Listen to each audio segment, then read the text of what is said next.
Good evening, good evening, good evening. What it do? What it do? You know what I mean? What's good with everybody, man? Hope all is well. Hope everybody's feeling blessed and loved and enjoying life and all of that good stuff, man. Um, it's your boy Dirty, you know what I mean, in the building. Once again on a Friday night, you know what I mean? 50 billion things on YouTube. The fact that you allow me to grace your screen for any amount of time is greatly appreciated. For real, for real. I know you could be doing anything else in the world, but the fact that you allow me and whoever else to grace your screen, you know what I mean? Hey, like I said, I just can't thank you enough. Truthfully, I mean, I could do a show all day long, but what's a show without an audience? You know what I mean? Real talk, real talk. Shout out to everybody that's pulling up in the building, man. Let's see who's all in the building, man. You know how we do this. Raider Nation Jason, what's good with you, man? Salute to you. How you doing, man? Hope all is well. Terrence, my guy, what's good with your T? Adrian, what's good with your mind? Salute to you. Pizzle 4420, what's good with your fam? Hope all is good. Nation Nightmare, what's good with you? Brian, what's good, man? Salute to you. Jacob Gomez, what's good with you, man? Gomez, I don't know which one it is, but salute to you. Ozzy, what's good with you, man? Salute to you. Sebastian, my guy, salute. What's good with you, man? Hope all is well. Robert Pena in the building. What's good with you, Rob? Big Worm, salute to you, man. Hope you're doing good. Anthony, what's good with you, man? Salute to you. Hope you're doing swell. Richard Lyon, my brother, what's good? Salute. Hope all is well. David, what's good with you, man? Salute to you, David. Hope you're doing good, man. Gotta stop taking selfies in the bathroom, David. Can't take selfies in the bathroom, David. No, I'm just playing. I'm just playing, bro. Go Lakers. Nah, I'm good on that part. Too Resilient, what's good with you, man? Salute to you. Pocket Aces Night Raider, what's good with your mind? Salute to you. Hope it all is well with your mind. Thank you for being here. I ain't never really seen that. Never seen you before, I don't think. But hey, if I have, and I don't remember, I smoke a lot of weed. But thank you for being here. Appreciate you for real, for real. All eyes on G. What's good with your mind? Salute, salute, salute. Hope all is well. Look, this motherfucker wanna send y'all salutes from motherfucking work. Nah, he had to work tonight. He'll be in. If I'm not mistaken, he said he's off at 12, so he should probably be in about 12:30. You know what I mean? Roughly around 12:30. Deshay, what's good with your mind? Salute to you. Hope all is well. Hope you're doing good, man. Hey, man, congratulations, Adrian, man. I hope you got that on film, man. I hope you got that on film, man. You know what I mean? I hope you got that on film. Raider Nation for life. What's good, man? Salute to you. Hope all is well. Hope you're doing good. Look, a lot of things have been going on. You know what I mean? I don't really be following all this shit that be happening in YouTube anymore. I stopped that shit. Um, in order for me to hear about something, somebody got to send it to me. Anybody take me up on my motherfucking challenge? I don't even know. I ain't even checked in. I just threw the challenge out there and give a fuck. Douchebag Matt. Good luck to you, go Redder. Hey, appreciate you, douchebag Matt. You know what I mean? That hell of a name to have, but man, JB, what's good with you, man? Salute to you.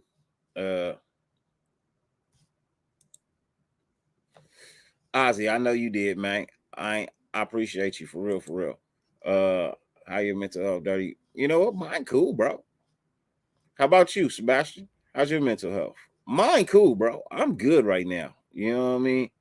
Like I actually kind of been good since I let that one video out where I just kind of went off on people. You know what I mean? I kind of been good since then, truthfully. You know what I mean? I give my respect where my respect is supposed to be given. You know what I mean? I ain't really tripping, bro. You know what I mean? Uh, I don't care if them dudes like me or not, bro. I really don't care. I know other motherfuckers rock with me, and that's the real motherfuckers are gonna rock with me, and that's all I care about, dude. And in all honesty, man, I ain't got time for nothing else, bro. You know what I mean? I ain't got time for nothing else, dude. I'm living life to the fullest at every extent. I'm playing golf. I'm raising kids. You know what I mean? I'm I'm part of a network. You know what I mean? I'm just chilling, bro. You know what I mean? Like, I'm just chilling. Uh, for sure, Sebastian. Hey, day by day, bro. That's what it is. It's day by day, my brother. It is day by day. You know what I mean? Redder Kush, what's good with you, man? Salute to you. Hope all is well. Fluffy, what's good with you, Fluff? Hope all is well with you, man. Salute to you. Hope you're doing good. Hey, yep. Basically, man, that's basically where I'm at. That's where I'm at, man. Tiger Hoods, bro. In fact, I went and played today, but only thing was, and this is what really pissed me off about the day, man. I was really kind of upset about this shit today, bro. I booked the first tea time out the box this morning, right? First tea time out the box this morning, bro. You know what I mean? And the very first tea time out the box, bro. Ain't nobody supposed to be on the course before this. I get there, and I get there early. They have already sent out two groups ahead of me, right? And I got the first tee time in the box. Now, yeah, they got there early, but I got the first tee time out the box. These motherfuckers put these two groups out. Now, the first group, cool. I played with them before. I know how they get down. No problem. But this second group, oh my God. These motherfuckers was terrible, bro. Look, there should be a rule in golf, man. Should be a rule in golf. If you're an amateur, and you ain't very good at all, you should not be allowed on the course before 12 o'clock. Let the motherfuckers who know how to play in the morning. That's why we play in the morning. You know what I mean? We want to get in, we want to get out. Usually when I start at 6:30, 6:40, I'm out by 10. I'm done. Bro, 6:40, I tee off. At 10:30, I'm only on hole 14, bro. I gotta go. I had to be somewhere by 11 o'clock. Man, I was heated. I was heated. So if you don't know how to play, man, you're terrible. Either just take your shot and let it be, or man, or just don't come out that early, bro. Either pick up your ball and move along, or don't come out that early, man. I'm just being honest, bro. I was hot. Yeah, I was heated to shade because that was $60. You know what I mean?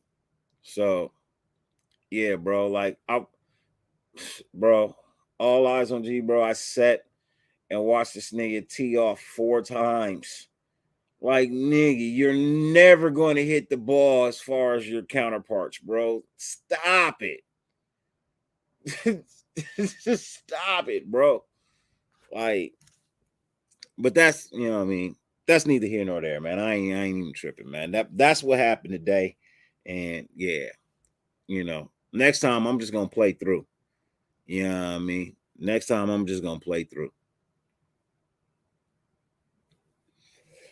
You know what I mean? Or I'm gonna just hit at them. You know what I mean? Like, I don't want to be rude. I don't nothing like that. But look, there's a golf etiquette, man.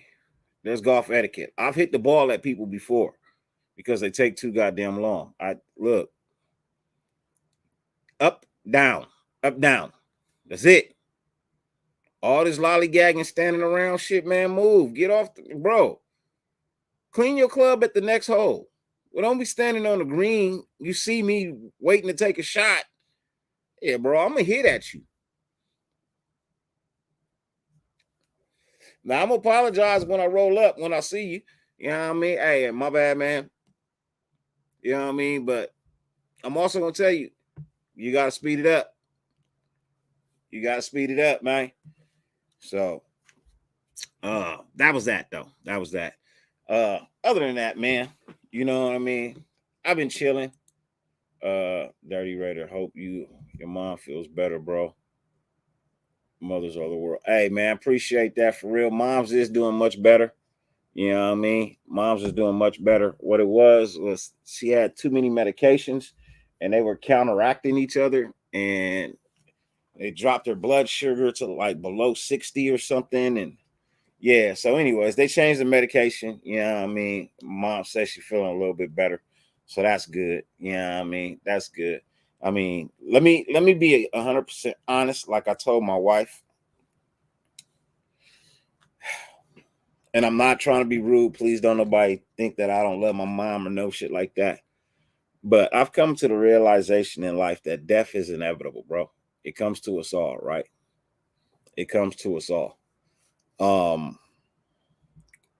Would I be sad to see my mom go? Yes. Yes, I would. But I also have the firm and grasp understanding that my mom is well into her 70s. You know what I mean? And I'll always continue to do whatever I can for my mom, no matter what. But I understand that I also understand that it ain't that much time left. It left my mom live another 30, you know what I mean, to be 100 and something. But in all honesty, bro, like I know the window is narrowing. You know what I mean? Like I get that. And I've come to the realization, you know what I mean, over the last 5 to 7 years that, you know what I mean, shit's gonna happen at some point in time, right? You know what I mean? And it's gonna hurt, you know, and but my mom's already prepared everything, you know what I mean, how she wants to be buried and all of that, you know what I mean? And she already told me, like, when she goes, I mean, she's gone, you know what I mean? She gets to enjoy life the afterlife from that point, you know what I mean? So it's gonna hurt. Of course, I'm gonna cry, I'm gonna feel a whole lot of pain or whatnot. But I've also come to the realization that, you know what I mean, you know, it's inevitable.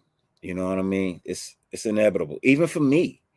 You know what I mean? For a while I was afraid of death, but then I realized, bro, it's inevitable. You know what I mean? It's inevitable. It's going to happen. You know? So the best thing to do is just be prepared. You know what I mean? Now I feel real bad for my little brother. You know what I mean? I feel real bad for my little brother, but my brother's not built like me. Love my brother to death, but my brother's not built like me.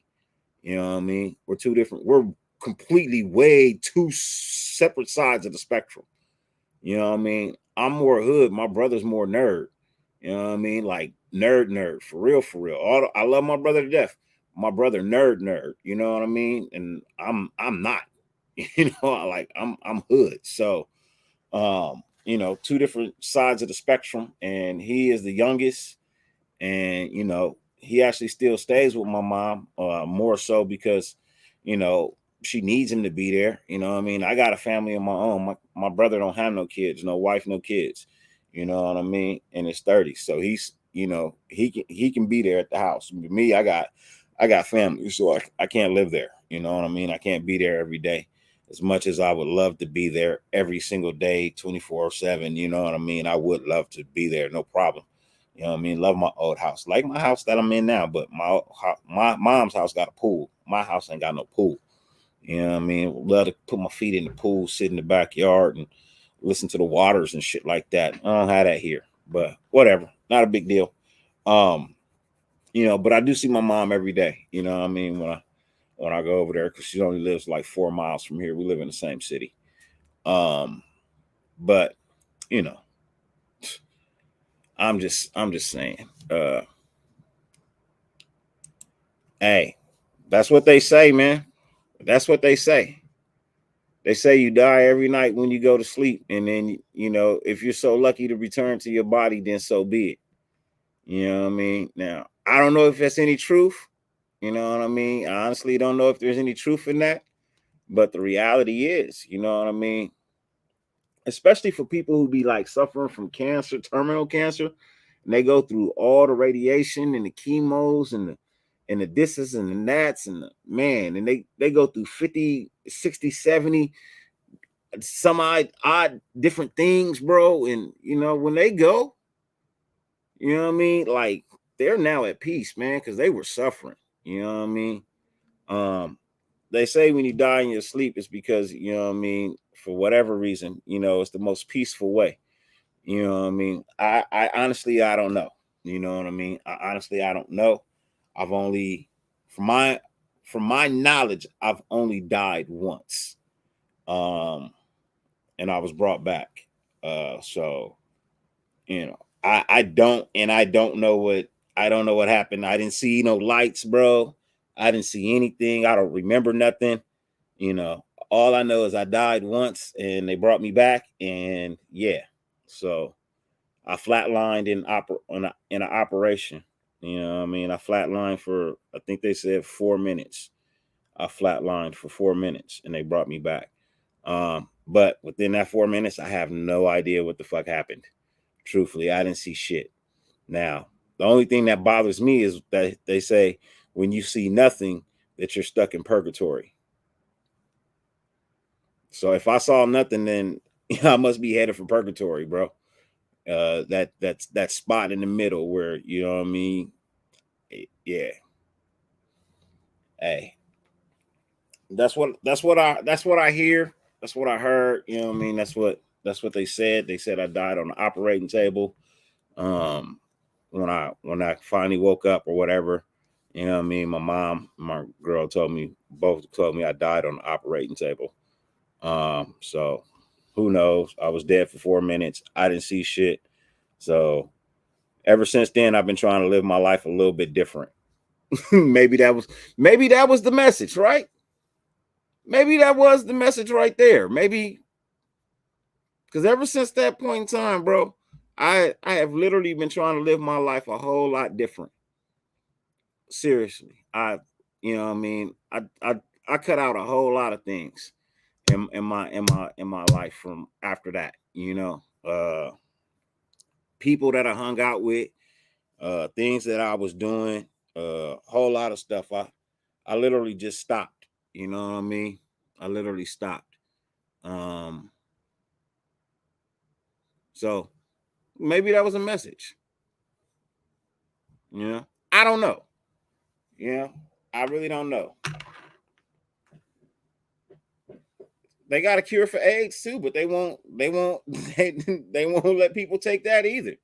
Romeo, you know what I mean? They got a cure for cancer, they got a cure for all of these diseases. But if they gave you the pill that cured you instantly, where would they make their money? You know what I mean? Where would they make their money?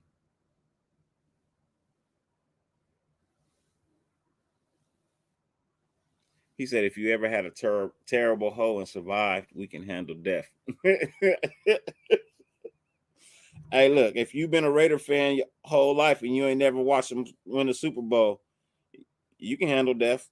It ain't that bad. It ain't as bad as never seeing your team win a Super Bowl. You know what I mean? That's a fact. I can guarantee you that.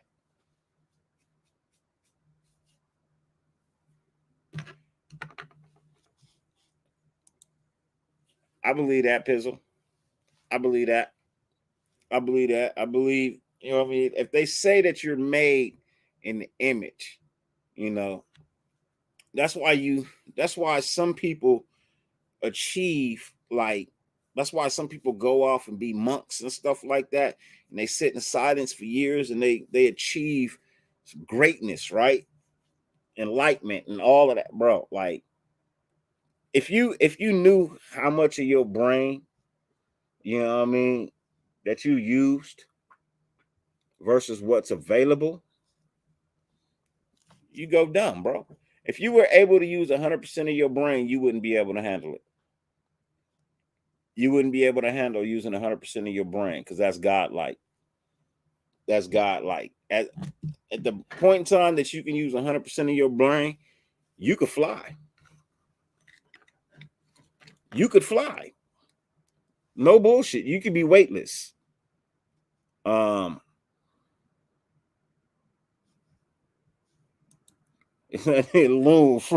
from the warehouse, that nigga's hitting y'all with his shit. When you die, you ain't gotta pay taxes no more. Hey, I understand.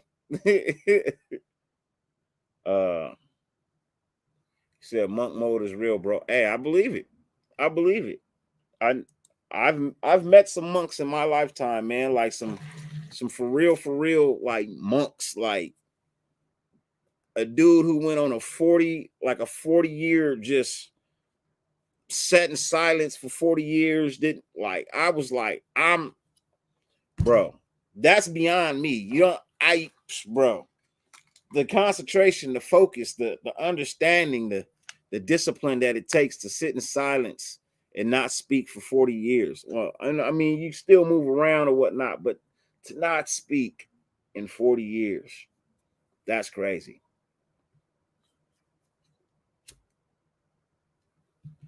Big Worm, you'll kill yourself trying to fly, bro. Don't do it. Less than that, Romeo. Less than that. You only use 10% of your brain. 90% of your brain is locked up. You only use 10% of it. That's it. You only use 10% of your brain. The other 90% is locked away. If you could ever unlock 100% of your brain, countless abilities that you just don't know you have. But it's not meant for you to have. Because you can't control it. You can't control it. It'll scare you. You kill yourself. That's why people have to learn to use their brain. And that's what monks do.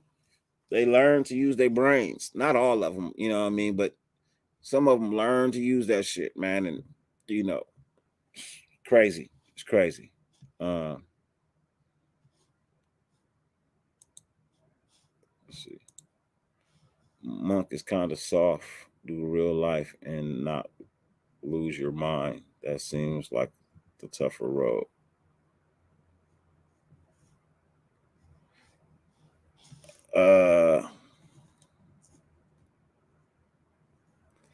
I don't know, man. I don't know. Look, I don't downplay nobody's beliefs.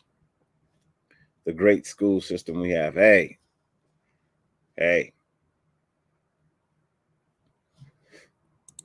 I think babies know how to use their brains. I think babies operate on a different level. You know what I mean? Yeah, they did. They did. But, you know, as people evolve, things happen.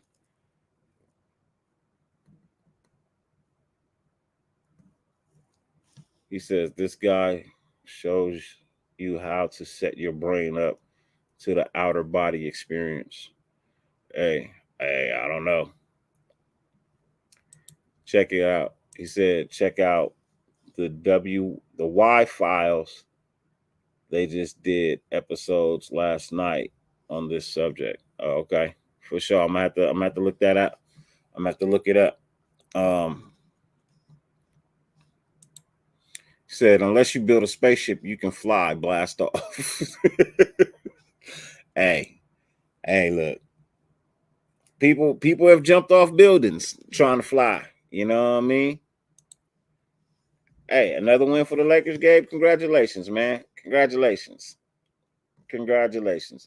Is your record better than mine? No? Okay. All right then. They say DMT lets you see in the other dimensions. Hey, maybe. I don't know. I'm not into all that. That piece. Nah, I'm not into that either, man. Um, you know what? Loon's not here, so go ahead and open up the lines, let some people come in. You know what I mean? Hang out, chat, talk. You know what I mean? Talk some Raider football. I know we're talking about craziness right now, but it's Friday night. That's what the Dyrti-Lunatik Show is, man. We throw in a little Raider football, but you know what I mean. At the same time, we also throw in some real life, man. You know what I mean? Take a break every now and then from the depression or the happiness. I don't know. You know, some people are depressed with the move. Some people are happy with the moves. Hey, to each his own. You know what I mean? We'll find out. You know what I mean? We will find out in the next shortcoming months. You know what I mean? If this team is what we think. You know.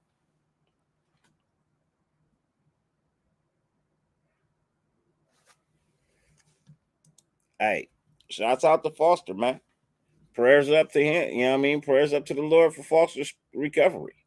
You know what I mean? Definitely want to, wish that man well. You know, definitely want to wish that man well. I like Grasshopper and Felonious. Hilarious. We need a break sometimes from the Raiders always making us mad and shit. Hey, I feel you, Big Worm. I feel you. Trey Phillips, what's good with you, man? What's cracking, man? Hope all is well. You know what I mean? Hey, yeah, they better figure it out real fast, truthfully, man. They better figure it out real fast. You know what I mean? Because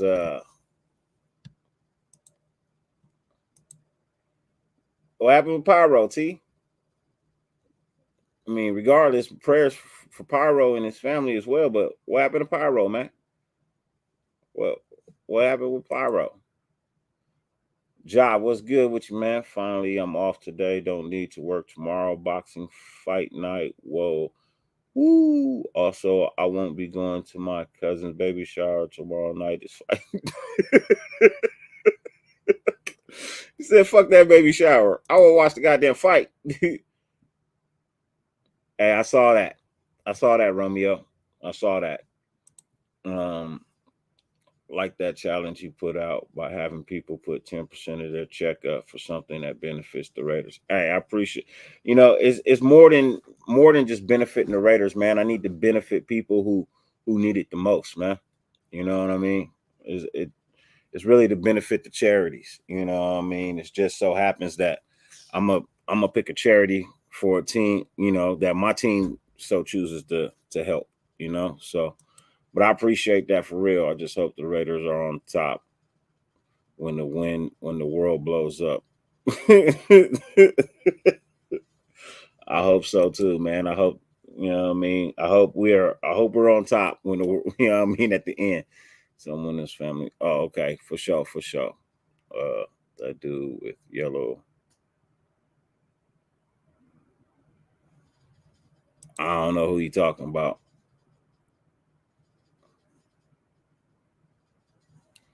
For sure, for sure.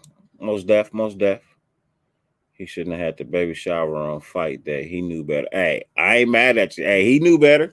Hey, you can at least call him though, John, and be like, hey, look, man, tell me you got a motherfucking big screen set up to the side, man, so we can watch that fucking fight.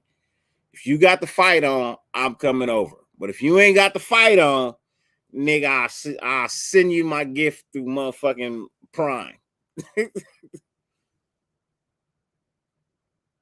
Pyro system, family prayers, and positive vibes. For sure, for sure. Most definitely, man. Prayers up to the Lord for our brother Pyro's sister and his family. You know what I mean? Hope everything turns out well. Jack, my guy, what's good with you, man? Salute to you. Hope all is well. Hope you're doing good. You know what I mean? Link is in the chat, Jack, if you want to come up. You know what I mean? Hang out for a little bit. Link is up there. Uh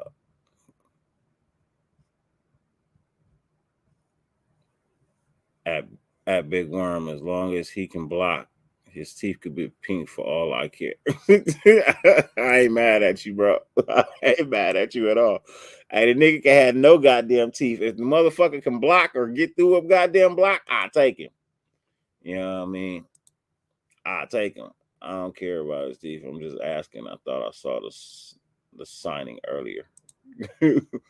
Yo, Dirty, do you think all that talk about DeAndre Hopkins is smoke? Until I see something, you know what I mean, with some validity to it, I think it's just smoke and mirrors, man. You know what I mean? I think it's just smoke and mirrors. I How do you get DeAndre? Somebody got to take a pay cut somewhere, man. Somebody got to take a pay cut somewhere, man. Truthfully, bro, we ain't got no money to give. If we don't have $2.5 million to get a Marcus Peters to be a goddamn corner, I don't see where we're gonna come up with the money for fucking DeAndre Hopkins. I'm just being honest about that. You know what I mean? Game 110, what's good with you, man? Salute to you. Yeah, Big Worm. It may be all smoke. Who knows? You know what I mean? Who knows? He has better teeth than Fox, man, at least. The autumn wind is a Raider, most definitely. Dave Chapel, what's good with you, man? Salute to you. You know what I mean? Hopkins said he'll rework his deal. Hey, that's fine. Hey, that's great. But still, rework the deal. Hey, look, Loon, I'm fine with that. But like I said, if you don't have 2.5 to give to a fucking corner, where the fuck you gonna come up with 10 to give to DeAndre? Because I don't think he's gonna do nothing less than 10, man, even if he rework his deal. You know what I mean? And say he take half. You know what I mean? That's still 10. That's still 10 because ain't he do 20 mil this year? I don't know, man. You know what I mean? I don't know.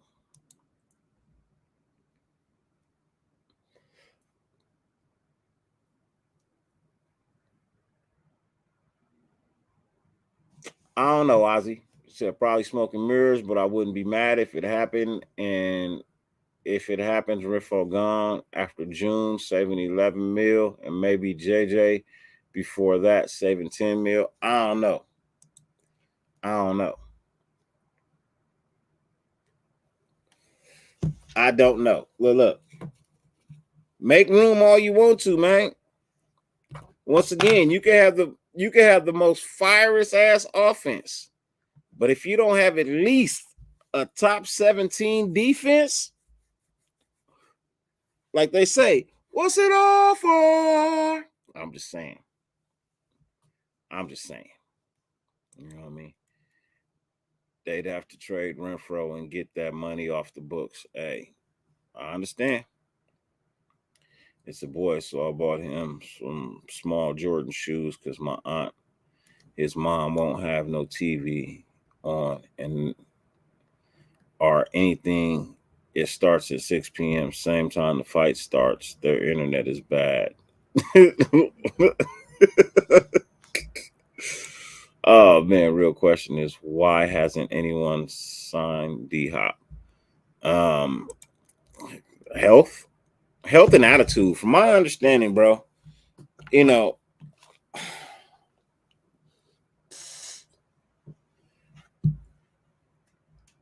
I think it sent a big message when Houston got rid of him from damn near nothing, bro. It kind of raised flags for me when fucking Houston got rid of him for nothing, bro. You know what I mean? Like when they traded him for, you know what I mean, a yearly paid subscription to Pornhub, 3 broken crayons, a half dozen already scrambled eggs, uh, a pair of tennis shoes, one shoe size 8, the other shoe size 15. Yeah, like, bro, they just traded him for anything that was in the fucking closet. You know what I mean? Like, bro, they traded this nigga for anything in the fucking closet. a yearly supply of vending machine products, a bamboo chair with pine sticking out the back of it, bro. Like Wayne Kerr, what's good with you, man? Salute to you. Hope all is well. Like, bro, like they traded this dude for fucking nothing. for nothing at all. And if I can be 100, if I can be 100% honest, if I can be 100% honest, he hasn't really done much in Arizona.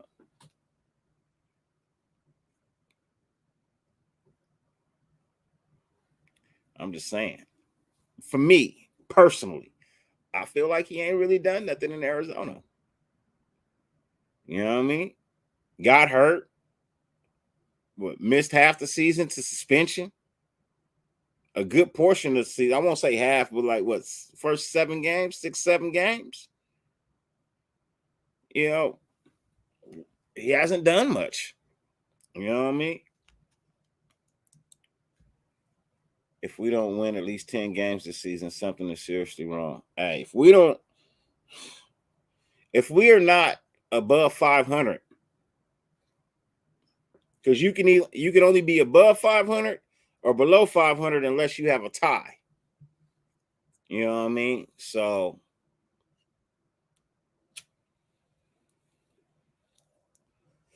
and let's be honest. I know it's D-Hop, right? I know it's D-Hop. But do we really need another wide receiver? I mean, I know you can never have too many. But if we get D-Hop, right? Do we finally let some running backs go? Can we get some money back from Bolden? Just asking, you know what I mean? Is Chandler Jones gonna negotiate his contract to bring D-Hop in? I'm just saying. I'd rather have some defense, man. I'd rather have a top 20 offense and a top 20 defense. Let them both rank 15. Give me a top 15 offense, top 15 defense, and I'm fine with that. I'm fine with that. That's winning some games. You know what I mean? That's playoffs. That's giving you a shot, you know what I mean, at the Super Bowl. You know what I mean? That's how I feel like it needs to be done, man. And that's just my opinion, man. I'm entitled to that. Since I am the host of the show, I'm entitled to that opinion. You know what I mean? You are entitled to believe whatever you want to believe and feel however you want to feel. That is your option. But for me, I don't know. You know what I mean? I'd rather get some defense. Hey, Wayne Curry, you right. They could be, right? They could be. But you need some defense. You know what I mean? You still need some defense, man. You know what I mean? New system, he didn't know the playbook like that. Grew, knew how to use Hunter. Who you talking about? Said Hunter didn't run better routes last year, in my opinion. 8. I understand that. I want at least top 15 defense, top 10 offense. I feel you. That's not a bad option to want either. You know what I mean? That's not a bad one. I can live with that. I'm just being generous with the top 15 and 15. You know what I mean? I think I'm being generous with the 15 and 15. I think they're knowing they have to score to win games this year until the D develops with the youngsters coming in from the draft. We need 30 a game. If we ain't got no defense, I think we need 40 a game. But could have had 40 a game last year if we would have caught the right plays at the right time. You know what I mean? I know you off in 20 minutes, man. You know what I mean? I know you off in 20 minutes. I'm trying to keep the show around until you get home. You know what I mean? I got time. I'm not in no hurry. You know what I mean? But you know, when you get home, I think Unc gonna make an appearance once you get home. You know what I mean? But we'll see. If you get D-Hop, no money on defense. Exactly. I feel it's better to have a top 5-10 offense in the middle of the pack D in today's NFL. Philly had a top tier D, but Chiefs offense put up 30 points on them still. Hey, Philly's defense was nice, But let's not forget that their offense wasn't no slouch neither, man. Their offense is pretty damn good too over there in Philly, man. Bad decision on Chandler Jones, giving him that big contract. I thought Ziegler's was smart than that. Hey, I thought Zigzaggles was smarter than that too, but it is what it is. Everyone is entitled to their opinion. That's part of being an American. Hey, I understand. Because we need the money for draft rookies. Yep, middle of the pack defense won't do much in this division. Never know. Shit, we didn't have D last year, and 30 a game would have had a 17. Hey, we'll see. We have gotten worse on paper, let's be honest. Hey, true. Is it possible to restructure that entire D in one draft? No, not at all. I think Ziegler learned from that Jones signing, hopefully. You know what I mean? Andy Reid's an offensive genius. That's why they beat the Eagles. Yeah, yeah. People say the team with the most superheroes wins Super Bowls. I didn't know that, but okay. Never heard that one, Daniel, but that's a good one. If the Raiders spend money on the offense, it better be on a right tackle or a right guard. Hey, Jack, I feel that too, Jack. I can live with that as well, Jack. I've been asking for a lineman. You know what I mean? If you're not going look, you know how you haven't addressed your offensive line in free agency. You know what that means? They're going to draft another one. They did it last year. They didn't address the offensive line in free agency. And they drafted one. With their first pick, they drafted an offensive lineman. What that tell you? What that tell you, huh? It tells me they liable to do the same damn thing next year. They did it in New England. Yes, Pizzle, at number 7, they will take the best offensive lineman in the draft. I'm saying it right now. Our first pick is going to be a fucking offensive lineman. Best O lineman in the draft. I'm saying it right now, bro. I'm saying it right now, man. I'm saying it right now. Terrence, I'm telling you right now, number 7 pick for the Las Vegas Raiders is going to be a motherfucking offensive lineman.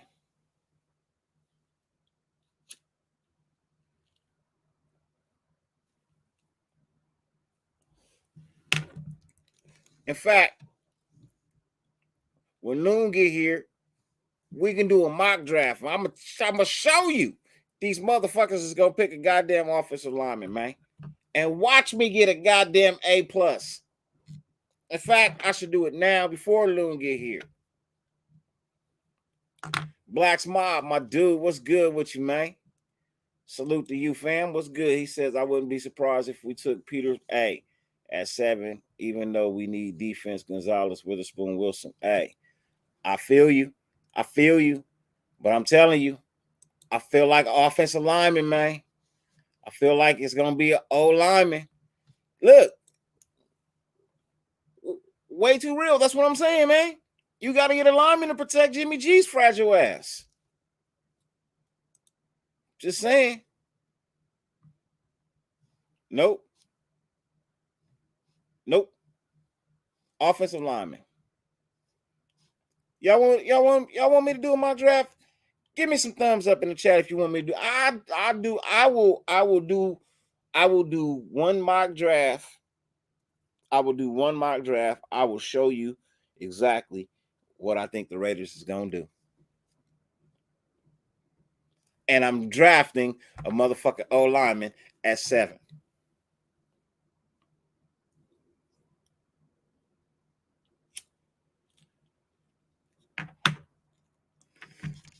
I'm gonna do it. Let's do it. Let's go ahead and do it, man.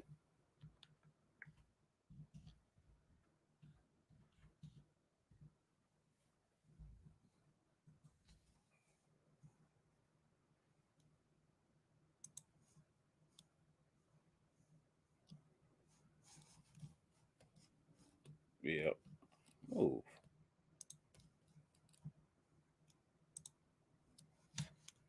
We're gonna go 7 rounds. We're gonna go normal speed. Let's close this. All right, let's go here. All right, I'm about to share the screen with you now. Alfredo, my guy, what's good with you? Salute to you.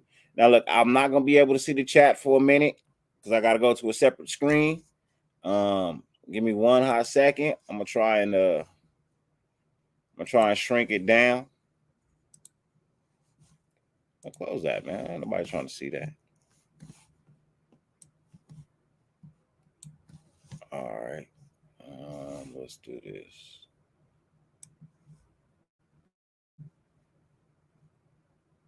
There we go. And boom. That'll work there. All right, cool. Let's start the draft, man. All these damn ads. Ain't nobody trying to buy nothing. Shit. So, let's see here.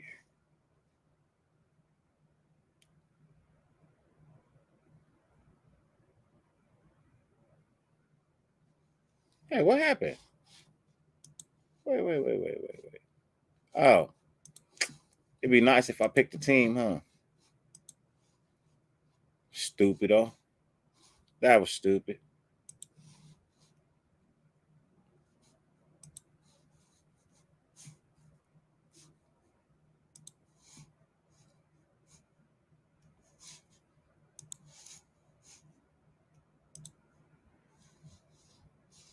All right, so let's see.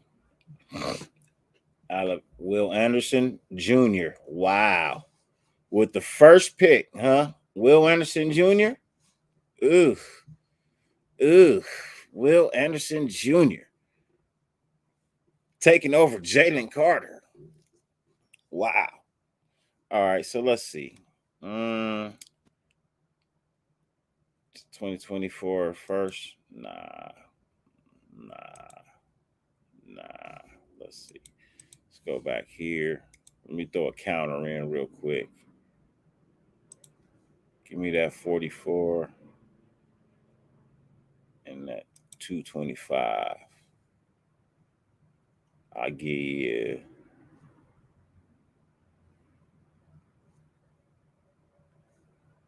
you 231.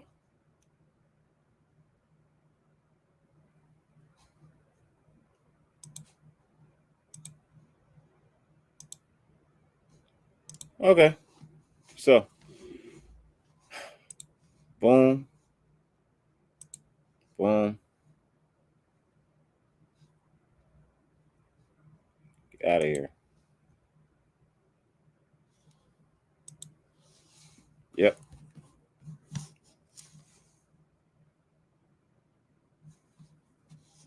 So take the O tackle.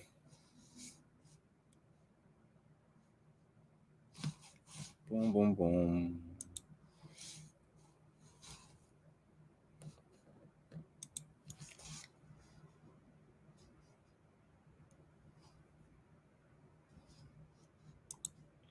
That drafting online is like ordering toast with no butter.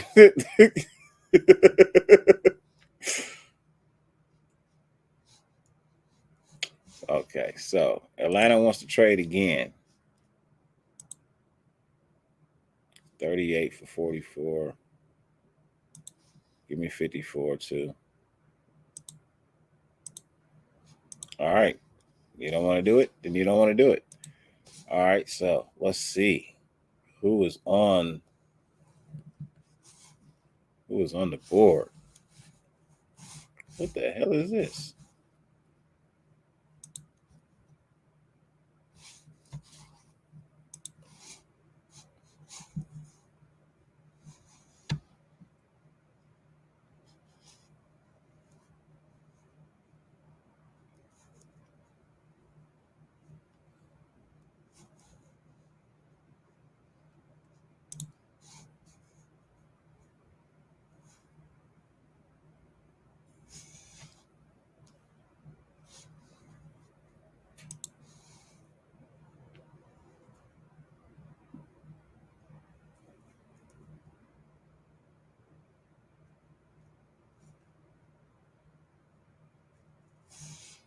I'm gonna go with Emmanuel Forbes.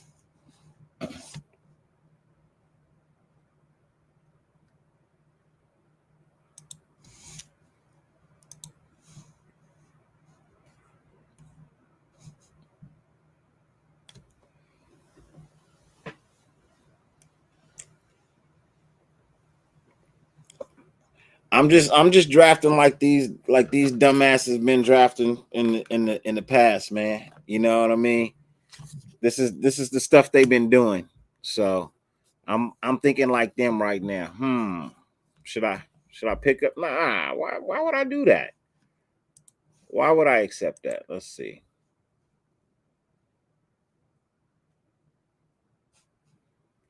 I don't want that. Give me this.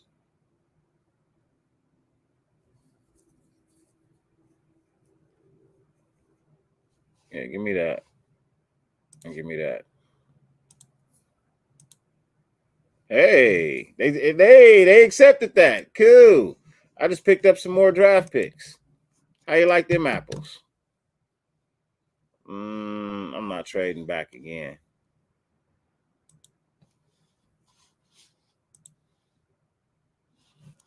Hey, Forbes would be a good pickup though. I'm just saying.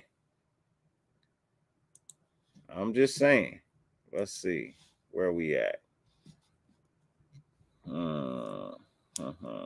I'm going defense again. Give me Jordan Battle. I'll take Jordan Battle. He's still there. I'll take him. No problem. I like that kid.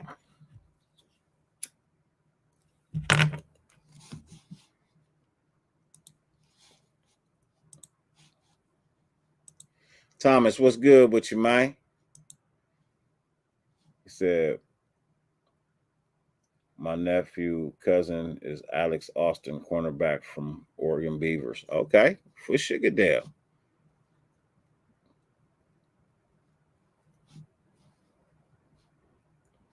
So let's see.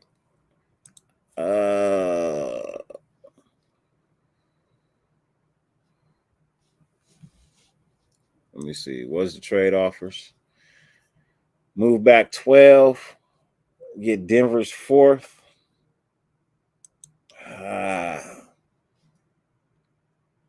Keep Denver's 4th. Keep New Jersey. Keep the Jets. Give me this. Give me this. Hey, look at that. Picked up some more picks, man. We got picks. Star-studded event out this bitch, man. I'll take that one. I'll take that trade.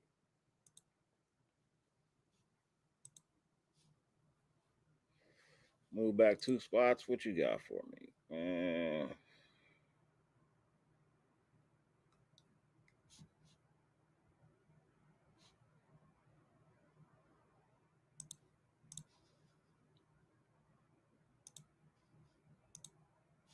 All right. You don't want to do that? Okay, cool. So it's time to pick. Back to defense. Give me Roy.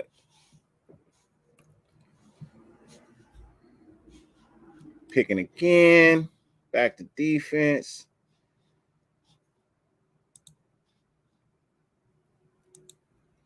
Alex Austin for my boy right there.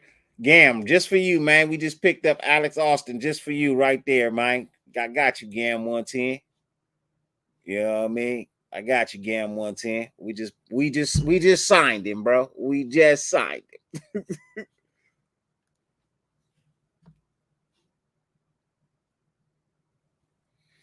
Man, Forbes will be good though, Emmanuel Forbes is a ball. Yeah, he is, Joe. That's why I grabbed him. I like that kid, man. I like that kid. He would play well with Epps. You know what I mean? He would play well with Epps. Let's see. Who is on? Ooh, Gardner is there. Let's go linebacker. Who do we have? Tulane, Williams, Hayward, Ooh, I like Cam Jones. Let's just pick up Cam Jones. Oh, we can get another linebacker out this bitch, huh? We can.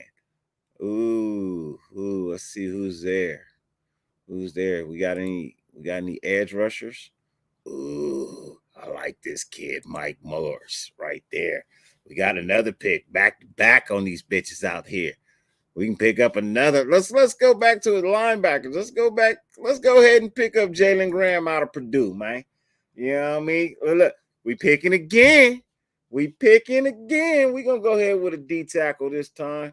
You know what I mean? We gonna go with Wooden. You know what I mean? Out of Auburn. It's a good kid to have on your roster.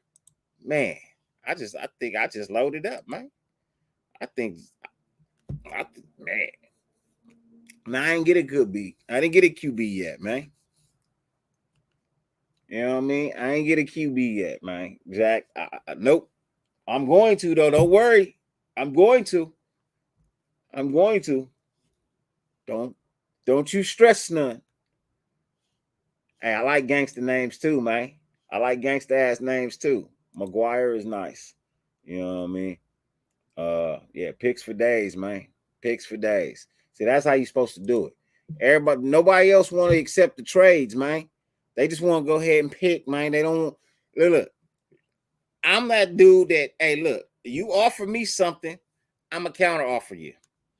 You know what I mean? I'm a counter offer you. All right, so let's see. Let's go here. Let's go to offense. Jack wants a quarterback.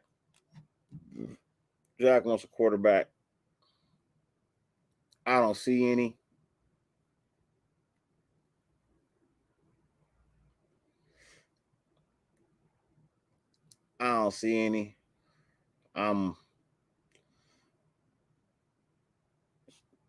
Benez right there. I'm good. Let's go to the wide receivers. Let's see if there's any wide receivers in the building. Nope. I'm gonna stick to defense, man. We're gonna go with let's see. Scroll down. Let's scroll down some more. You know, we're in dire need. We're in dire need of corners. Let me take a chance on Nick Jones out of Ball State. You know what I mean? We need some D tackle. We need some D tackles. We need some D tackles, man. Let's go with let's see who they got in here. They got Bryant. Ooh. Let's go with Byron Young out of Alabama. Let's pick that young boy up right there, man. Let's grab him real quick. That's a good one to have right there.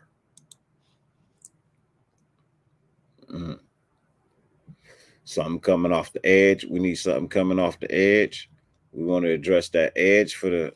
Ooh, give me Nick Figueroa coming off the edge, boy. Give me that boy right there, man. Oh, look, another pick, huh? Look, let's go back.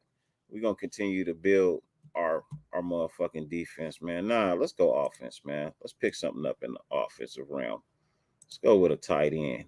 You know what I mean? Let's go with Christian Sims out of Bowling Green. You know what I mean? Let's go ahead and pick up Christian Sims out of Bowling Green.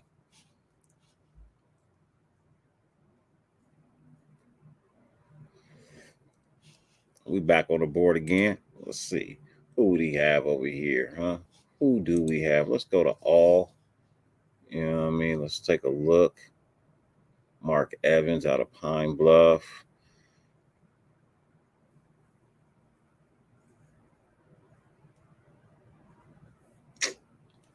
You know what? I'm going to take this kid right here. I'm going to take this tight end right here out of Bethune-Cookman. If y'all not watching, you know, the black college football, y'all missing out. They got some kids over there. Let's go with Mitchell Tinsley out of Penn State, the wide receiver. Go ahead and take him. You know what I mean? So now we got a wide receiver.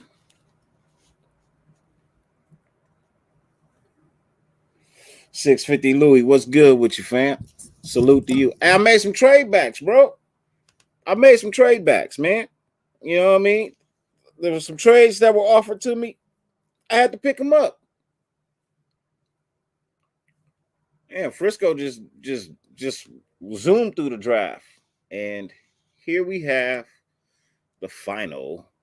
So we got our O lineman, we got our corner out of Mississippi State, we got a safety, we got a D tackle from LSU, we got another corner, we got a linebacker, Cam Jones, we got an edge rusher, Mike Morris, we got Jalen Graham as a linebacker, we got Kobe Wooden, another D tackle, we got another corner, Nick Jones, we got Byron Young, defensive tackle from Alabama, Nick Figueroa for the edge, Kristen Sims, a tight end, Kamari Bennett, Everett, Bethune-Cookman, tight end, and a wide receiver, Mitchell Tinsley from Penn State.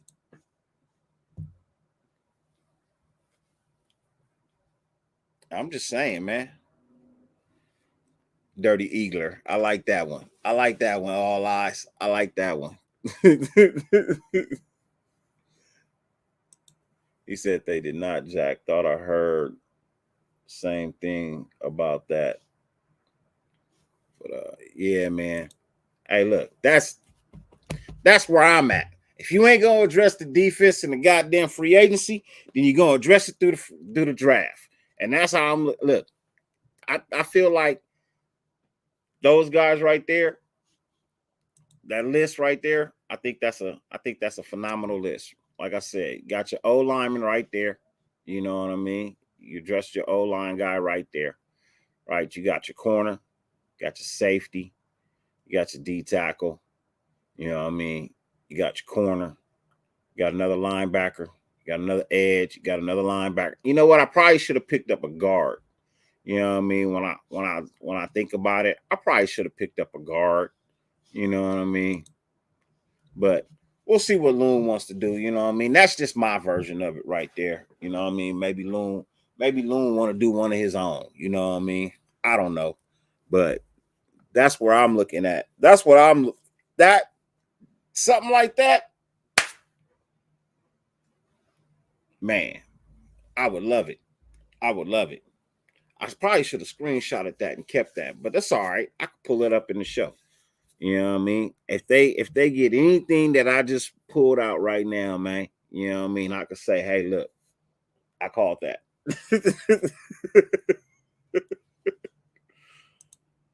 Hey, for sure, Alfredo. I'm just saying I would be too. You know what I mean? I'd be fine with something like that. Truthfully, I'd be fine with something like that. You know what I mean? I would definitely be fine with something like that.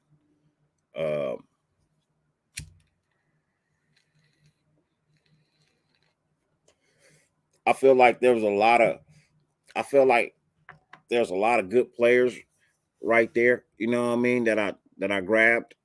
Um I feel like, you know, that's that's a draft that you could say, you know what? I don't know what grade I got either, man. I didn't even check Wild Turkey. I didn't even check, man. I probably should have checked. Let's see. Let's see if I can. Nope. I don't I don't see it, man. Honestly, I should have checked for the grade. I should have checked for the grade. Said I'd be a little mad with Otaku in the first round, but we got hella picks. Hey, look, for sure, Gabe. I'm gonna check it out. I'm gonna check it out. Shit, pull up, bro. I told you, pull up. You ain't doing nothing, man. It's 12 o'clock. You just chilling, smoking, just like me. Um, Gabe said he sent me his mock draft on IG. Let's check it out. Check out the messages.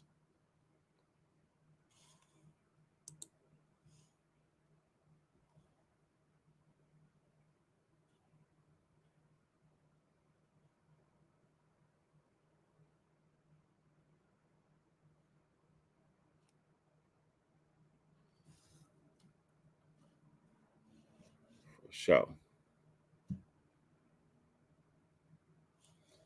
All right, let's see. Here's Gabe's. Let's blow that up. All right.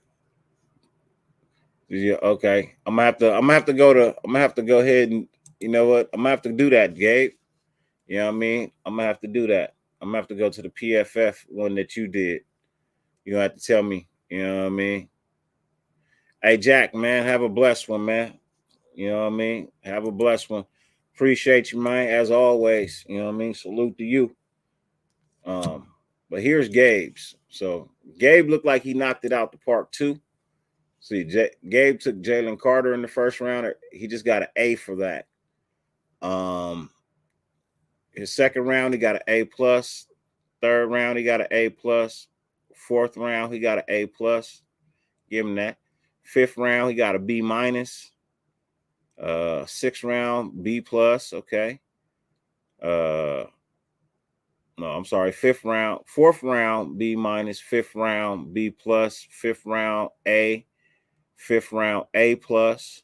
Okay. Sixth round, A plus. Sixth round, A plus. Seventh round, A plus. Seventh round again, A plus. Overall grade, A plus. Hey, cool deal. Cool deal, man. All right.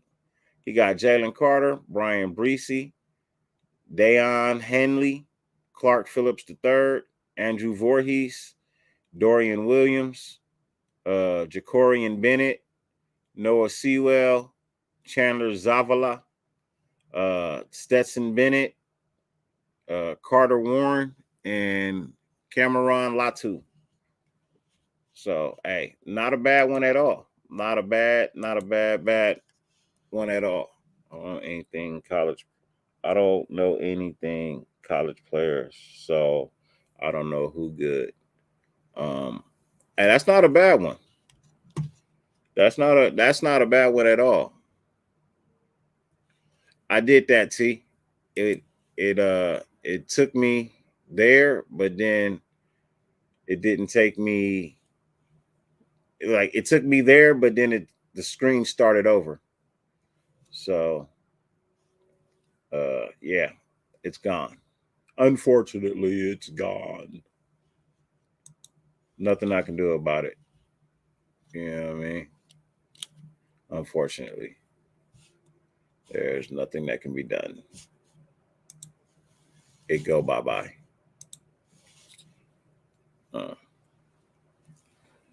Yeah, look. You just gotta tune in, Wild Turkey. You know what I mean? You gotta tune in. As the draft gets closer, man, you know what I mean? Players are gonna get revealed to you, you know, things are gonna happen. You're gonna see some players, you'll be like, oh, okay. Film will get broken down, you know, stuff like that. So look, I don't necessarily watch a whole lot of college football, and I really don't start getting into some of these players till closer to the BCS. You know what I mean? When the bowl games start coming around, and that's when I start paying attention to some of these players because, you know, as the BCS approaches, you know what I mean? So I want to say I kind of start paying attention to players more towards week 7.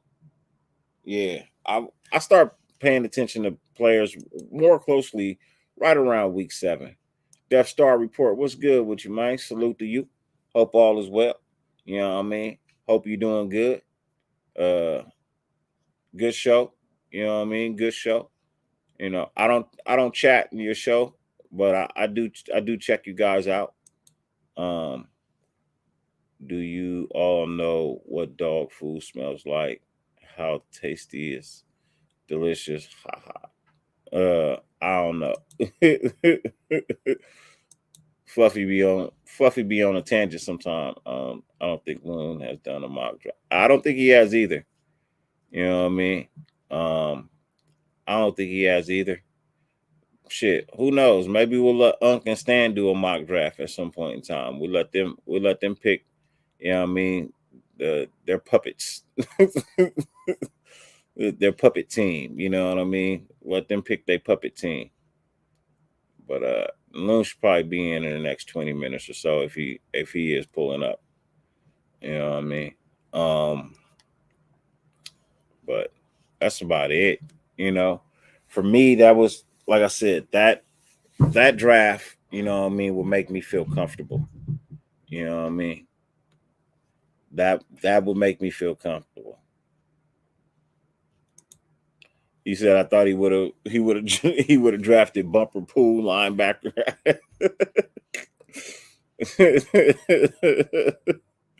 I saw that name up there too, man. I Bumper Pool, nah, bro. That don't even sound good. You know, that don't even. He says I need to buy Raiders need to buy condom insurance that Jimmy stays upright. No pun intended. Oh man, yeah, Alfredo, he did. He Gabe drafted a QB. You know what I mean? Yeah, I had like 30 picks, bro. Dirty might as well pick our undrafted players tonight. About 15 signings. Was that 15? Was it 15 players that I drafted? Hey, y'all said y'all wanted more draft picks, man. You know what I mean? You said you wanted more draft picks, so I traded back and got you some more draft picks. I don't have one, man. I don't have one, bro. Truthfully, I'm waiting to see if there's any real validity to the rumors. You know what I mean? As it stands right now, they're just rumors, and you know, till I see something written on some actual paper, you know what I mean, or D Hop takes a trip out to Vegas. Somebody tell me they saw DeAndre Hopkins in a casino in Vegas, then I'll be like, you know what? That's a possibility. But DeAndre Hopkins and Devontae Adams, that's a deadly combination on offense. That's a real deadly combination on offense. It would be hard to stop. With Josh Jacobs in the mix too, don't really matter who you got at tight end. I mean, you got two good ones right now. I mean, two decent ones right now. They can both block. That's for damn sure. They can both catch. You know, that would be a deadly offense. That would be a deadly offense.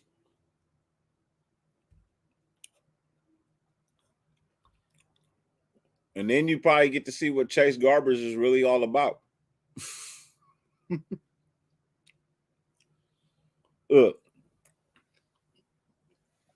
you give any quarterback,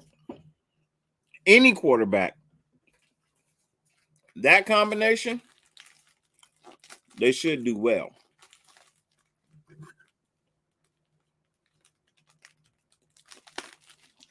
I'm just being honest. You give any quarterback in the NFL that combination, DeAndre Hopkins and Devontae Adams, they should bode well. You know what I mean? You know, they should bode well. Ladies and gentlemen, backstage is a special guest. You know what I mean? Ladies and gentlemen, y'all know I call them family. You know what I mean? This is my game time partner, ladies and gentlemen. When it's game time, when it's time to catch a game, we in the building. Ladies and gentlemen, the king of the motherfucking 420 hour, the one, the only, my cousin, Renegade. What's cracking, man? What's good? No, chilling. I was chilling. That's a nice little draft though. That's a nice little draft. He got A+. Yeah, yeah. I was just looking more, like the defense interior first. But I mean, I wouldn't wouldn't be so mad going, if we could get one of those two offensive tackles in the top, either Skoronsky or Parrish Johnson Jr. I think either one, if we could get one of those two. I mean, I wouldn't be like so mad at it, you know what I mean? Because it's like, I mean, it would protect Jimmy G, and that's one of the things that we're kind of banking on, you know what I mean, for him to stay healthy. So, you know what I mean, that would kind of be, you know. Yeah. Yeah, smart thing, but and especially with the amount of I think defensive that there is in this draft, you can still pick up a lot of value either way. Yeah.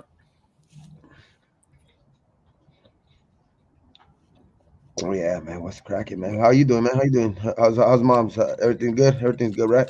Yeah, she You were back at saying the good. house. I think I heard you at the beginning of the a little bit on the beginning. Yeah, she That's back good, man. at the That's good. house, so that's good.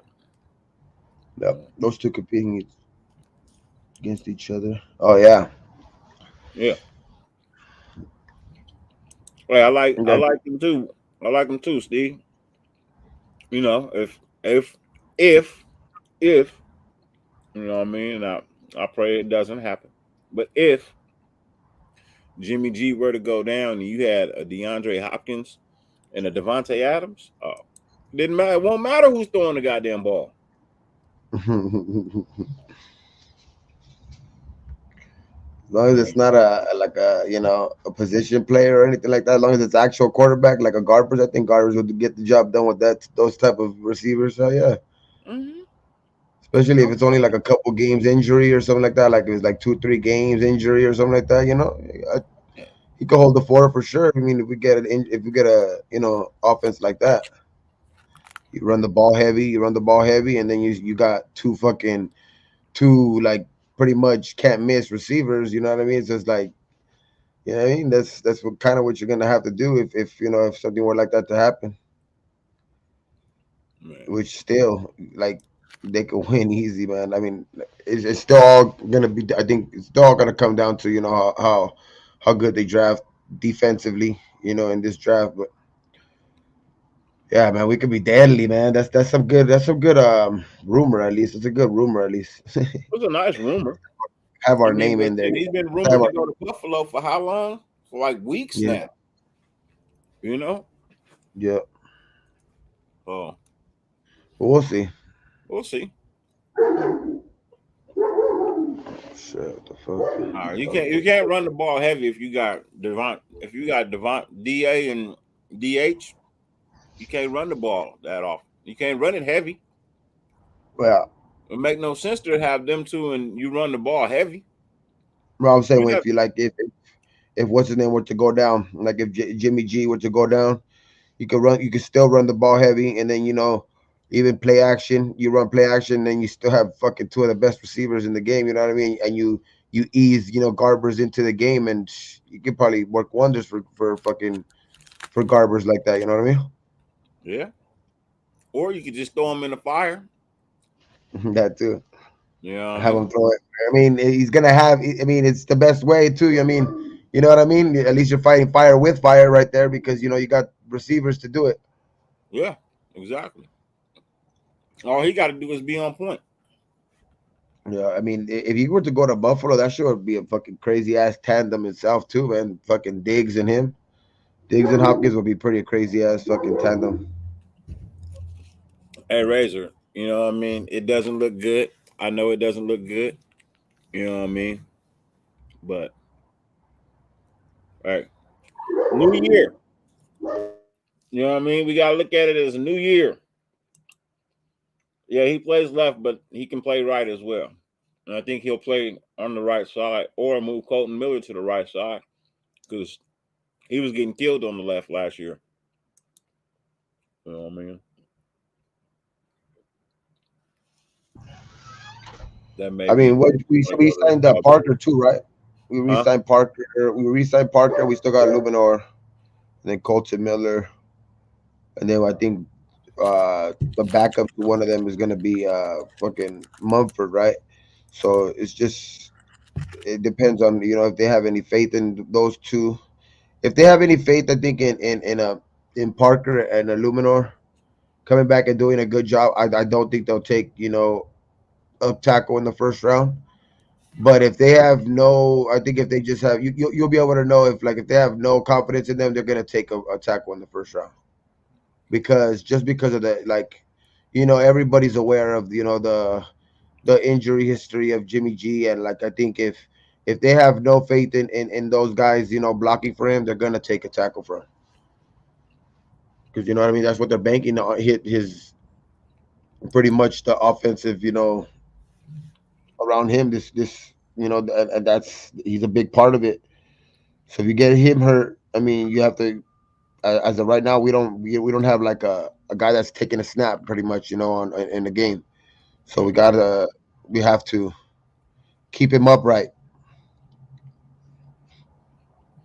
But yeah, I think that it'll be very telling, man, in the first round. We'll see, because if I think if one of those two tackles are there and they don't take them, then I think then they really do believe in Illuminor. Well, you know, I looked at the I looked at the last three pro days. I looked at CJ Stroud's. I looked at Young's, and I looked at Levi's, right? Or Levis, Hmm. whatever you want to call them. Yeah, Levis had the better pro day.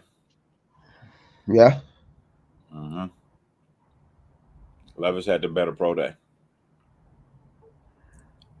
No, I seen a little bit of Bryce, I seen him, getting rid of the ball pretty quick, but I didn't yeah, see too much of it, just see a couple minutes of it. yeah, but I think Levi Levis, whatever the fuck his name is, Yeah, Will WL, Levis. Yeah, Will Will, Levis.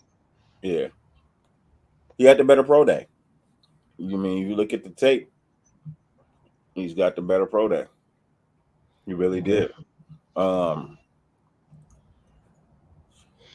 I don't Oh know. shit, It's man. close between Young and Stroud. Is close. You know what I mean? It's really Yeah. close. But I think Stroud may have edged him out just a little bit. Um, you gotta see. You gotta see AR's pro day next week, next Thursday. So Yeah, they're saving it to closer to the draft, so that way it's more in mind. You know what I mean? So because if he like if does another fucking pro day out of the park, if he blows it out of the park again, he's gonna it's pretty much recent in fucking general managers' minds and shit like that. So I think it's a good move to schedule the pro day a little bit, a yeah, little bit later than the other ones. yeah, yeah. I get that. You know what I mean? I definitely get that. But I I'm just looking at the game, just looking at the three pro days that were displayed this week. Yeah, for sure. Will Levis had And a then, and then and pro day. three out of the pretty much the four that are supposedly going to be taken in the first round. You know what I mean? Yeah, Because the only one he left had now the is better Richardson, right? ball. You know what I mean? He had the better ball coming out. You know what I mean? Nice deep passes. Nice deep passes. You know what I mean? Well, Big that's what body he's known for. frame. Huh? He does. That's what he is known for. He has a strong arm. He's a Strong arm, big big, body. strong. You know Yep. what I mean? Made all the throws. Made all the throws. Now, the one thing that he's not gonna be able to do in the NFL is flip that ball in his hand. You know what I mean? You're gonna have to find your comfortability off the bat. You ain't got time to be flipping the ball and throwing it in the Oh NFL. yeah, I know what you mean. Yeah, you're gonna be losing too many fumbles like that. You can't be doing that shit. Trying to be doing that shit right before like that. There's these guys have different type of speed, coming off the edge. Before you know it, they're there. While you're spinning that little fucking ball right before to throw it, you're getting hit. I don't want But none yeah, of them in the Raider uniform if I'm being honest. I yeah. don't want none of them. You know what I I mean? would say though, like Will Levis would probably. I mean, I wouldn't take him. I wouldn't think he's the best out of the three there, but I would say that he's probably would be the guy that I think would fit more of his system. Probably fit more of McDaniel's system. You know what Yeah, I mean? Bigger, taller. Gonna stay in the pocket. You know what I mean? Gonna go through reads, but if I don't know. The other two ain't too run heavy either though. So it's close. it's close, but I personally don't want any of them. I said I'd rather wait till next year. But Yeah. you know, if I had to take one, just judging on what I saw over the last couple of days, I think Levis is probably going to be the better quarterback. You know what I mean? Now, it also could be, the people he was throwing the ball to. You know, maybe they were just having better days than the other cats were. But, I saw a lot of wobbly balls and Pauls. I saw a lot of wobbly throws from Bryce Young. You know what I mean? A lot of wobbly throws. I saw a What lot of about off CJ? target throws from CJ. Oh yeah, So and he has the better receivers too, so you can't blame it on that. He has some fucking very talented receivers. yeah, CJ, so but hey, this is just what I see. I could be yeah, wrong. People have bad days. yeah, exactly. It is a pro day. You know what I mean? I think it's just something else just to take into account, but I don't think it's the end all be all. No, it's You know, not. it's still. I think the biggest, like if it was like a pie chart, the biggest part should be game film. You know what I mean? I think that should probably be like the biggest part of any like evaluation. Pretty much. Well, It doesn't hurt to that you're fucking fast and fucking you could jump higher than everybody else either. That does help. I'm not saying that doesn't play a part, but I just think it should be like a smaller piece of the pie is what I'm trying to say. the reason why pro day hurts is because it's usually held in a facility that you should know by the back of your hand. You know what I mean? Like you should know where all the sidelines are, where you are on the field. Like you've been there for 3 years. You know what I And they're mean? scripted. Everything's scripted. And they're scripted. You know what I mean? So Yeah. when So you I when think you like have a bad also, pro day, it's kind of like man, well, it's kind of like a test that you had time to study for, and you just didn't pass. yeah. You know, Because I mean the combine's a little different because that's why a lot of them don't choose to throw at the combine. But when you do choose to throw at the combine, it does kind of show that you're not scared. Kind of shows because those are not as scripted. You know what I mean? Those are more. You know what I mean? They're gonna tell you what to run there and then and there. You know what I mean? Okay, this is gonna be this. yeah. And this, and so it's like that's why I think a lot of guys shy away from throwing maybe at the combine. But yeah, I mean it didn't help Richardson too much. You know what I mean? That he threw at the combine. Everything else helped him out. I just don't think it helped him out that he threw because he missed a lot of throws. Well, what I hate about quarterbacks who opt out of throwing at the combine is you got all these wide receivers that need to catch the ball. Mm-hmm. You know what I mean? Like some of these quarterbacks, they be up there and they'll throw 175 passes. It's like what the fuck? Fucking arms fucking all fucking jello at the end of the day and shit. Yeah, it's like man, keep a rotation of quarterbacks from there. Yeah. I mean, if we're gonna let quarterbacks opt out, then stop letting them throw passes to wide receivers and bring in a jugs machine. I would just be like, you know what? I mean, shit. What's the point of a fucking actual like? I mean, the pro day. I get the pro day, but I don't even think that shit should be like too much stock should be put into the pro day. You know what I mean? Yeah, it is what it is. You know, people are gonna get drafted even when they look bad. Yeah, Look, Richardson is inaccurate, but he's one of the top 5 quarterbacks in the in the NFL draft coming up. that's What does crazy. that tell you? It's not a good class for fucking quarterbacks. Yeah, I honestly He's believe he's fucking. going to Carolina, though. I think Carolina's going to take Richardson. It's crazy because I seen his stats in college. Dog, that was 53% in college completion percentage. That shit's not good at all. Nope, no, it's not. 53%, bro. That's like, bro, I'm gonna throw a completion, I'm gonna throw incompletion. I'm gonna throw a completion, I'm gonna throw incompletion. You know, it's like what? Mm-hmm. Yeah, that's not. That's I why don't I know don't. if I Josh don't. Allen is inaccurate or just he doesn't rise to the occasion for big moments. Yeah, I think that's what it is, dog. It's like I think they're trying to push him to the top. I don't think he's quite there yet because I think there's still a couple quarterbacks better than him. So like I don't know, bro. I think Josh Allen is good. Don't get me wrong. I don't think he's the yeah, maybe he is top five, but Josh Allen does he ain't as inaccurate as him though. Still, Top five, maybe. he's Um, like Let's right look. there, right there. You know what I mean? I think he's like right at five, probably four, because there's probably like Got what, like okay, Mahomes, Mahomes, Burrow, Burrow. Hurts.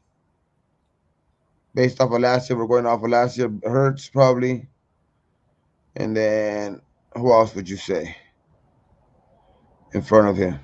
Y'all gonna put Aaron Rodgers up there? Oh yeah, I mean Aaron Rodgers did win two MVPs just 2 years ago. You know what I mean? Like fucking, still pretty damn good. You know what I mean? And then I would probably put Josh Allen. You know what I mean? Because it's like it's not that many great ones left. You know what I mean? After that, you got Mm, what? Like you got the tier of like um Carr and like you got what's his name? It's like a dude from fucking the Chargers, Sherbert, and then you got probably like Cousins and that tier. So that's why I think it's like after the top five, it kind of drops off quite a bit, I think. But I would say probably those are the top five. I'd definitely take Burrow over Josh Allen too. Oh, Lamar too. Yeah, Lamar. Hearn, Mahomes, Burrow, okay. Hurst, yeah. The other three, oh, I don't think so. The other two, nah. Allen and I think Lamar, I don't know, bro. Like I doubt it. I I think doubt it. Hurts is better than Allen, just because it's taken way less time for Hurts to get. I think better than any season that Allen has had. You know what I mean? Hurts this year was probably better season than any season Allen has had, and it's barely his second year. So I think I don't know. I think I would put Hurts in front of Allen, and but I would So, put probably Allen right there, maybe at five. so Loon's not showing up. Loon's not showing up. Basically, he's Okay. not showing up, is what he's telling y'all. He's not. He's not pulling up. No. He said after I shit and shower, I'm gonna pull Oh up. So shit. he's not pulling up.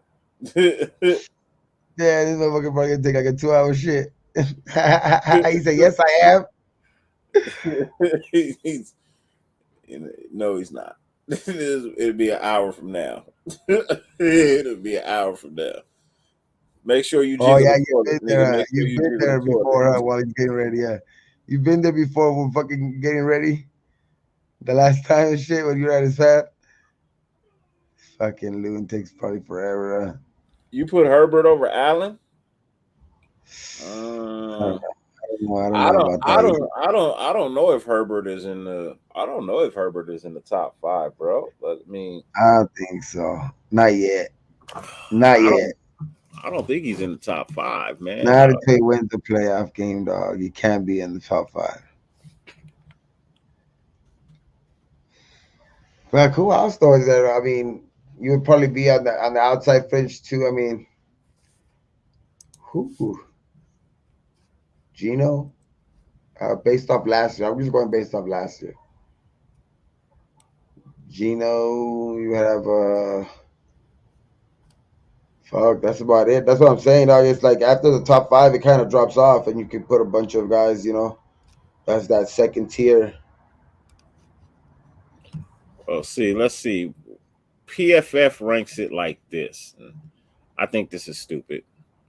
But here's their top quarterbacks: Patrick Mahomes, Joe Burrow, Josh Allen, Tua, Jalen Hurts, Justin Herbert, Kirk Cousins, Geno Smith, Tom Brady, Trevor Lawrence, Andy Dalton, Daniel Jones, Brock Purdy, Lamar Jackson, Ryan Tannehill, Jared Goff, Aaron Rodgers, Dak Prescott, Jacoby Brissett, Kenny Pickett, Jimmy G, Sam Darnold, Derek Carr, Kyler Murray, Matthew Stafford, Mac Jones, Russell Wilson, Marcus Mariota, Justin Fields, Davis Mills, Matt Ryans, and Taylor Heineke.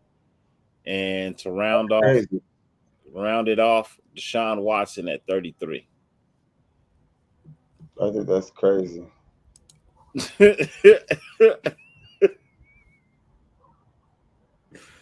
You know, have Tua up there when he was hurt, for a couple, I mean, he's pretty good when he's healthy or whatever, but can't. Hey, It's the same thing, It's just I can't put him up there in the top five. No way. hey, Darren, I laughed at that list too, bro. I laughed at that list too. Come on, bro. Seriously, bro. This, bro. Come on, man. You have look. Everybody knows I'm not a fan of Aaron Rodgers, right? But you have this nigga at 17. 17. That's an I mean, outrage. there's no way that once his receivers starting to get some, legs under them and shit like that this year, they started to, have a better, offensive touch. He started to become a better, but uh, I don't know, man. Top five. I can't say he's top five because he may be right outside the top five, but I can't say he's. I mean, he's not better. I don't think he's better than. For sure, he's not better than Mahomes. For sure, he's not better than Burrow. I don't think he's better than Hurts. I mean, because Hurts has already done more than what he's So done in his, in one fucking season than his whole career. so And then, The NFL has their rankings. And their rankings are Patrick Mahomes, Jalen Hurts, Joe Burrow, Josh Allen, Justin Herbert, Trevor Lawrence, Tua, Jared Goff, Geno Smith, Tom Brady to round out the top 10. see, that's another guy who's merging, like kind of surging towards the top two. Fucking Trevor Lawrence. Hey, Mm-hmm. Trevor Lawrence beat that dude in the fucking playoffs. Trevor Lawrence beat Herbert in the playoffs. It's just I don't know, man. It's Herbert. I'm not gonna say Herbert's trash either, but I just don't think he's top five yet. If he even gets there. Yeah. Wow.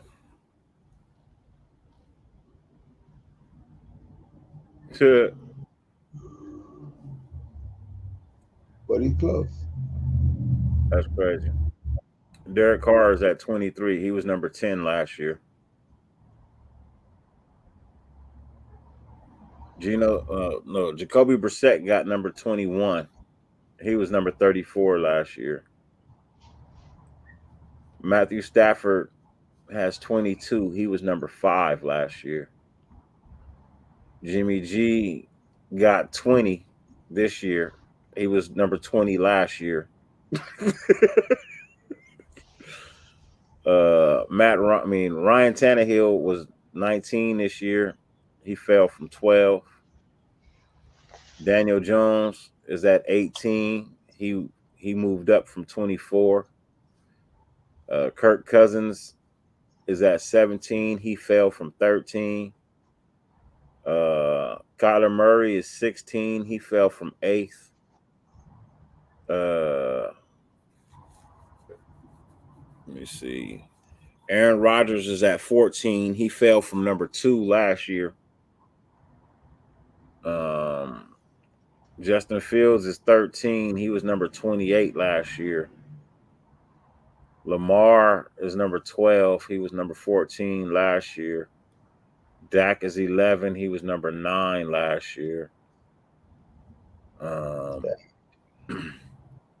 Tom Brady is number 10. He was number 1 last year. Geno Smith was number 40 last year. He's number 9 this year. And the biggest jump and shit. Yeah, Jared Goff was 23. He's number 8. Tua was 22 last year. He's number 7. No, Trevor. I think Trevor Lawrence probably has the biggest jump from 32 to 6. Yeah.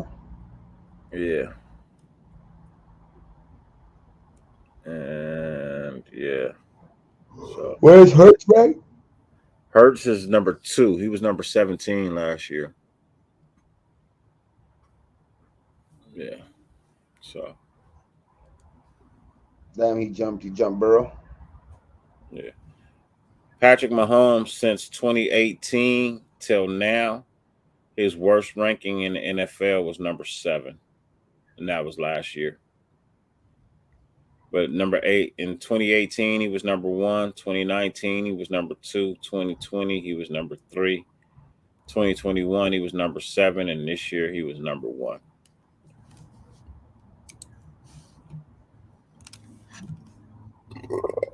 What up, Jay? What up, JG? Hope all is well. Hope you doing good, man. I just can't give it to I just don't give it to Darren Hunt. I just don't give it to him because he's not gonna until you win a playoff game. You can't be in the top 5 when every other guy in the top 5 has done it. Younger than you, and has done it. So that's just the way. Yeah, I think you should have to win a playoff game to be in the top 5. At least. I think you should at least be in the playoffs. And you can't have a 27-0 lead, dog, and blow it. I mean, I'll give it to him. He did make the playoffs, but you got your ass waxed by the Jags. Ladies and gentlemen, he's here. It did make I didn't get a chance to put those drawers on, so never mind that. I was gonna say, did you at least wipe? Damn, dog. No, I jumped from the toilet to the shower, and you know what I mean. My hand was chocolatey, but it's clean. Nah, hell yeah, motherfucker. Hey, what you end up doing on your mock draft? You took an offensive lineman? Yes. What offensive lineman is even ranked to be top 10? So you reached. Nah. God damn it. No, I didn't reach. Swarovski. From where? Swarovski, Northwestern. Northwestern? What, right tackle or left tackle? He plays both. Okay. Yeah. He had 100%. I ended up with like 19 picks. I had like 19. You had 19 picks? What, you did a couple of trade backs? Yep. You trade back from 7? No. Second round? Second, third, fourth. Ooh. I bet you these motherfuckers do some shit like that too. We went defense heavy. Yep. You went deep inside of who? Who you went deep inside of? Fuck you. You went deep inside of who? That's not what I said. What you say? You said what?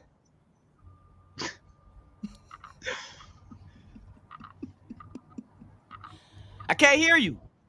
I know. I just heard he say he went deep into somebody. I hope the pronoun is a her or she. I heard that.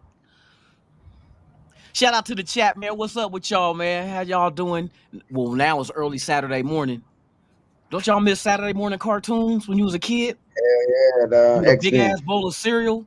Get up before your parents do and just be shit. That's Captain all the good Crunch. shit. Now that shit on 24 hours a day and 7 days a week. Yeah, This shit is no Saturday morning cartoon. It's Saturday morning sports. Yeah. Oh, the NCAA shit jumping on still. Alabama got put out. There was Yeah. one seed. Who else got put out? Somebody else got put out. UCLA got put out yesterday. Oh, UCLA yeah? got put out yesterday So there's no more to one seeds, huh? Gonzaga. UCLA was Gonzaga a 2 gone? seed, but no, Gonzaga beat UCLA Oh, yesterday with the crazy. 3 from the logo. With the 3 from the logo. At the buzzer type shit? Nah, it was like they were down by 1. Gonzaga was down by 1. Hit a 3 from the logo with like 5-6 seconds left. UCLA Fuck. tried to bring it. UCLA didn't call timeout, nothing. Try to bring it down and the dude that had the ball kind of got stripped a little bit and like it just ended like that. Damn, that's But that dude crazy. hit a 3 from the fucking From the logo, logo. dog, to win that shit. UCLA lost. Man. Yesterday, yeah. Like the top seeds got put out. Look, this motherfucker, what? Most of them. Yeah, Where because JT, that's USC at? JT's team. That's You're not gonna JT's see team. JT for a minute. You ain't gonna see that's right. He is JT a for Florida a fan. minute. You know he Damn. mad. You know he He mad. was talking that shit too, that they were gonna win it. They had it on lock. Shit, the way they was bragging about Alabama, I thought Alabama was gonna do it. They was talking about how deep they are. They lost to San Diego State. Fuck. That's crazy. This shit crazy. Yeah, they out here playing the round. Oh man. What up, Mike G? Salute to you. Where Mike at? The Lizard King. Afraid Ever of since that's why I we haven't talk about the lizards, I've been seeing on TikTok. They got this dude and all he's showing is what do you call it? The lizard something on TikTok. I saw that shit, bro. I was like, who the fuck is this? I was like, hey, them motherfuckers is tore back, boy. Man, hey, them bitches is ran down. I saw this nigga. I said, man, these bitches is they are ran the fuck down for real. No wonder they call them lizards. Them bitches, boy. Nigga, them should have been a lot hyenas. Nigga, these bitches, man, terrible. Fuck, like god dang. I mean, it ain't the same. Man, yeah. Blame it on crack and meth. Back in the day, the bitches be on the blade getting their paper. They was getting a paper for paper's sake. Now it's for crack. Then it became crack's sake. They was out there selling ass to get some rock. Now they selling it to get some crystal. Mm-hmm. Selling pussy 24/7 off that shit because they never go to sleep. That's a motherfucking shame. Where all the bad hoes went? Bitches that wasn't on drugs. Shit. They all living with women. They all turned into lizards. They turned into something with the Liz in it. They turned into something with the Liz. Make you want to buy insurance from Geico ass gecko looking bitches. Alfredo the boss with the sauce. Shout out to all y'all, man, for real. Yeah. All right, so what's the topic? Anything and everything? Yep. For the most part, yeah. What y'all think about did they sign that dude that was with the Chargers last year, the wide receiver? I know he was coming in for a visit. I little short dude. About that. Little short dude. DeAndre I know who you're talking about. DeAndre, he was the returner, right? He's from San Jose. He was undrafted out of Sacramento State. He was the returner, right? Huh? He was the returner, right? Yeah, receiver too though. Guy, yeah, he was I know. 5'8", 190. He had like 500 something yards receiving last year. Yeah, he pulled. He actually came in the clutch for them with when they had like Mike Williams down and shit like that. You know, when they had the receivers kind of down. DeAndre Carter. Yes. They didn't sign him, huh? I don't know. I know they signed that big ass defensive tackle, which we needed as far as depth, but he's a big motherfucker at 340. Nose tackle. That's that nose tackle, man. Look. Bro, he eating up space, boy. Like I said, all this shit is depth rotation. Hey, that ain't all he eating. That ain't all that motherfucker eating. Man, he don't eat vagina. He eat the whole woman. That motherfucker eating up everything. Shit. So they're saying that the signing of the offseason so far. So the biggest signing of the offseason so far amongst all 32 NFL teams is Jacoby Myers. Who said that? That's what they graded it? That's what they're saying. The best I wouldn't doubt it. signing I of the would not whole doubt off it season. because he's not expected to be a number one. He's a complimentary piece, and he's a damn good with 808 yards last year. And the Bruh, I think contract that's that going they to signed help him for. Devontae out a lot. You know what I mean? Yeah. 2 years in And a he's row, familiar over with the 800 yards. system, so it's not new to him. He gonna come in and understand what the fuck it is he's supposed to do. I think so too. I think that's a big sign because it just everything fit right into place. And last year he caught for over 800 yards with the fucking Matt Patricia calling plays.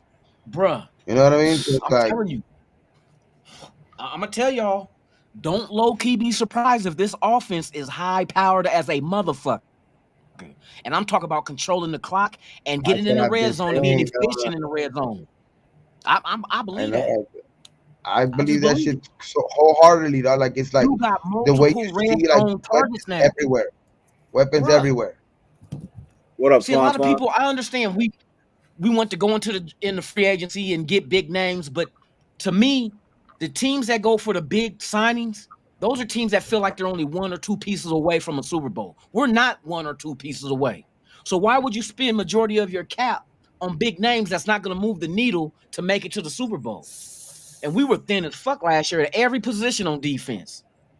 Wide receiver too. Our wide receiver room was so fucking thin.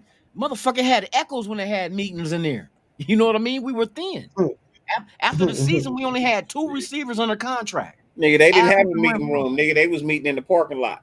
Man, they was meeting in the men's bathroom. That's how small that receiver nigga, I'm gonna call you was. on Zoom, nigga. You ain't even gotta come in, nigga. I'm gonna hit you on Zoom, bro. People gotta understand we were so thin. They had to go out here and get all this depth in free agency because you don't go into the draft thinking I'm drafting depth. You hoping you hit on all your picks. You know what I mean? And if you hit on your picks, they're not gonna be backups.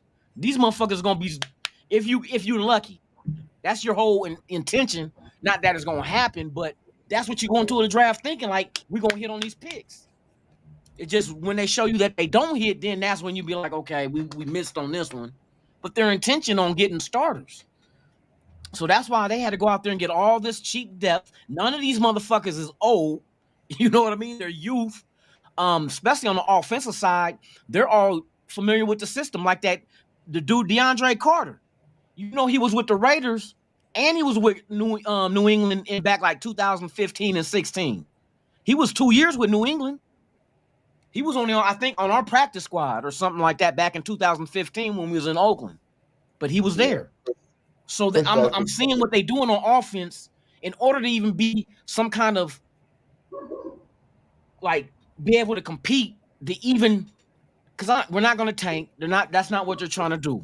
But you got to have the offense be able to win some of these games for us because you got to wait for these young dudes to be able to develop. If they're not, you might hit on some picks that come straight in and can hit the ground running. Like, oh, that motherfucker bona fide. You know what I mean? A corner, defensive tackle, type linebacker, maybe if you go that route. Hopefully you can hit on them and they can come right in and contribute. But to be realistic, they're young dudes. So you got to wait for them to develop if they're not there yet. So in the meantime, we got to throw points on the board to be a contender. And hey, look at the offense. Do you think this offense can score points with what they have? Hell yeah. You don't need Garoppolo to come out there and be no star. Get your weapons the ball. Let them be the star. You know what I mean? You kept the offensive line together. So now that continuity is there for year 2 under the system. You bring in receivers that know this shit because they've been in it before. You bring your cowbell or bell cow fucking running back, even though it's under a franchise tag. But if they give them a little 2-3 year extension, they can lessen the blow and give us more money right now under the cap if they go that route. You know what I mean? But you're bringing everybody back. The offense is back. Not everybody. You upgraded at some parts. I think Myers is an upgrade over motherfucking Mac Hollins. You know what I mean? Night and day. And tight end, you're going by committee. You don't just rely on Waller. You going by committee now. You know what I mean? We got Hooper, and you got OJ and fucking them young dudes, Horsted and not Masterson, but Fotheringham. You know what I mean? Young dudes on the roster. We got the behind veterans. And I wouldn't be surprised if you go draft a tight end. Because their tight ends are deep this year too. I want to see what they do. I'm not getting my hopes up. But I'm not at the same time. I'm not saying curses. You know what I mean? I'm not. I'm just want to see this shit. Prove to me that you know what the fuck you doing.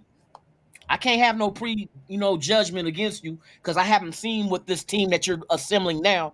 What's the capabilities and what it is that you're going out there to focus and do? Show me. So don't burn y'all jerseys yet. I don't burn no jerseys, so you ain't don't talking get to your me. I know tattoo that. scraped off. Don't have your tattoo removed. For real. Just wait. Who getting laser surgery? Man, getting that shit zapped off, man. They say that's a long ass process too, because you got to do it like 3 times where they take the to remove tattoos. Shit, my boy, I heard it hurts more than getting it too. Done been to 6 different sessions, nigga. That shit's still there. I'm telling you, that It shit hurts that's more a than long getting it. ass process. Hurts more and it costs more than actually getting it. So it's like, Yeah. fuck that. Remember, it's a laser burning your skin. Trying to get out the gang and shit. They got the programs where they include getting like your gang tats removed too. But that's a long ass fucking process, man. Just imagine, I got young partners with they faces hit up. I'm like, I wouldn't. I'm not doing that shit.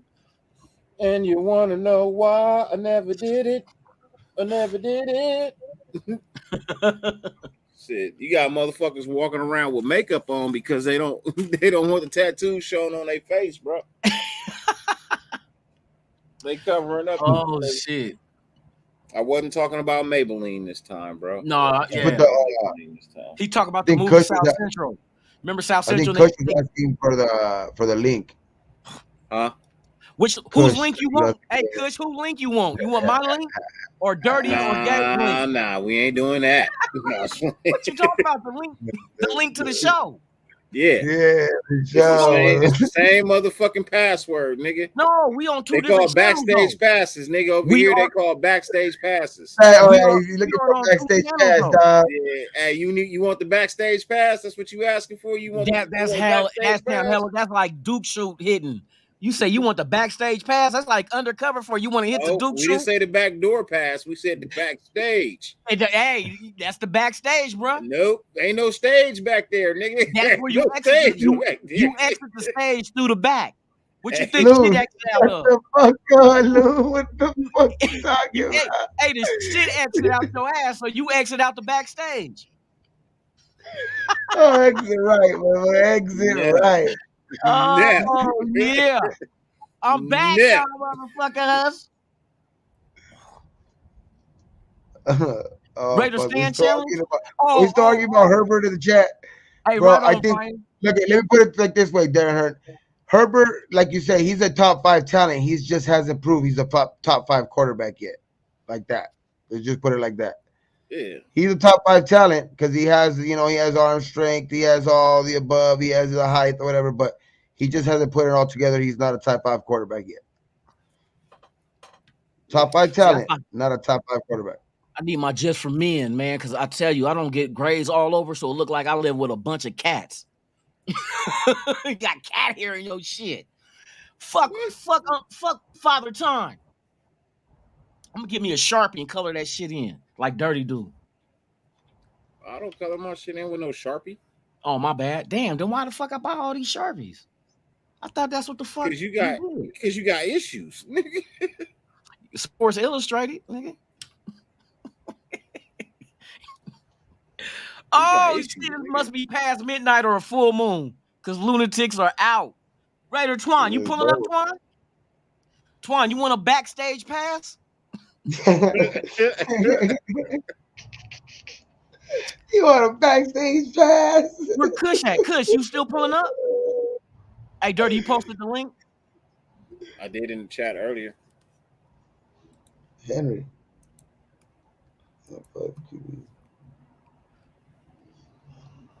I don't know, man. There you have it. It's up again. He said Jimmy knows all about the back doors. Yeah, with them mattress actresses. I said I'm a backdoor man. I ate more chicken than man ever seen. What? Oh. Hey man, don't nobody want to hear about your escapades, Twan. Nobody care about you. Yo, Wait, escapades. nobody hear about your Hey, you escapades, said, nigga. that motherfucker trying to get peanut butter. You trying to get her peanut butter on your chocolate. No, he trying to get some chocolate on her peanut butter from her peanut butter. Remember that old commercial? You got your peanut butter on my chocolate. You got your chocolate in my peanut butter. Yeah, that's called the Duke Shoot. That's the Duke Shoot, baby. Niggas out here eating groceries for no reason. Man. Still be talking shit. Shout out to NWA and Eazy-E. Ladies and gentlemen, the man who always shows up in the dark. We're gonna start calling him Kush in the dark, ladies and gentlemen. Dark Kush. What's We up? got What Dark you Kush in the house, boy. That's that new strand. And they Chocolate always Kush. show up with the car light on. That's that indica right there. That's that indica right there. Now, that's that. You know, put you He to got that sleep. car light. He got that car light out. That ebony thunderfuck. You frozen? He said ebony thunderfuck. You remember that frozen? last thunderfuck? They still got that shit around? Do they even got that shit Yeah, on the ground anymore? I haven't seen that shit, that strain in a while. Man, OG Mango. I remember all that. AK-47, champagne. Oh I've Shit, seen that Purple still Kush, around. I Granddaddy just haven't Purple. seen that. Man, That's been I around for haven't seen years, that. Granddaddy Purple. G13 was the shit. Man, bruh, tell me about it. Tell me about it. That shit's so hard to find. G13. They had that shit in the dispensary in Berkeley one time. I got lucky. My homegirl said, "Hey, they got G13." I said, "Let's go," because she had the That's card. that. Now that's that shit right Man, there. The Shit. best high I ever had. Just Yeah. You get that feel light. government 13 shit. You feel baby? light, and just like in good mood. Your head You is know, light. G13 was The you government know, shit. you know why they call it G13? It was Government government 13? 13. They call it G13 because it was a government. It was a government one. Yep. Yep. Yeah, I Loon, think y'all know y'all back shit. when, when Clinton was in office, right? That shit was Yes. Bill Clinton was president, and he was having. Yes. They were doing like Yep. little lab type work. Yeah, but hey, that was some good shit though. Yeah. Bro, that was some good shit. What about Silver Haze? They still got Silver Haze? That's that OG Man. shit. That's hard Man, to I'm find. telling you, You I gotta remember go that. through it. Yeah, I they was still really got it. smoking that. That's a rare one though. I remember Yeah. all that shit. OG Yeah, Mango. What the fuck else was Ladies it? and gentlemen, we got a backstage White guest. Widow, Hold on. White Rhino.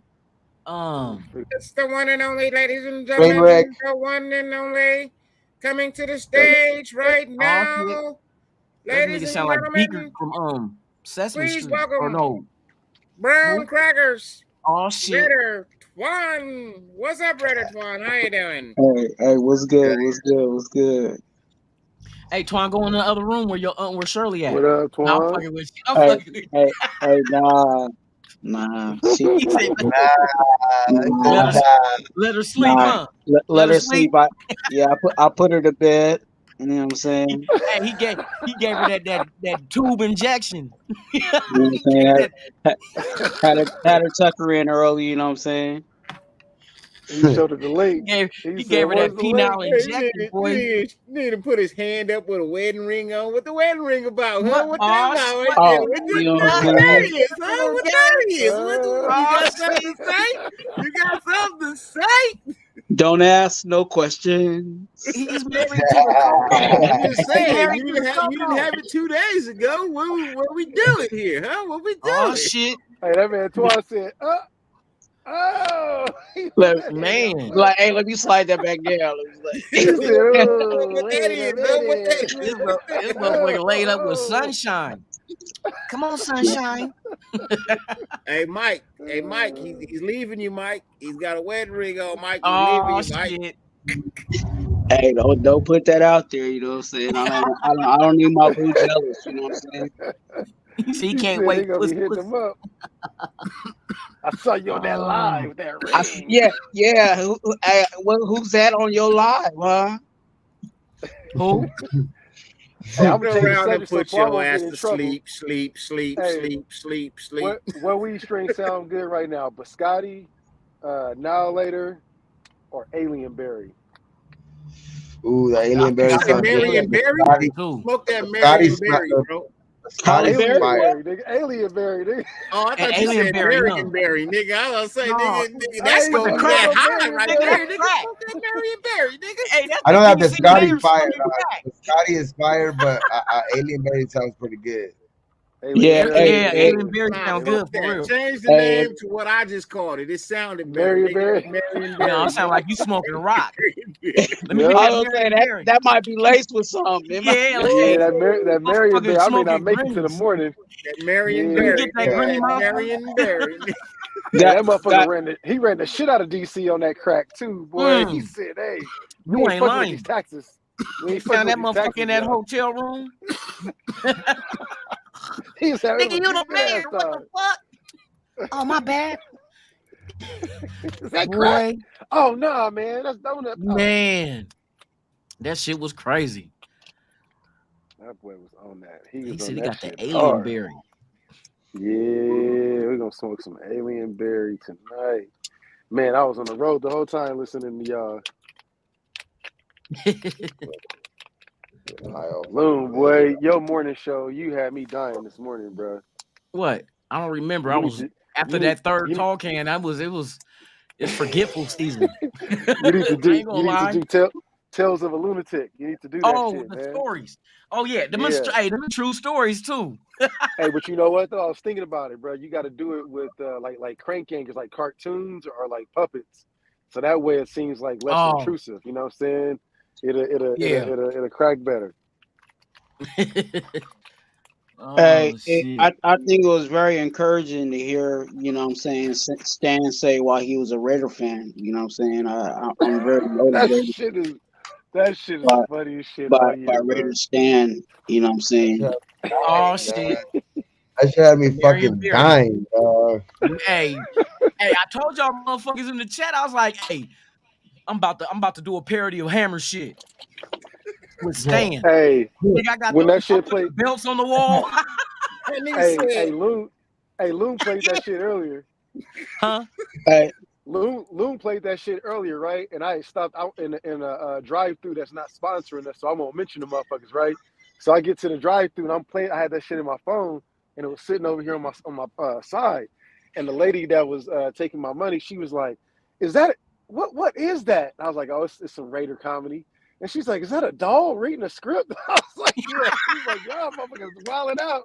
She's like, "That motherfucker like he really read that shit too. He got the shit on."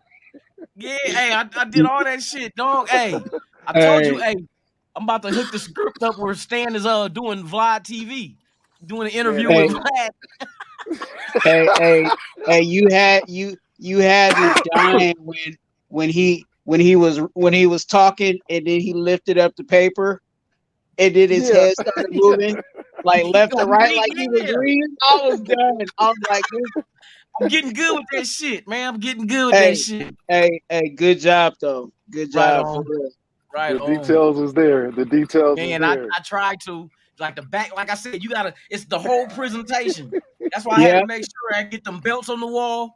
And then I made the little logo shit like he got that say Hammer House and it said Stan's bedroom. Stan's bedroom. Two rooms with Oh, I two saw it. rooms. Oh, we saw it. We saw it. Hey, why Oh that shit? shit. That motherfucker said, "But I like the Jets colors." Yeah. I like the Oh, Jets shit. colors, though. Oh man. man. Hey, Raider boy. Yeah. Yeah, hey, Raider boy. Call me Raider Boy. With the eye But you look like that I NFL got the team's eye patches. logo. What NFL He team? was like, The NFL Raiders. team. And they showed me the logo, and lo and behold, I look like that I motherfucker. look like Raider boy. Hey, Raider boy. He said he wore a patch because he wanted to be Slick Rick. He wanted to be Slick Rick. When I was little and lived on Sesame Street, Bro, where the fuck you come up with that shit at, bro? bruh, and all that shit is just freestyle. That's no script. All I right, didn't Raider script none boy. of that Let me shit. I find, just let hit me, let me, record let me and just find go out, with it. nigga, you was Raider boy. Let me find out you was Raider boy. Raider You know you boy. was Raider boy, nigga. You was Raider boy out here. No, I wasn't Raider boy. Hey, motherfuckers at my old job used to call me Stat Man. I be running the stats off to him. With the That Raiders, motherfucker said, he said Raider boy, Raider because he boy. wore a patch. He said Raider boy, and then he's like, "Why you call me Raider boy?" He said, because you look like that NFL team logo. What NFL team? This one. Oh, lo and behold, I look like that motherfucker too. Oh. Man, they ran when that he shit every when he time, started, he said, "Man, I should have said this shit a long motherfucking time ago. Why I became a Hey, Raider fan." it's championship bouts though, bro. That shit was. I know. bro. I had to. Hey, I had to. Cause that's how that shit like just seemed like it's so corny. Like he was reading because he wasn't looking at the camera. He was looking off to the side. He was, bro. When I lived in the Tri-City area, I became a fan of. What he said, the Jets. The first game he ever went to was the Jets in Bruh. Oakland. In Oakland, he said, "Go it looked figure." like- That's why I had Stan say that shit. Hey, The first it game looked I like went to figure. was the Raiders versus the Jets. Yeah, Go figure. Yeah, go figure. Yeah, we saw it. And it looked like some Taliban members had his fucking family gun to their head. He was like, Yeah, make say them it read louder. the shit. Say it, That's say exactly it how louder. that shit. It felt like that shit. Yeah. Say it It louder. felt like that shit. Like you was watching, like they was about to behead his ass on camera. Yeah. Read this, and then they gonna get the song. Oh, man. Hey, Raiders, hey, boy. hey, almost like at the end, he need to be like, hey, U.S., send them millions of dollars over here. You know what I'm saying? Yeah. As a ransom. Joe Biden, you hear this? I get a whole bunch of skits in my head, man. Now I'm gonna have Stan do a GoFundMe. Okay, play that shit, Dirty. Play Marion crack cocaine. So look, this was sent to me. What it say? This was hold on. Me.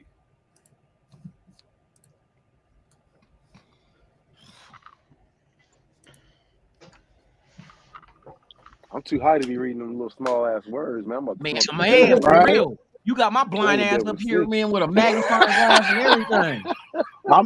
I'm like, dang, hey, I'm like, maybe I need to smoke. I got some cataracts or something. I couldn't see nothing. You know what I'm saying? Man, you smoke, your eyes better. Okay, yeah, okay. Like you had it. Oh, okay. Now I understand.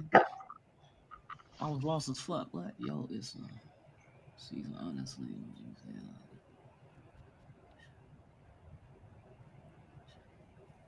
Translator. Who's this? Yeah, I can't see it. Who is it? So it says, "Oh, okay. Now I Why you understand. I flame was hammer lost like as that, fuck." son? Yo, yeah. Why you flame hammer like that, son? I'm just saying, shouldn't have to read why you're a Raider fan. Laugh my Hey, fucking for real. ass off. Raider for life, right? Yeah. Let's just say it's a content creator that hit me and asked me, bro, why the fuck you flame hammer like that, bro? Just saying. Somebody's watching the show, bro. Like somebody's watching, you know what I mean? A bigger content creator than me, bigger content creator than all of us is watching the show. And he hit me and was like, bro, like, why you do that to him, bro? Why you Hey. But that's real shit though. That's real shit. Hey, that's real shit. If like come on, bro, you shouldn't have to read why the fuck. What makes you a fan? I mean, when he was trying to and see only a person that does that try to make himself come off as being intellectual and but is actually reversed, like retarded, like you don't know what the fuck why you're a Raider fan, so you had to write it down. I became a Raider fan when I got my sex change. Hey, that's like saying like, look, hey man, why you like pussy? You ain't gonna need no fucking script to write down why the fuck you like pussy. Well, let I'm me glad think about it. You asked that, Kush. I like pussy because it's wet and furry, but he said, I'm glad you asked while he's when I was a young seaman swimming around, I then became a human being inside of some pussy. So therefore, you know what he did? Me being a man, I am naturally inclined. It's like he did some homework. Like that was school homework. Like I want you to go home and write an essay on why you like the Raiders. That's exactly what the fuck it was. He wrote an essay. I really want to know what his game plan was. You know what I'm saying? Like what No, I'm just saying, like, did he write that out because he was like, yeah, I want it to be clear and concise, Nah, or you know what did that he is, feel like he Twan? was gonna fumble That his Rumor shit, has it he words? didn't Like, write it, Twan. We that Rumor shit are was has it he YouTube didn't presidential. write it. creators. That shit was presidential. That shit was Bruh, presidential. Motherfucker he thought wrote that a he was fucking on the essay. teleprompter. He wrote an essay on why he was a Raider fan. Because Chat that's something you GPT would did read that in front shit, of the Twan. class in 8th grade. In 8th Chat grade, that's GPT what you did would that read in front of the class. yeah, Hi, my hey, name look, is. hey, I'm not knocking it. I'm just trying to figure out what was his mental processing through that whole Rumor has it situation. he didn't write it. Rumor has it he didn't write it. Yeah, okay, now I'm His understanding producer shit. wrote it. You probably had somebody proofread it and everything, dog. Producer Chat wrote it. GPT. Producer Chat of their whole GPT. clan. You know what I mean? The same way all these motherfuckers rebranded their channel. See, they're all trying to fall in line with a certain. You got to change your name. Mm-hmm. Fuck Yep. it, I'm not changing shit. Nope. It ain't about the fucking name, but see, now you see that they're trying to operate in a certain fashion. You know what I mean, and fall in line with a professional type name. Shit, that motherfucking shit. It was catchy. Leave it at Hammer's house. Shit, You said I like that shit better. man, it's more catchy. Yeah, Alfredo, don't tell nobody. What Alfredo say? Alfredo, the boss with the sauce. Man, I'm gonna take the sauce from you, boss. Alfredo said, I think he's going through a breakup and losing the dog in the process. Oh, see, now I'll be mad over the dog. I'll be Don't mad tell over the dog. nobody. Fuck the bitch. Yeah, I'll be keep mad that on over the the low. dog. Yeah, I ain't No, letting you're nobody not take taking my my dog. fucking Keep that on the dog. low. I ain't letting nobody take my dog. Fuck that shit. Man, bruh. That's some spiteful Dog ass shit. died, You don't even like him. That's You man's forget to best feed friend. him. That's a man's best friend, dog. You know what I mean? Man. It ain't woman's best friend. I got Why you up think? to get Why a do you soda think we call pop, our friends dog? but Hey, my dog. feet Hey, got in the that's our way. best friend. That's right. I Miss lost my my shit. mojo. Door. I miss my shit for real. Let's try this How alien beer. could it be? Matter of fact, I'm gonna go get another beer so I can She up take and my ran mind off of away it. from me. Best friend's gone. And I'm so all alone. I really miss you, Brandy. Y'all don't know nothing about that. Y'all don't know I nothing. know the song. I Y'all just don't was know moving nothing. along. We just letting you get your time in. Yeah. Letting you sing, bro. Gotta That let shit you hit the sound And good. notes, people huh? said ain't Keep going. nobody taking my line like Frenchie. Hey, but I will say, you know what I'm saying, we probably need to, you know, let whatever going on between him and whoever, you know what I'm saying, in his household, let that be. Yeah. You know what I'm saying? But Let that be. him reading the script, you know what I'm saying, they ain't got nothing to do with his relationship. You know what I'm See, saying? everybody. I don't get into that. You know what I mean? I Yeah. actually look, as much as I don't like the brother anymore, I wouldn't wish that on nobody. So I hope it works out for him. You know what I mean? Because I know he got a lot riding on that with just buying the house. Cheers And to shit. a healthy So and long in all honesty, I relationship for the hope that brother. he fixed that and then that shit work out for him. But everything else, nigga, suck a dick. Fuck you. Kiss my ass. I don't hate you to the point to where I want to kill you and I wish the worst on you. I just don't fuck with you on YouTube. I think you're a slimy. Yeah, somebody think, hey, son of a bitch. After a breakup like that and all that shit, dog, or whatever, like I wouldn't wait. I mean, that's already bad enough. You know what I mean? Like losing the dog, that dude might go crazy, dog. So you know what I mean? I wouldn't wish that on him. I mean, so No, Michael. No, Michael. No, Michael. No. Dogs to keep you safe. No. But And no again. Dogs to keep you safe. No, Dog. but I just feel like there's a, you know what I'm saying, and I'm not saying it to, you know, you guys on the panel, but just putting it out there that there has to be a line, you know what I'm saying, between a man and his old lady. You know what I'm saying? I'm not gonna, you know what I'm saying? Dogs to keep you safe, though, bro. Yeah. Hey, look, you know what I mean? I understand you, Twan, but you also got to remember that there's people that just don't give a fuck. Well, there's people that just don't give a fuck, bro. They don't care. Yeah, they got offended, they got disrespected, and they don't give a fuck. And yeah, exactly, Alfredo. That's what a man you does. know how we do here Twan, at NWA. We don't give a fuck either. You do you. Yeah. That is what you come here to be. Yourself. Be yourself. Hey, be our guests. Be our guests. Put our magic to the test. This nigga singing tonight, boy. I'm all with that, but it's just like I said. I feel just for me, I feel like I don't mess with people's old ladies. You know what I'm saying? Same thing like you like we you were talking about when you met Gabe's lady. You know what I'm saying? Yep. You said code. hello. That's code. And that was it. You know what I'm saying? That's You drew a protocol line. right there. That's You know what I'm respect, saying? protocol. Yep. I'm So guilty of that too. I don't even look up if the lady's passing. I don't even want to be questioned. Hey, motherfucker, you no, well, yeah, not me. nah, That's just code. But like I for don't. this shit though, with all this, man, it's just the problem is that the motherfucker put his old lady on the live. You know what I'm saying? That's really where it came from. Like he should have followed his own fucking code and keep your people off your camera. You know what I'm saying? No matter what's going on, he lost his professionalism or whatever his code was when he put his old lady on there, and he forgets that niggas be keeping receipts on this shit.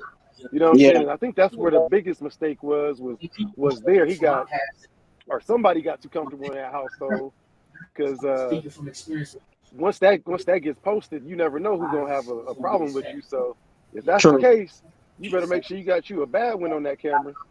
Shit. Or something like that to help you. I But I feel you, look, Swag. I even stay out of that because you know what I'm saying. Yeah. Whatever works for you works for you. You know what I'm saying. So like some people don't like the big shows, but hey, that worked for me. You know what I'm saying. Hey, if as long as the niggas happy, Right. hey, it ain't my shit. But that don't mean that he may get questionable for some of the decisions on the other things that we see when he's decision. I ain't went nowhere Oh, yeah. but go get my motherfucking beer. If you getting your soda at Walmart, you know what I'm saying? I'm gonna question your decision on it. If I find out Ziegler buying his shit someplace, hey, No, I feel you. decision too. I feel you. That's why I said what I said about the. Go ahead. I'm not making it personal towards like family members. You know what I mean? Like I'm not. I'm keeping it strictly about YouTube. You know what I mean? I'll keep it strictly about YouTube. I don't give a fuck what goes on in your personal life. I wish you the best. Yeah, right. I wish you the best because I don't want you to kill yourself. You know what I mean? I don't want you. Nah, but I want you to damn near come close. But I sure would like for you to kill your channel. Like, you know what? I can't do this shit no more. I'm done. Hey, fuck that. Have a nice just come close. Don't die, but just come close to dying. Allegedly. Like jump head first in an empty swimming pool. Don't die, but be a paraplegic. You know what I mean? Like that kind of shit. Swimming pool. Who we talking about? I told you we're gonna have I just chimed in. I don't even know what the fuck you talk about. I told you we're gonna have a show, and I'm just gonna be like this, just gonna be smoking. I'm gonna be like, damn, that's crazy. That's crazy, bro. What? That's crazy, bro. Man. Hey man, that Silk Sonic album is fire, man. Bruh, I'm already knowing. Sonic album is fire. I got 3 kids on the way. Huh? I said that album fire because I got 3 kids on the way. We told you put the rubbers on, man. You know, we wearing them Fuck that motherfuckers shit. that Silk Sonic come on. Fuck that. Hey, I'm at that age where I don't give a fuck, bitch. Get child support. What they gonna get? $1 a month? Hey, I had a homie in the army, man. We called this nigga Raw Dog Mike. And this every nigga time taking forever to start having kids. Bruh, this motherfucker, his name was Raw Dog Mike, bruh. That's all he would say. He'd be like, yeah, he'd tell a story, he'd be like, yeah, man. And he end the story, he'd be like, yeah, man, I busted all up there. I'm like, bro, why every story end with that, man? Raw Dog Mike. That's that OG in him, man. Mike. You know what I'm saying? So we used to have a bro that, you know, we used to have a dude that hung out with us. We called this nigga Raw Dog too. And one day this nigga showed up with AIDS, and yeah, right. Hey, I ain't gonna lie. When I played Russian roulette, that bullet was not in the chamber, bro. I'm good. I'm good. I ain't doing that no more though. But you nigga, get at you that. just, Hey, these hey, old. look. Hey, my uncle, he be having kids, and he like 70, 80 years old. This motherfucker got kids like 22. And I used to call my shit ironized salt, nigga, because all I had on was the raincoat, like the bitch on the carton, nigga. Oh, Just had a raincoat every single Iodized? time. That nigga nickname is Iodized. What's up, I? Nigga, because yeah, I told you, nigga, I Shit. used to wash my dick with alcohol, nigga. Fuck that. I don't shit. I don't know about that one, bro. Hot towel with alcohol, bro. Yeah. I don't know about that one. That might get sting depending on if you It's fucking with a nympho. but hey, look. When you feel the sting, you know it's clean, nigga. Bro, my last girlfriend, she was like nympho. Nigga, when you feel the sting, you know it's Fuck. clean. I mean, It I ain't wasn't gonna mad last at that it, long. but It damn, ain't she gonna- the literally sting fucked ain't the gonna skin be off forever. a motherfucker's dick. The sting ain't gonna be forever. It's gonna be about 20 to 30 seconds of uncomfortability, bro. But You at least sitting there know gritting your gut teeth. is fucking clean. Y'all crazy, dog. You said grit his teeth. Nigga, Yeah, you just sit use there. hydrogen peroxide, nigga. This nigga had for real. That nigga like he stubbed his toe. That's what that's gonna feel like. Nick. But You know that you stub your toe and you Hey, you better make that shit good. hey, People don't gonna get no clean that rubbing shit out with alcohol. acetone and Hey, shit. don't get no rubbing Yo. alcohol on the tip of your dick, man. That shit gonna Clean, burn bro. your urethra. Clean, my nigga. Clean. He said This he nigga get gonna out. be He be pissing like, lava. woo. He gonna be He got pissing lava, woo, boy. like a new man. Hey, Damn, so bro. Soon anybody as up his here piss ever hit the drink water, it gets bleach? steamed. Anybody Huh? up here ever drink bleach? Fuck no. Drink bleach? Nah, bro. Nah, I didn't listen to Trump. I mean, what you Say think I you gonna have. beat a fucking So you piss gonna test? kill COVID? So no Piss long, test? yeah, I thought piss test. Yeah, see? Piss test. Nah, fuck that shit. Yeah, Nah, I heard like you're supposed to, what you're supposed to do is kind of like dip it'll your make you hands throw in up. like bleach. It'll make you throw up. Dip your hands in bleach and then like You're kind of like throwing up. fingertip. Hey, what they tell I you to heard do is about it. put your pinky in bleach, and then when you take the piss test, then you put your pinky in the piss. Yeah, Fuck off like the, that. fuck, Shit. yeah, nigga, you drinking Yeah. bleach, bro. You trying to give yourself an abortion, nigga? What the fuck, Trying to kill Trump COVID? did wanna. Hey, how the man? fuck do you nuke a hurricane, bro? How the fuck do you nuke a hurricane? Nigga trying to nigga, you ban motherfucking abortions? Okay, This nigga done watched way too much Wizard of the Oz, nigga. This nigga watched way too much Wizard of Oz.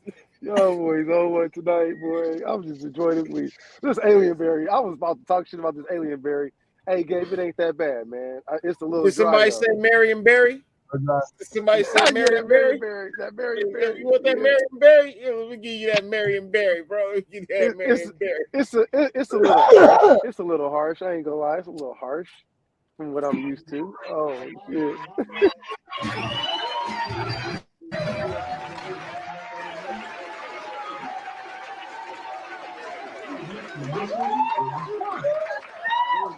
Let's just get right into it. Now, you're in the press a lot lately. You have beautiful women inviting you to hotels. People following you everywhere you go. What's it like to be a sex symbol? I don't think you understand, Arsenio. I don't consider myself a sex symbol. I do consider myself a man who's been wrongly accused of a crime, and I'm here tonight to clear my name. All charges against me are false. There's been no proof of any wrongdoing on my part. Hey, you, wake up! So, I haven't read I missed this show, dog. People tell me you've written a book. Me too. Well, I didn't write a book. I was booked. Oh shit! I'm the man walking in D.C. This is a setup. This is a setup. Get that camera on. They were supposed to tell me the show was coming, and they don't. You know what I mean? Call it. It's Jeffrey and Tom. Call out shot, man.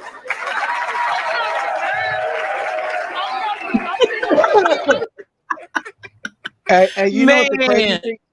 And you know what the crazy thing about Marion Barry is though? Like everybody talks about him doing drugs and stuff like that, but he did a whole lot for that community of DC And people That he people is. fail to forget that he's actually done more than some freaking politicians. You know what I'm saying for their respected areas. Hey Twan, you right on that aspect, right? And he probably would have got away, but nigga, you got caught twice. True. Twice. You got caught twice. True. But I'm just saying, like, do it again. People know, You know him what? for that, but I'm just like, dude, there's a lot of things that he's done for that community that, like, That's facts. Yeah. Hey, let's not. They need to do a show. They need to do it. They need to do a Where Are They Now show on him. Where are they now? Where the fuck you at, nigga? Where you at? You gonna be looking like that dude on the show. Now we found Marion Barry. Hey, bro, that was actually one of the funniest shows all time, man. A Living Color, bro. Like, yeah, man, for real, bro. Sketch, hey, them sketch comedies, boy. That's the shit though. You ever see when fucking was it when Jamie Foxx had his fucking comedy show? When Jamie Foxx had his comedy show, and he said like, "Man, I remember when I knew J-Lo when she wasn't even J-Lo. She was just hey ho." Hey ho. Yep. Hey ho. And one of the Fly Girls. Like, hey ho. Fly Girls. Fly Girl. Yep. Man. Hey, that was Jim Carrey. A lot of motherfuckers got their start on there, bro. For real. Yep. For real. Fucking what is it? Shawn Wayans was the DJ. Remember Shawn Wayans was the DJ? SW1. Yep. SW1. Wasn't Jamie Foxx the DJ for a minute too? I don't know if he was a DJ. I think he was. Was he? I don't think was he. I don't think so. No, he was not. Was talent. No, Jamie was part of the talent. They put everybody on for that shit. It was SW1 for forever. They had Tommy Davidson too. It was SW1, and then Tommy Davidson, David Allen Greer. When Sean left, it was they brought in their cousin. Keenan, Avery Wayans. There was. Bro, is that the most talented family? Jim Carrey.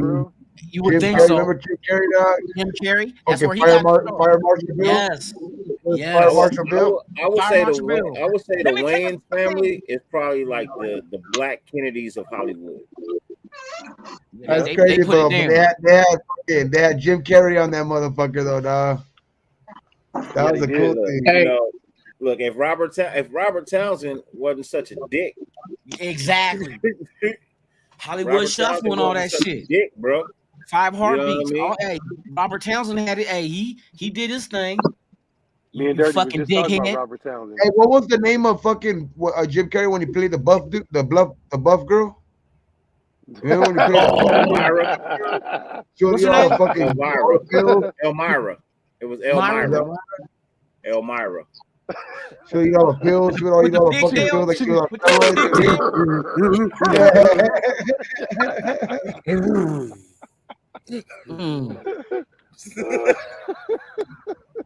And then how many years later did we see? Hey, after that, how many years later did we see China on WWF? For real, that was with her square chin ass China. Looking the same way and shit. Yeah, man. China was for real. She was on the scary thick. Man. Yeah. Homie don't play that. Homie don't play that. Homie don't play that was one of the best ones. Yeah. Yes. Yeah. Homie don't play that for real. Wanda. Yeah, fuck those kids up, dog. You just be like, hey, shut up. Did you hear about in a swirl? Did you hear about David Allen Greer? The first time they did Wanda, he didn't know that Jamie Foxx was coming out dressed as Wanda. They did like a dating show. Yeah. And, they didn't tell his ass. Yeah, that shit had me dying, bro. Wow. Hey, Jamie Foxx was a fool. Jim Carrey didn't even know until Jamie came out. You could see him like in that skit. Like they could not film that skit at all without these motherfuckers dying, bro. And, hey, Jamie Foxx was a fucking fool, dog. With his wandering, yeah, the lips. Oh fuck, dog! It's just like Martin with Sinead, dog. Oh, Shanae, hey, for real. Hey, Martin is another one with them characters, though. Oh, shit. Yeah. Yo, VIP. Let's kick it.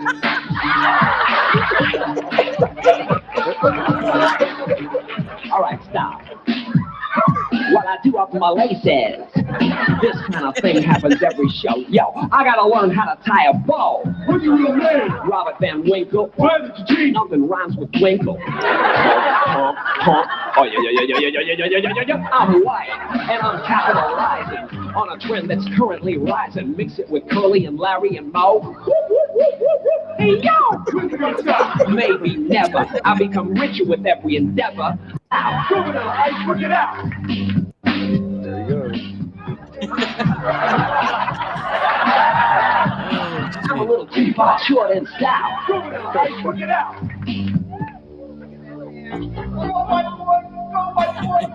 I told the world Hey, why I you was look like Raider Cody? We're talking right, baby. Hey guys, Like Raider Cody. what's up? Is your Raider Cody? Yeah, he's like Raider Cody.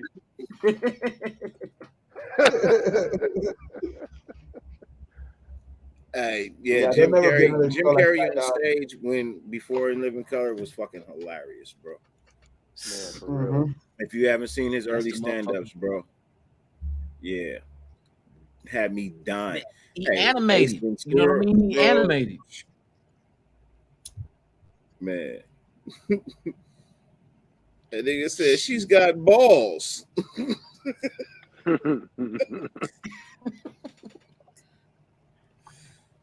Laces Shit, I heard out. Laces out. they're doing a new Teenage Mutant Ninja Turtle movie, and Ice Cube playing Superfly. You know, remember the Fly? Oh my God, yeah. Remember the Really? scientist that was turned into a fly Yeah. type character? Ice Cube was playing that. I seen him post that shit. Oh wow. Damn. Yeah. Someone's gonna want to watch that. Shit. Who don't?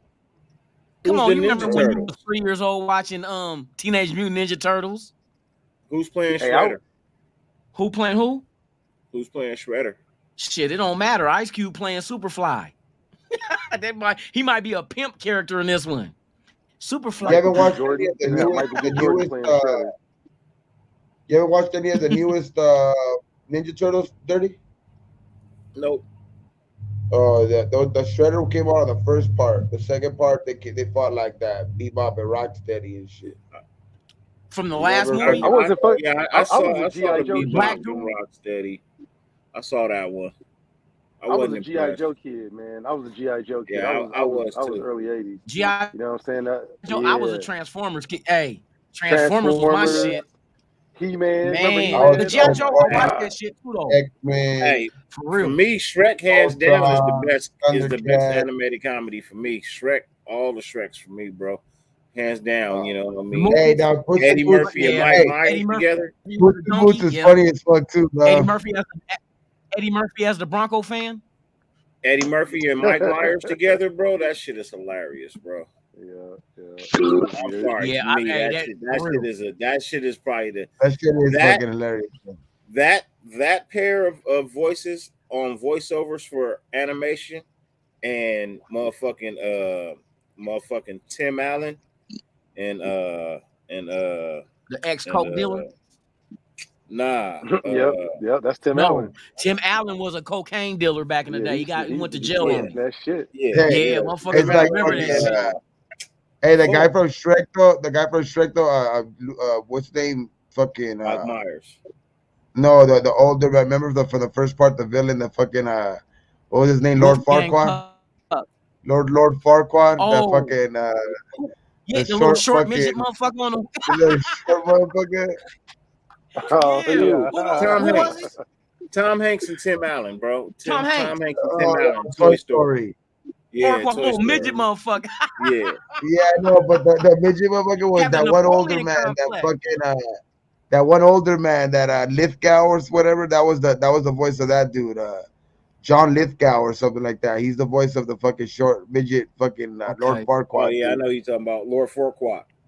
Yeah, Nah, Farquaad, best one yes. all time is Farquaad. the Boondocks, Epic bro. shit. For me, Oh shit. Boondocks is Oh, nice, but Boondocks is my shit. Hey, I mean, let's hold on, though. look. Hey, I love Kush, Boondocks, bro. are I you up do. on Legends of Chamberlain Heights? No. You ever What's watch that? Legends of? Oh, watch that. Look that shit up. Shit. What? What's That that? shit Black funny Dynamite, as a the motherfucker. animated series. Oh yeah, I fuck Oh with yeah, that. that one too though. That yes. Dynamite. But you know why I say Black Dynamite. Boondocks is because those voices was played by one woman. Oh yes, King. Those two boys, yeah, Regina King. What's her name? What's her name? King. That played in 227. Regina. Yeah, She did Regina the King. voice. Yep. Yes. Yeah, she played in Friday too. Or hey, what's good with you, man? Salute. Yeah, man. What's good? That's some good shit. Can I do that? Yeah, you remember Bebe's Kids? You remember Bebe's Kids, dog? Bebe's Kids was dope as fuck. Came out.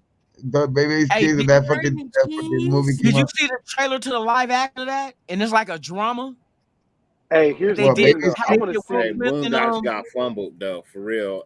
FaZe. Boondocks got fumbled. Bro. Yeah. Once Aaron, look, I stopped fucking with the Boondocks once Aaron Magruder separated ways, bro. They fucked it off. They were supposed to come back with a new season, but and then Pops died.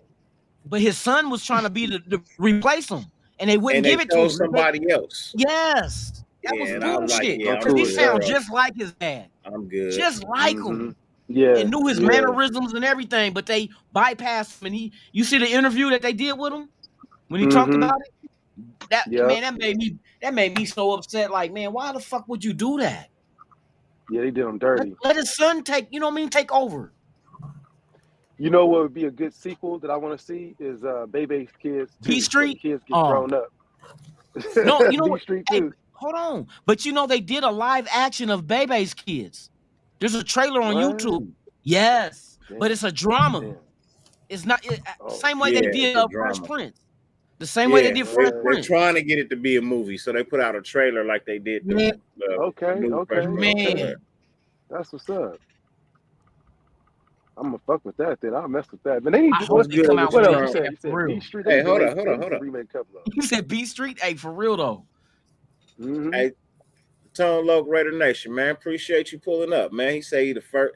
What up, though? First time pulling up. Go Raiders. Hey, man. Appreciate Salute you, man. You. Hey, for real. Appreciate you. Hey, keep coming back, brother. For real. This is a platform for all of the nations, you know? See if you like the show. If you like the show, leave a thumbs up. You know what I mean? If you decide you want to subscribe, by all means, please do. If you don't, hey, tune in. Give us another opportunity.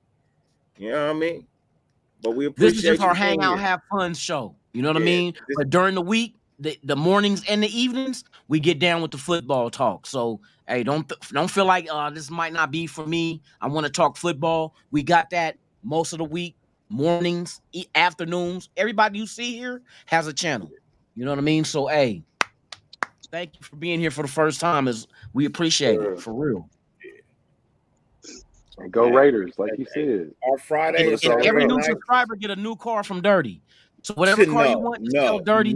Tell Dirty not put that out there. I'm not giving out what a Raider hat in it.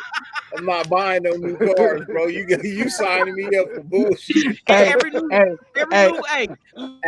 Every new subscriber get to hang out with Jimmy G in Las Vegas for a weekend. At the Bunny Ranch. Hey, look, if I'm giving out new cars, they co-signed by Loon. Loon is the co-signer on them cars, bro. It's based right on our Raider for real.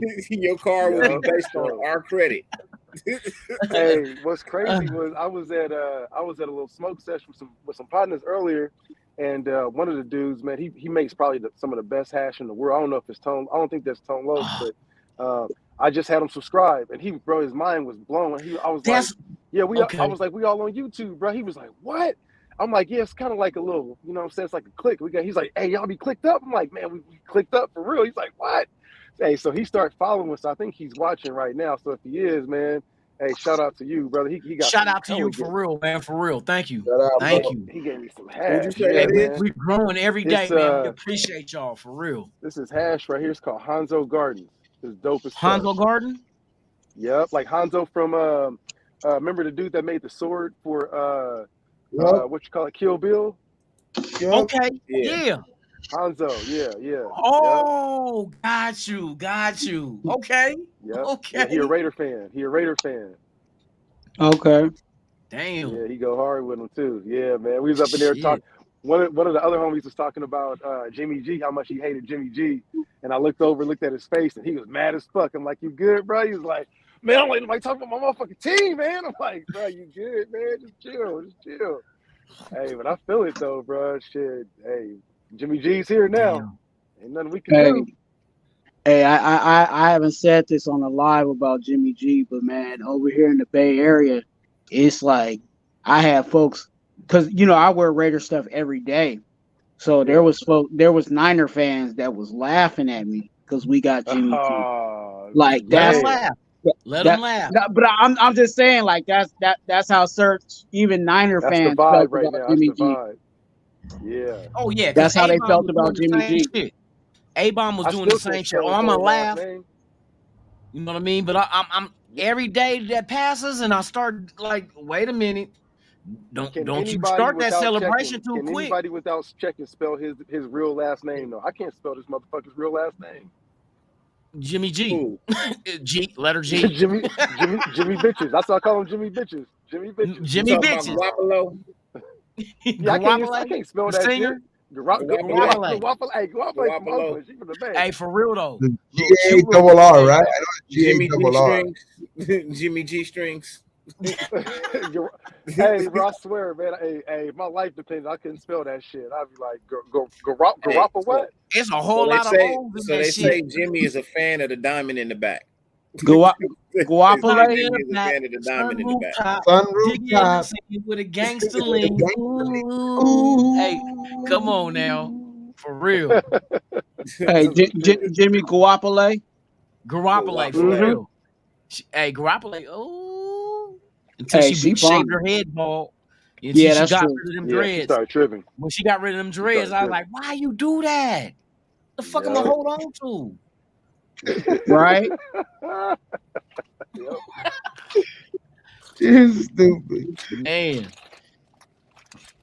Half man, half horse. Okay. All right, Mike. who's Like half we man, know. half horse? I wish he was Hey, healthy as a horse. Mike For had a What real, you good like, time, half man. man, half horse like this? Sagittarius boy, the rider. what is that? What are those called though? Like a centaur or whatever? Senator. Yep. Half man, half horse, the archer. Because they usually have a bow and arrow. I put an AR-15 in his motherfucking hand. He said we're gonna stay ready with this centaur. Man, Mhm, you got to mhm, evolve with the time. It went from slingshots to bow and arrows to motherfucking fully autos. Hey, Who we got out there? Who out in the chat land? Who in the chat land? Hey, Mike Guerrero, can you deliver me 2 lizards within the next 24 hours, please? With a free large fry? Mike's like this. I want a super size. Lizards. I need 2 lizards with cheese and a and a large fry and Coke. Right. Hey, Not the you soda. might Oh want my God. you might Not the want to hold soda. the cheese. No, give me the cheese and Coke. I want a large Coke with it. I'm gonna do lines off the ass. You want cheese? You want your lizard with cheese? He Yeah, said, "I'ma do lines up there." this kind of cheese, cheddar.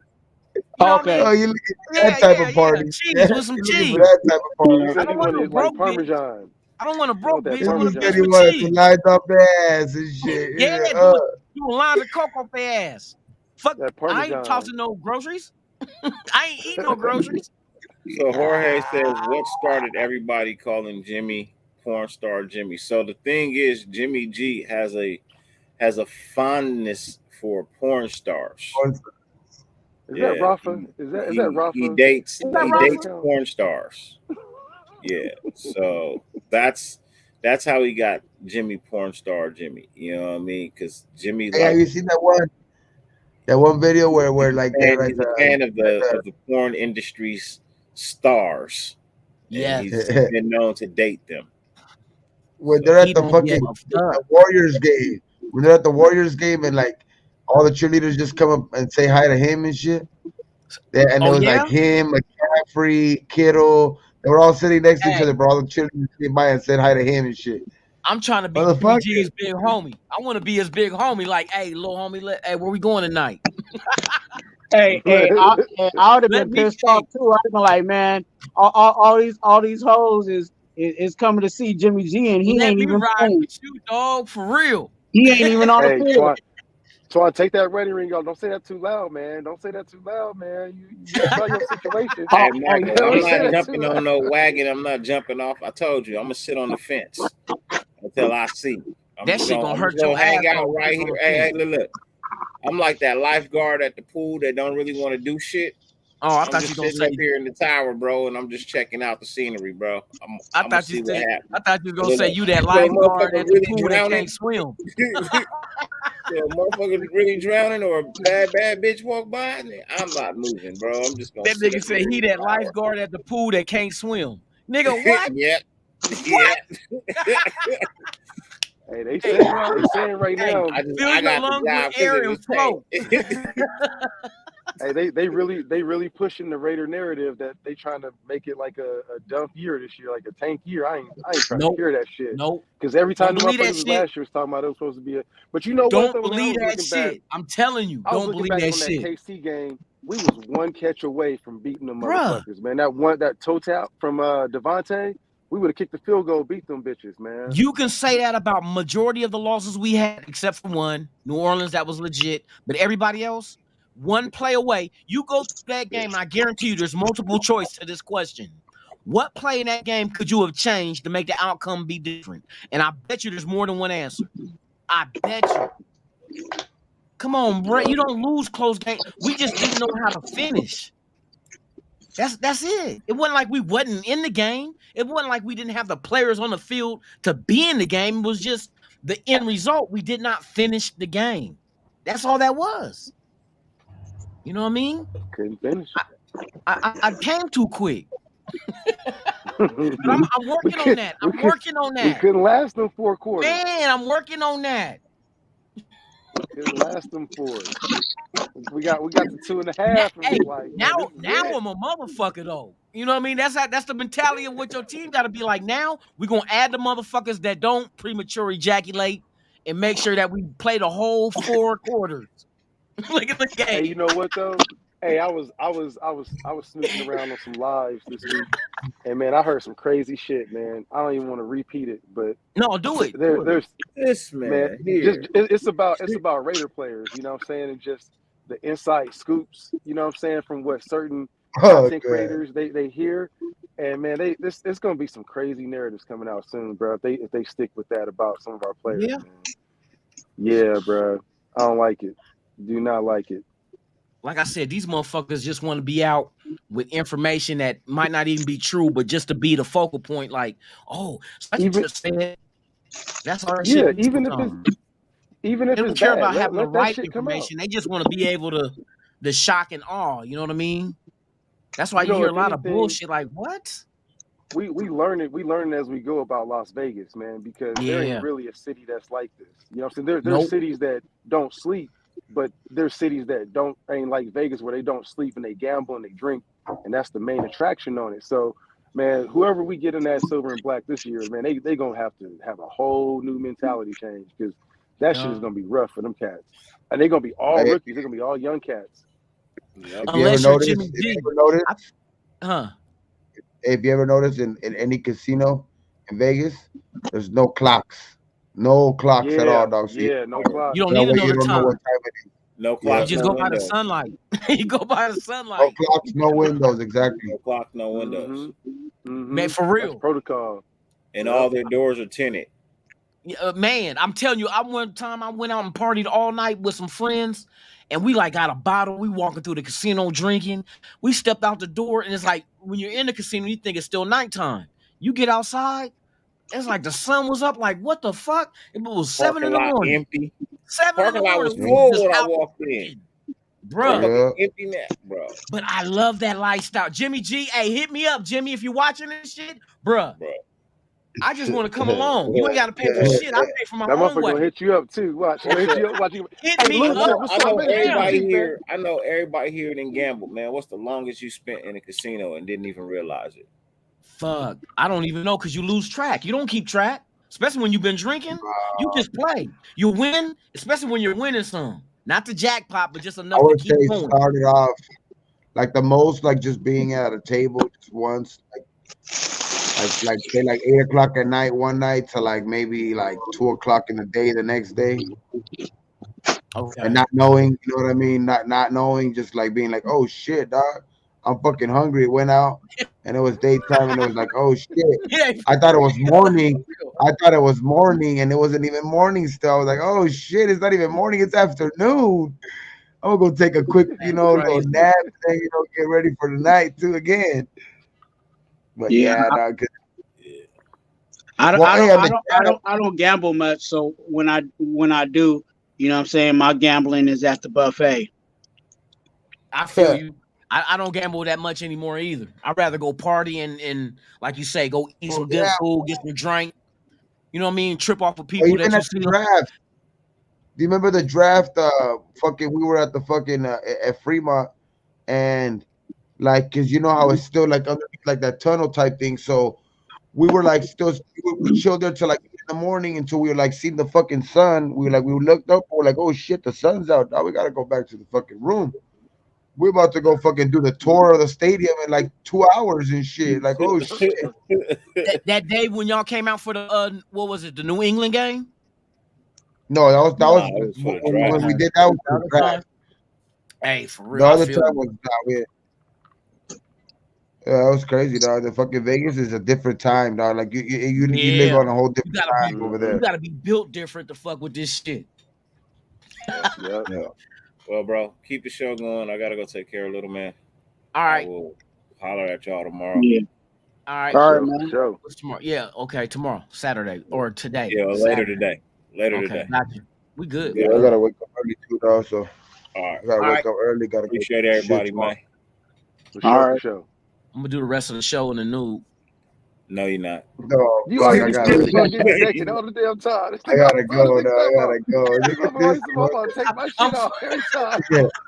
Nah, but hey, I forget it was cool fucking, being on here tonight. But yeah, I gotta wake up early too. So hey, okay. you guys have a good night, bro. You It's guys have a good. good night. Get it, Gabe. Get it, I'm Yeah, Gabe. up, bro, so for Be sure. good, bro. Yeah, so We up, man. Yeah, I went. There was one spot I forgot where it was at. It was actually on the strip. But they had like karaoke. It was like an outside bar, I know. Yeah. kind of like a shopping area. When you walk down the sidewalk and you gotta go left and go up in it, and then Yeah, right at first place. Yeah, I know exactly. yeah, Yes. yep. So I was there, man, and we sang karaoke freaking all I'm telling you, night. Vegas. Hey, And Vegas by is the so time lit. you had a few, like I had a few drinks and stuff like that, and Yeah. by the time I realized it, like you said, you look up, it's like, oh dang, the sun is out. I need to walk my Man. ass back. I need to walk my ass back to this room. You know what I'm saying? Hey, do you It guys have happens like that. do you guys have a drunk name? No, we don't No, have Like, drunk names. bro, you don't have a name that you go by when you drunk? Nah, I keep my I you know what I mean. I got nickname already, and then derivatives Yeah. of that nickname. I got you know what I So mean. my Vegas name is Tony. When Tony comes out, it's trouble. So when I be in Vegas, man, my God, oh my God, man, that's the time I'll be wild. I don't gamble, but that'll be the Yeah, time where I'll go to all the bars and I go grab me a little shot, keep it yeah, pushing. And man, I'll tell you what, man. One time I went there during the draft time, and that's when it was the year that Reggie Bush got drafted. okay, And man, bro, one time I got to the VIPs. The lady that was behind us in our group, her and her husband was like, if y'all can get us to the front of the line, we'll pay for you guys to go to a VIP. We'll get a table. And they bought a table, and it was the same time when Reggie Bush was getting ready to get drafted, and they cleared yeah, the table out. And they're like, hey, Reggie Bush getting ready to set up. We got to set up a table. You guys got to move. And she's like, fuck Reggie Bush. But I'm like, hey. I'm like, hey, chill out, man. Chill out. She's like, fuck Reggie Bush. We're going to get this on table. So they moved us over to a little table. Man, I didn't leave that hotel. I stayed down there and was gambling. Busta Rhymes was in that motherfucker. Everybody was in there, man. We didn't leave there until like Gabe was talking about the sun was up, man. It was man. off the hook. But Vegas will consume you, bro. It's like 2 or 3 shots. Next thing you know, whatever happens, you just go on a damn journey. That's it. Yeah. That's it. I be Every loving that time. shit. I don't have a drug name, but I used to have a karaoke name when I used to do karaoke. We got it. What, Hey, Quincy hey, Jones? your new drunk name is gonna be Mario. It's gonna be Mario, Twan. That's gonna be your new drunk name.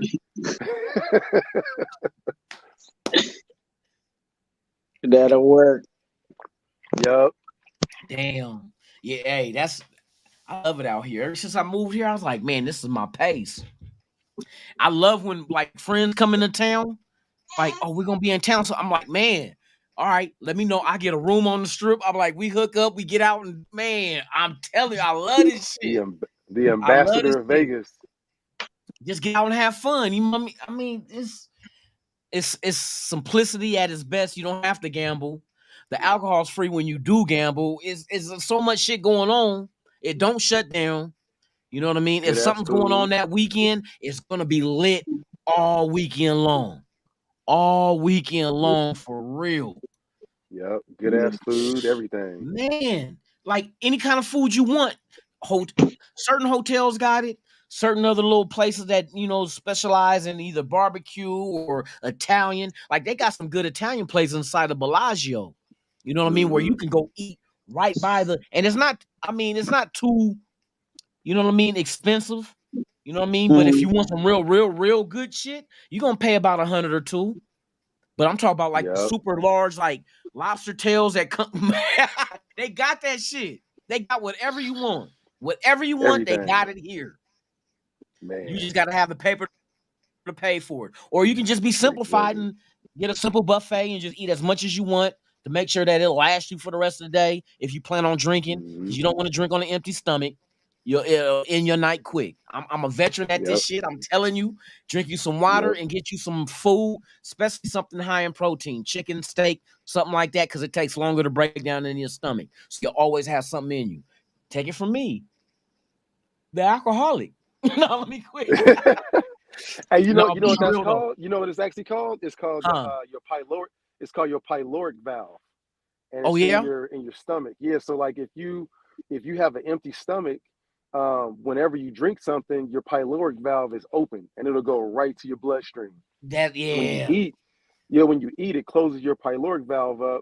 And then when you're drinking, it just mixes in with the food that you already got in your stomach. It ain't going, So they tell you to drink water because you don't want to get dehydrated, and to drink something or eat something high in protein, you know, your chicken, steak, because it takes longer to break down in your stomach when you eat protein, meat that is. Hey, don't eat peanut butter sandwiches, just eat meat. So since you done broke down what to drink during and before, what's the hangover remedy? Well, I'll tell you this. The thing that gives you the hangover is dark liquor. See, the color of the liquor being dark means the toxins that's in it. So you figure like your tequilas and your vodkas, especially vodka. I'm going to tell you why with vodka. Vodka, the industry of vodka, their main goal, what they're trying to do, like the top shelf, like the Belvedere and shit like that, their goal is to make it odorless and not give you a hangover. That's why it's filtered so many times. If you notice, top shelf vodka are filtered around 8-9 times. But they're eventually they want to get to the point where it's odorless and you don't get a hangover at all because they filter all the toxins out. So that's why Hennessy will give you more of a hangover than vodka will, because the darker the liquor, the more toxins is in it. That's what gives you the hangover. Liquor, the more it's gonna make you sick. There it is. Hard liquor, not the wines and shit. Well, wine is a different, you know what I mean? But the way they do, like the whiskeys, the bourbons, shit like that, I stay away from. I like vodka and I like tequila. You know what I mean? And those are natural type. Well, especially tequila, since it's coming from a plant, is more natural. You know what I mean? The healthiest liquor to drink is tequila. You know what I mean? That's facts. The healthiest. So if you're worried about your health, drink tequila. Top shelf though. Top shelf. You need a drinking show. You need all types of shit. Man, notice with vodka, the worst shit to drink vodka wise is bottom shelf shit, because they probably only filter like y'all know about Taka vodka, the cheap shit.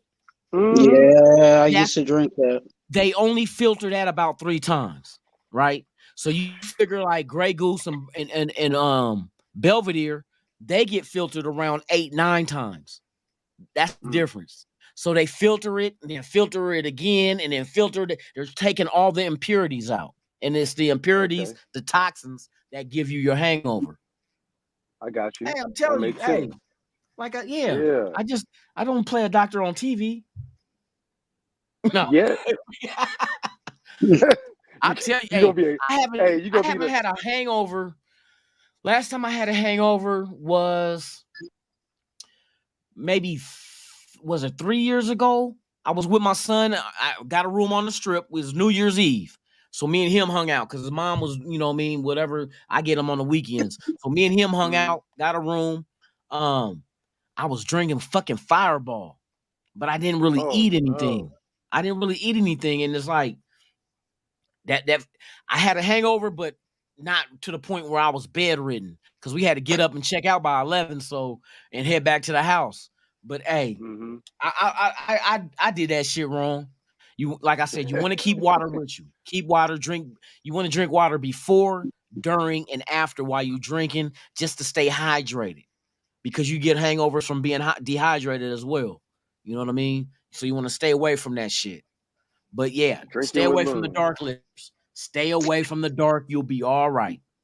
I think a lot of people run into trouble, you know what I'm saying, with that, because even before they start drinking, there are like we're sitting here now and we may not even have had a drink today, but we're still dehydrated. You know what I'm saying? According to medical, how much water you're supposed to have in a day. Exactly. Yeah. So people, there's a lot of people that just don't drink water at all. See, and then they decide they want to go drink, and it's like you're already dehydrated, and then you're drinking something that's going to dehydrate you even further. And that's when, you know, people run into those troubles. You know, it's like you've been drinking all night, and then you go to sleep when you get home, and you ever wake up in the middle of the night or in the morning, and you like real thirsty. You're fucking dehydrated. You're dehydrated. That's why. Yep. So you go and just guzzle down a big old cup of water, and it's like, bruh, you got to do that through the night. Do it through the night if you want to party all night. If not, man, for real. So that's the keys to it. Stick to the Kush. I stick to the Kush now. I'm about to get back on my shit. I'm about to get back on it. Hey, I saw you talking about I used to be kind of timid because like my job, what they would do, and I've been a victim of it, where they pulled me 2:00 in the morning and did me with a fucking drug test. You know what I mean? A random. So, but now that when they came out like about a few months ago, and they made it be known that they're not testing for weed anymore, just like the other shit. I'm like, oh yeah, okay. Man, I remember one time I was working with this cannabis company, man, and they hit me up. They was like, hey, we need you to take a drug test before we get you going over here. I'm like, okay. I'm like, what y'all test me for a weed company? And so they like, no, we want to make sure that everybody ain't on nothing else. They're like, weed is cool. Oh, yeah, exactly. But they didn't tell the doctors that when you go take the drug test. Yeah. So the drug test called me. They like, hey, you tested positive for cannabis, like insane amount. I'm like, oh, okay, that's good. Insane. I'm like, I guess I got the job then. Wow. Yeah, man. Yeah, they tested me. They wanted to make sure, but now like they test for everything else. Because people be doing some wild shit, man. They're starting to lighten up because they just came out on the news out here where I guess to be part of like the police, people that want to become police officers, there's a certain amount of time that they have to be clean. They lessen that shit now. I think it now is only 30 days now. Oh shit! I swear to God. Hey, man, I'm about to be a cop. For real. Because I mean, it's not really. Yeah, I mean, as long as you're not high on the job type shit, you know what I mean? That's the way it is at my job. Is like, as long as you're not high, like you go to lunch to your car at lunch break and you go hit it and come back. Because we work with machinery. You know what I mean? And that's the thing they worry about, because if you get violations with OSHA, they fine your ass like a motherfucker. So they crack down on safety at my job at Amazon like a motherfucker. Like, hey, they always come through and be like, make sure you're using this and doing that, and them fine. It'll wake your ass up. You Huh? think you got benefit? You think you got benefits now? Wait, go ahead and sign up and be a police officer. Realize how much good benefits they get. They that that Yeah, that that health dental plan that they got. I Look, bet. I bet. A1. I'm for telling you, hey, real. my son's mom used to work at Santa Rita as Okay. Oh, at the jail? not Yeah. as an fucking what you call it. She Correction was a officer. sheriff technician helping the Okay. sheriffs and Okay. shit out. So she got mad because one time you know they all their shit is transparent, so you can look up a employee under that shit and they show you how much they make. And like she owed Mhm. me some money one time. I say, hey, where my money at? She's like, well, she said, you know, I told you again. I said, shit, well, you made X and X amount of money last year. What you know about how much I make? I said, because all y'all shit is transparent. You can go, Yeah. I can go Got on you. and Google it, and I know exactly how much overtime you put in. Man, she was stuck like she got mad, like she got He said, I got mad. it printed out. I got it printed out right Man, here. I said I Yeah. knew exactly how much she made. She made 6 figures Mm-hmm. because they give you like Mm-hmm. overtime whenever you want it. And I remember she was taking the shit. This was when we was together too. I'm like, you made X amount of dollars last year. How the fuck you know how much I'm making? Cause I seen it. It's transparent. California. California made all the state employees transparent. Yep. I see. I know how much overtime you got. How much they took out for your medical and dental. I know all that shit. She was mad as a motherfucker. I understand why they did that, but I kind of don't like that. You know what I'm saying? For You real, you know, shouldn't nobody kind of be in your I kind pockets. of You know hate what I that mean? you anybody can be in somebody's pocket like that, but I Man, understand for it real. because you know the money that they are using is supposed to Taxpaying be tax dollars. dollars. You know what I'm That's saying? tax So dollars you though. know It's the to know public is what the paying. officers are Exactly. making and stuff Yep. like that, like I understand that part of it, but yeah, they get taken, they get cops and stuff like that, and obviously your old lady, you know what I'm saying, she probably had those benefits, you know what I'm saying, and stuff like that because they do take care of the officers.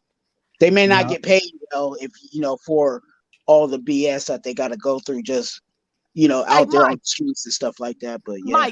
Mike, what are you insinuating with that comment right there, bruh? Drinking with Loon, you'll wake up with your pants around your ankle. Bruh, that makes me sound suspect, bruh. Wow. That's what you think of me? You think I'm a booty bandit? Now look, I'm gonna make them feel bad. Hey, you think I do that shit? I'm so disappointed in you, Mike, right now. I thought we was cool, dog. I thought we was like taking down lizards together and shit. But now I see Yo, that I'm you just want to appalled. watch me do it. You just want to watch me. You ain't Paul, I'm you a nigga appalled. that That's, still. that's fucked up, Mike. I would never say nothing like that about you. Ever.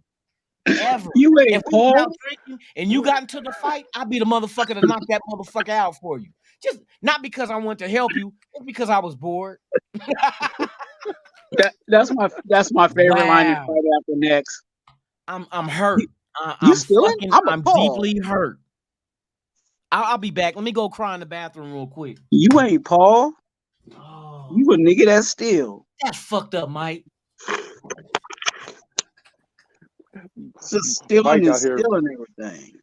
Mike out here got Loon about to cry and shit, man. God dang, MG. It's a light Man, flex on him. that's crazy. Yeah, man.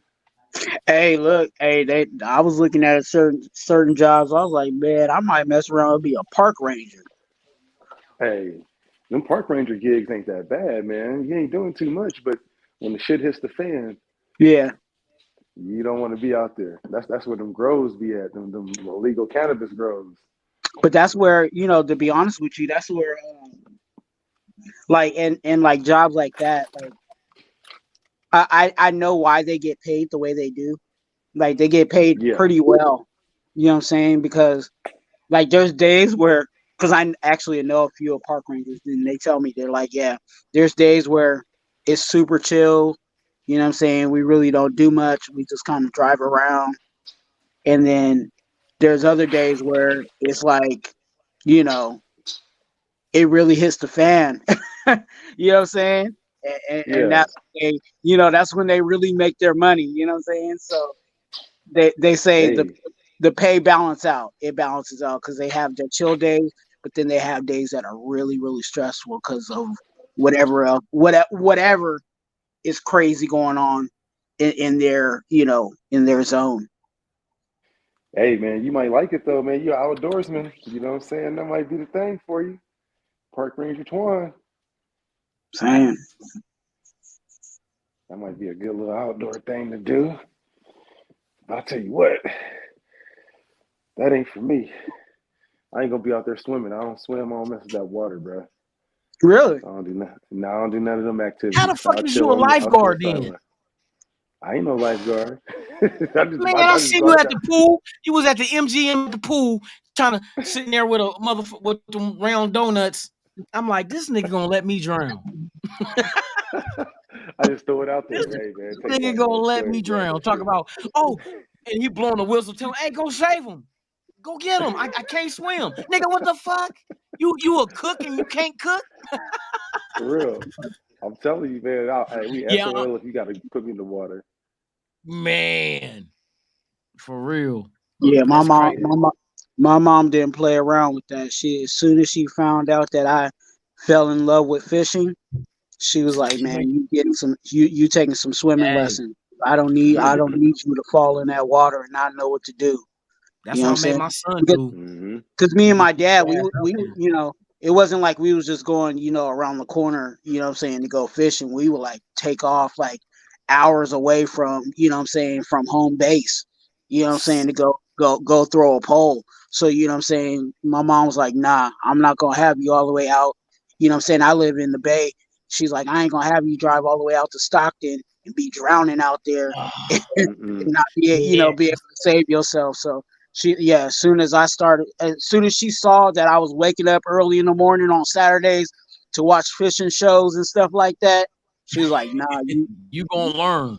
You gonna take these swimming lessons before. Yeah, so I'm glad Stockton, I did. Man. Stockton got some good fishing. I remember I went out there with my uncle, man. My uncle took me fishing for the first time. And we wasn't catching nothing, right? We was on a boat, we wasn't catching shit.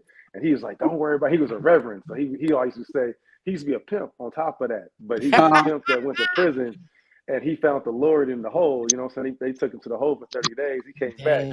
So he was out there. He was like, now say, here it is. Now say, here it is. We're going to catch us a fish before we get up out of here. And bro, I swear, man, we went to this motherfucking area where they was like a bunch of boat docks and shit, boat houses. And we out there just catching them. Yeah, we catching them back and forth. I hear a shotgun.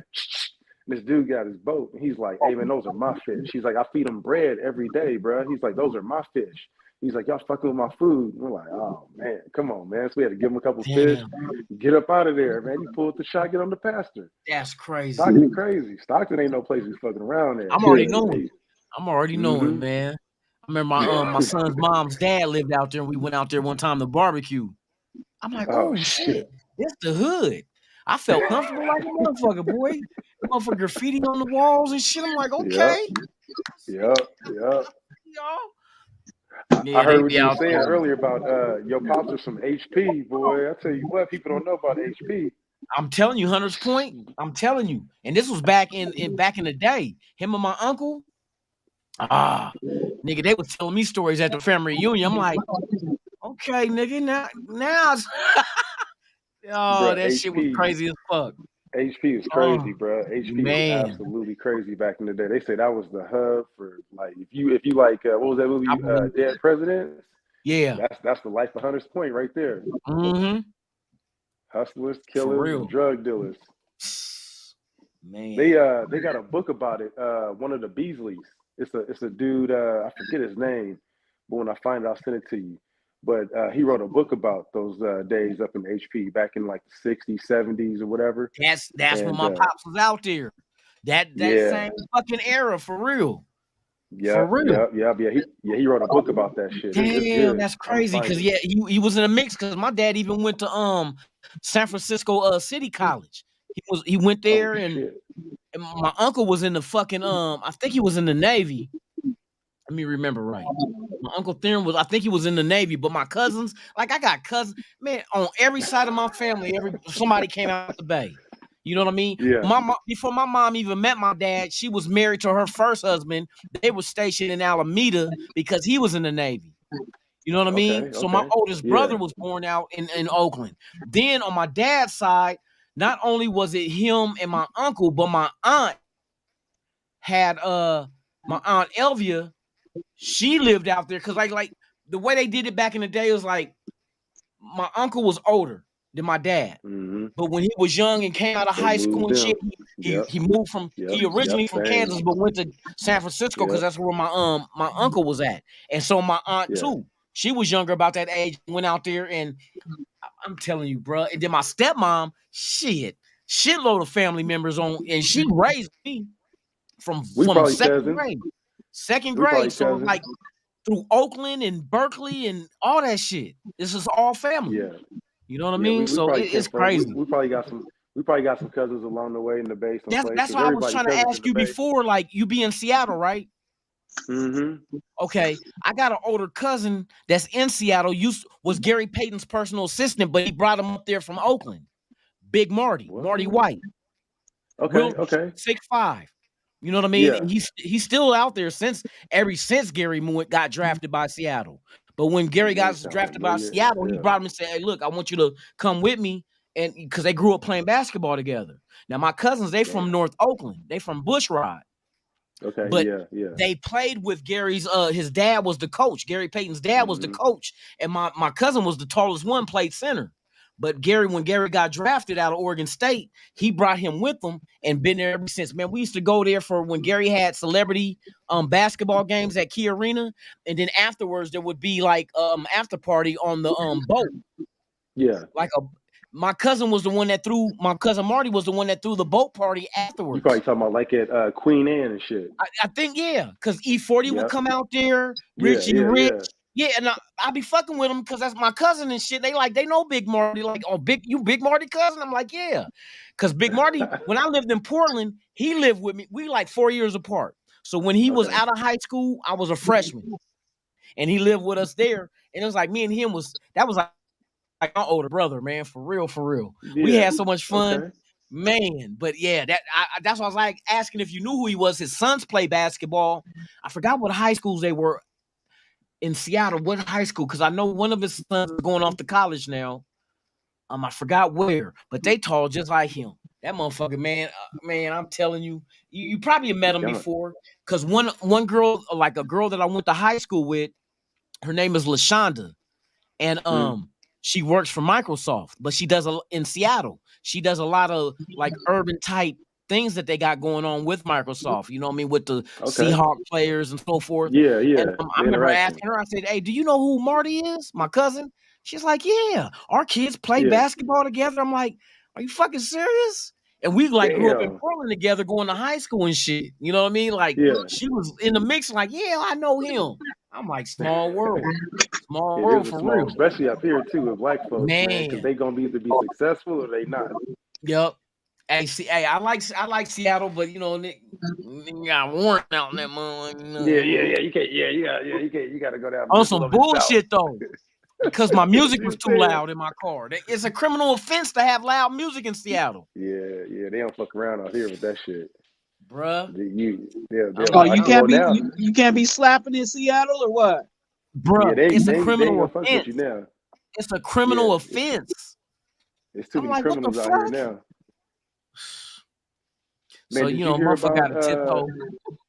You hear about what happened to Kemp? I told you about that shit. See, and here's another thing. Tacoma was one of my stomping grounds back in like the 90s, early 90s. I went to Job Corps in Cedro-Woolley, which is by Mount Vernon.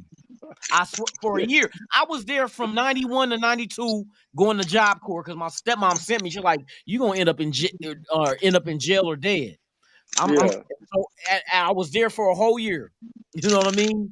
But yeah, Tacoma, I met up with my partner that to this day we cool, but he's locked up, you know, on a third strike in Washington, Walla Walla. And damn, I met up with him and we became tight. We've been tight since '91, man. I still fuck with him. You know what I mean? Helping him out and shit on his books and shit. But That's what's up. Tacoma was one of them fucking areas I went to and fucked with. We'll get out on a weekend from Job Corps and I'll go home with him and stay with him, and we be out there just on the weekend wilding. You know what I mean? On the east side though. He wasn't on the hilltop. He from the other side on the east side. So we went to the Shallow Shan, to the center, used to play basketball and shit. And I mean, it was wild out there, bro. That was back in like 90, 91, 92. Yep. They didn't turn that mostly into like Federal Way now. Man, the whole Shallow Shan, it was like the projects. They fixed that shit up on the east side for real, by Swan Creek. I remember all that shit, man, for real. Going to the mall and all that shit. Yep, oh my God, it was years ago, man, for real. I still got partners out there, you know what I mean, that still live there, but they older now, and you know what I mean, we don't do the same shit we did when we was teenagers, for real. Nah, man, I tell you what, man, it's a revolving door out here now. Shit, they ain't gonna trip about your warrant. They got so many people in jail, they locking out, toss them back out. Revolving door up there. They almost got me one time. We went to Tacoma, and then we were going to Seattle, and we got pulled over. They ran my shit, and they say, you know, you got a warrant going to Seattle. In Seattle, I was like, yeah, that's why I'm out here to take care of that. I lying like a motherfucker. Well, make sure they don't get you. Make sure they don't get you when you get up there, because they gonna take you to jail. I had to tiptoe like a motherfucker. I'm probably saying a whole lot. Come get me, bitch. No, my music was too loud. What? That's why I got a warrant. For real. Because my music was too loud, man. That's true. I'm like, are you serious? Yeah, in Seattle, it's a criminal offense to have loud music. I'm like, are you fucking serious? I'm like, man, fuck your court system. I'm not fucking with y'all. Over my loud music, I gotta go to court, and you get the fuck out of here. Exactly. Fuck y'all. You know what I mean? Exactly. That's ridiculous. Ridiculous. Do, as many motherfuckers that need to go to jail, you want to come after the nigga with the loud music. Exactly. That's the way it goes, bro. That's why they be doing it with that one, though, man, because they gonna make sure they get that money. Man, I'm already knowing. But I'm a tiptoe back out there again. I got friends out there that I ain't seen in years. I got like on Facebook, because like I got one partner, he's a truck driver, got his own truck and shit, and my other partner, he's up there too. But I have not been there in a long fucking time. Long fucking time. You let me know you come up here, boy. We're gonna do it. Hey, for real. I gotta make that trip one time, because you know what I mean? Like I said, there's people I ain't seen in years, man. Matter of fact, I remember I had the downest ass girlfriend. She live in North Carolina now. But hey, my homegirl, she lived on the hilltop. She was a rider though. I was in Job Corps. Other bitches wouldn't fuck with me, because they tell me, no, you peanuts dude. They would not fuck with me. On the under, they would not. They were not fucking with me, because she was smashing on me. She was like, no, her nickname was Peanut. They were like, you peanuts, dude. I'm not fucking with you. No, I'm like, you remember Baby D from Friday? Huh? You remember Baby D from Friday? You remember Baby D from Friday? Hey, that was her. That was her for real. For real. Man, we was in Job Corps, like on a holiday, like for Christmas. We'll go back home. Like I would go back to Portland, she would go back to Tacoma, and like I said, she's on the hilltop, but she used to get her grind on. I come back, she done bought me like some jeans, some UNLV shirt, a UNLV hat. She had a motherfucker, you know what I mean, on point. And then one day she told me, she said, well, you know, there was this dude named Chris, and his girl was Rhea. And Chris had a fly ass Washington White Sox, not Washington, but Chicago White Sox Parker jacket back in the day with the hood and shit. I'm like, yeah, that motherfucker clean, because that's back when Cube and Dre and them was wearing White Sox shit instead of the Raiders shit. And she said, she told me, my girl told me, I originally bought that for you, but Rhea didn't have no money to get her dude shit, so I gave it to her to give it to her dude. I'm like, are you fucking serious? Peanut. Come on, Peanut. Yeah. I'm like, that was nice of you. I'm thinking, nigga, that's my jacket you got on, nigga. I'm thinking all the time. Every time I seen him, because he wore that shit every day. I'm like, nigga, that's my shit. But your broke ass bitch didn't have no money to get you nothing. So my girl helped her out to make her like give you a gift. Peanut, my God. I'm like, are you fucking serious? Hey, shout out to Peanut, man. Shout out to Peanut. Hey, Peanut, if you watching, girl, hey, you number one. You the real MVP of this shit. You know what I mean? I'm still looking for somebody like you. Shit. Oh shit. Hey, I told you I got stories, bro. I got stories. This nigga said Peanut, bro. I got stories.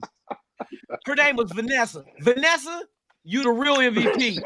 Peanut, you already know. Yes, man. Yeah. Man. That's the life of a lunatic, man. I'm telling you, you need your own segment of shows, bro. I got a story. Hey, I'm gonna start doing stories and shit for real, bro. I'll tell you what, man. I think you can go real talk. You're probably the only motherfucker in the world that I know of that can be able to go from telling stories about some shit that'll get you locked up and then making a children's book at the same fucking time. You know what I'm saying? Oh my God. Yeah, I got some stories, boy. I've been through a lot of shit. Man, for real. Bro, you have me cracking up in the morning though. That shit be cracking me up, man. You killing them in the morning. You killing that morning show. I just be having fun, bro. That's it, man. You get to that age where it's like, man, I ain't got no worries. You know what I mean? You don't live that lifestyle no more, so I ain't gotta really trip off of shit. And it's like, bro.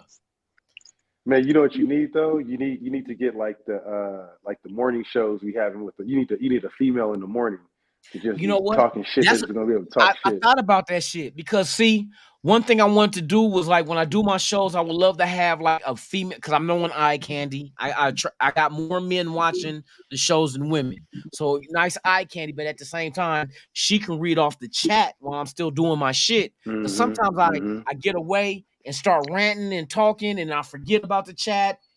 And I'm like, let me try to get with the chat. And then at the same time, my vision ain't great. You know what I mean? I'm losing my vision. So it's like, that's why I be like, on my shows, all you see is this. Yeah. Because like the way my setup is, I got like 3 monitors, but my monitor ain't up. This first monitor that I got everything on ain't close.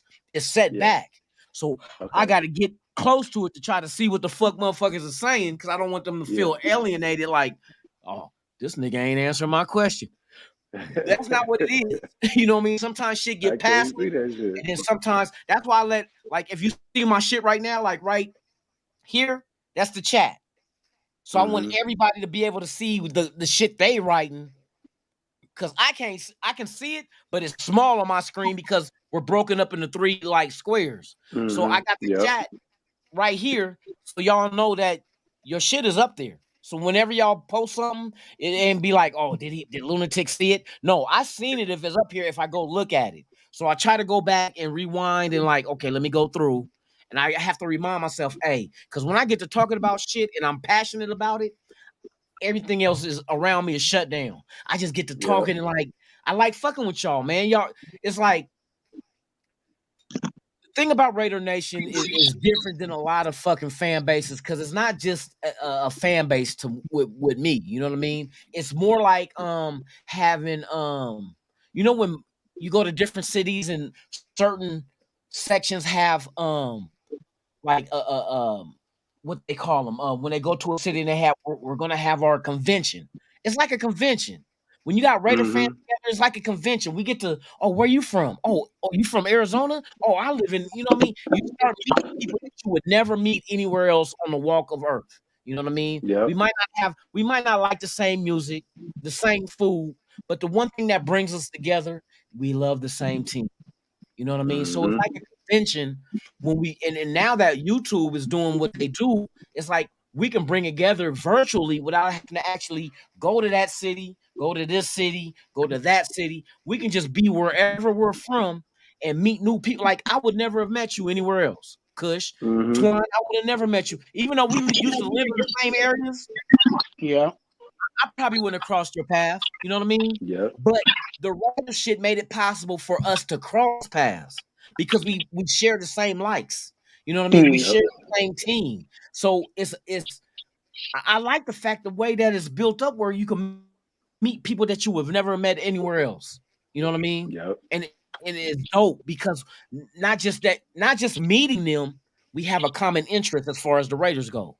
Like we could sit here and talk all day about the Raiders. You know what I mean? Some people you meet, you don't have nothing in common. You don't like nothing the same, and it's just a hi, how you doing? All right, it was nice meeting you, and you're about your business. This shit, it's like I'm fucking with you week 1, week 2, week 3, week 4, the draft, free agency. You know what I mean? I see you at a game. If I don't do a podcast, we always keep in touch. You know what I mean? And it's like it's a beautiful thing because, like I said, I met Kush in person. I have not met Twan in person, but we still got a connection where, like, you know me and I know y'all, and it's like we still got a connection. And one day when we meet, it's gonna be like meeting a cousin that you knew was your cousin, but you never met him face to face, and it's like, wow, what my dog? What's up? You know, it's that whole different kindred spirit side of this shit, man. It's bigger than fandom. It's bigger than being a fan, period. You know what I mean? It goes beyond it because now we're starting to learn people personally beyond the fandom.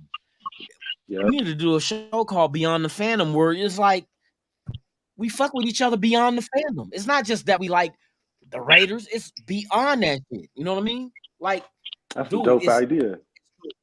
Man, beyond the fandom. It's more than just being a fan of the team, and we only fuck with each other when the season is going. We fuck with each other beyond that. It's beyond the fandom. You know what I mean? Twan got his fishing, you do your cannabis, and we all got our own shit we do. But at the same time, we got that common denomination, which is the Raiders. That's what brought us together. We like Voltron. The Raiders brought us together. You feel me? Yeah, we like Voltron. We all form everything together. Man, for real. It's bigger than fandom. But other teams you see them is I was talking to this brother earlier, like I told you, and it actually blew his mind when I showed him the network. I showed him Ben live because Ben was live at the time, and he was like, "Oh, y'all up in there talking?" I'm like, "Yeah, man." Like it was like 75, 80 of us up in there, and I'm like, "Watch this." I'm like, went in there, start texting. He was like, "What? Everybody know you?" I'm like, "Bro, I'm telling you, get down with it." I'm like, because the more people we get on there, you know what I'm saying, the more people that we start to interact, the more people in the nation will start to understand. It'll just be the same people, because the way I see it is like the way that these algorithms work is that you're going, like Twan was saying, you're going to find somebody that you resonate with, that you really fuck with. And if we have a whole bunch of us, like a whole diverse group of people, somebody going to find something out of all of us that we'd be like, oh, yeah, I like fishing. Or, yeah, I resonate with this because the stuff that he talk about. For real. Yep. And you figure, and why it goes beyond that, because like, if we didn't have the Raiders, right, I doubt me and Twan would ever like be associated, because we live different lives. We gotta. I like fishing though, you know what I mean. But as far as how we live our lives is different. Everybody has their own choices, but we got this one thing. That's all you need is that one fucking thing to bring you together. And like I said, the nation is built in a way where we have the blueprint of what the world would love to be, where we can look past your denomination religiously, look past your sex, whether male or female, look past your political party, Democrat or Republican, look past your job, your skin color. We look past all that. We got one thing that we only need. One. And all that other bullshit that you have no choice, like with being a Raider fan, you have a choice. You're born into it, but still you have a choice, because you can be like, I don't like this team. You know what I mean? But the one thing you can control is the thing that brings us together. And to me, that's more bigger than something you were born as that you have no control over. I can't control that I'm black, or I'm male, or I'm 5'6", or I'm this weight or that weight, or I can't control that, but I can control the team I like. So the one thing in life that you can't control is the thing that brings us together. I think that's more powerful than shit that you know what I mean? You can side with somebody that's like your only choice that you got in life. We can side together because we're men, but we had no choice in that. Yep. That was not our what we wanted to be. It's just what we are. But being a Raider fan, that's something we wanted to be. That's a big difference. We wanted to be fans, and that's the most powerful thing that's bringing us all together because it's something that we all decided we wanted to be. That's And facts. it's dope as fuck if you look past beyond just the pom poms and go Raiders and Raider, that kind of shit. You on that? We're beyond it. And then what that does is open the door to us learning each other past sports. Like I learned Twan's situation with fishing and how he likes to do that, and you with the, you know what I mean? You learn more about people because that the one thing that kills the monotony is the fact that we're a fan of the Raiders. Yep. So now that's you got a comfort zone. Yeah. With the Raiders. And now I get to learn about you beyond the fandom of. That's why I said we need to do a show about beyond fandom and learn about what else do we do that we bring to the table that's not Raider related, like football team wide. You know what would be dope for that? If we do something like you talk about, secondary stuff that people do outside of being a Raider fan. Yeah. And I guarantee you, like, if there was something that I needed, like, I don't know, needing my pool clean or construction or whatever it may be, man, we need to it's interview a our network people. for real. Yes. Yeah, we should interview our peoples and be like, hey, Man, whoever's in our chat, and be you like, never man, know what do you who do? does what and what they're good at doing. You might be a painter, Attorneys. you might be a sculptor, I might be a rapper, I might be a DJ. It's limitless. But the thing, see what I got going on, like you figure at the end of next month, I'm doing what's called the Nation of Hip Hop. Now, I know it's the 50-year anniversary of hip hop. So what I decided to do is to do a round table on this channel on the 29th, which is the third day of the draft, after the picks, just to give us more shit to talk about. But I call it the Nation of Hip Hop, which is rap artists or DJs or producers who are also Raider fans. Thus the name, the Nation of Hip Hop. About the Raider Nation within hip hop, because we contributed a lot of shit, like the Richie Riches, Ice Cube, Too Short, Yuck Mouth, and the list goes on. Damian Lillard, he raps, but at the same time he plays basketball, but he's a Raider fan that raps. I'm reaching out to a lot of people to try to get this shit to going for the 29th of April. Y'all that's listening, 29th of April, 2 p.m. Pacific, 5 p.m. Eastern, right here on Raiders Allegiance, the Nation of Hip Hop. I'm trying to do my celebration by celebrating hip hop in the 50 years by combining the Raiders and hip hop. So that's why I did this shit. You know what I mean? So that's dope. Man, there's all kind of shit that we're involved in that's outside of football, but it can bring us together for the fact that it's one team that we all root for. You know what I mean? And so I'm trying to break down them walls, them barriers, and let us show the rest of the nation what it is that we do. What passion do you have besides football? We know it's the Raiders. That's why we're here. But do you paint? Do you sew? Do you got a clothing line? Do you have a detail shop? Do you have a bakery, a restaurant? All that shit. And then we can all, whenever we're in your town or, you know what I mean, we might go to this town and try to get on a road type game. We can go visit your establishment. We can support what you're doing. It's a network. See, I understand what Dirty's goal and vision was.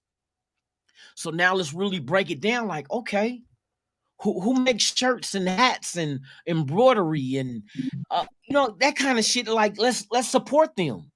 It's kind of like I'm trying to take it to the level of the nation where, as far as you know, how we say with black businesses, we're black, so we want to support our own. Okay, well, let's also support our own as Raider fans. Yeah, we can go beyond it's like the Green Book back in the day, bruh. Remember the Green Book back in the day? Man, I'm telling you, we can go past ethnicity, religious beliefs, all that shit, and support each other. And I think that's more of a harmonizing type, platform, because we're looking beyond other shit and bringing us together. The nation is, bro, we're different. We are different. And I guarantee you, if we make this shit successful, people gonna be like, look, they don't care about what race they are. They don't care about the politics, religion, but they fuck with each other. They accept everybody for who they are and what they are. And that's what I was telling Dirty the world about needs. that. The world needs. I got a homie like that. I got a Yeah. homie that we can bring out that he's a doctor and he went to Tuskegee and he's Oh yeah. yeah, man, he's up for probably a Nobel Prize, man. He's creating some shit. Like he's a chemist. Oh, And he a yeah, surgeon or he's from the something like Bay. that, or No, he's a chemist. He's from the oh, Bay. He grew up in Richmond. And okay, he's hardcore Raider fan, but I'm trying to find a spot for him. But I think that would be perfect. He'd be a good person to come in and talk about. man, He writes children's books and he introduces children to chemistry, and it's called ABC Chemistry. that's And dope. he writes a whole bunch See, of children's books. Yep. you never know what mind you spark. You know what I mean? There You might know what be I somebody mean? that's a kid that's a Raider fan, and I want to be a chemist. Like my son want to be a surgeon, and Yeah. I'm like, hey, handle that shit. He don't want to be a Yeah. an athlete or nothing. But it just because you're a Raider fan doesn't mean you got to play football. He played football, but he wants to be a surgeon. I'm like, that's dope. You know what I mean? Be something more than what you think you might have to be. Because you can carry this mentality outside the football field. You can be a Yes, Raider indeed. in being a cook, being an Like what Uber we're doing right driver. now. What we're doing Yeah. right now. We are all Yep. Raider fans, but look what we bring to the table. It's like this is exactly the blueprint of what the world needs to live by. Don't judge nobody by shit they don't have control over. Now we judge people because of what you have control over. Like if you're a Donkey fan because you choke, fuck you. No, I'm just joking, but that's your choice. Raider You fan, be the dumbass. together we're taking care of our own and supporting our own, and that's exactly the blueprint of how life is supposed to be lived, religious or not. Yep. Yeah, love thy neighbor. My neighbor is a Raider fan. Love thy neighbor. I don't care if you don't like barbecue and you like quiche. I don't care if you like rock and roll and not hip hop. I don't care. We got to start being bigger than what other people expect us to be.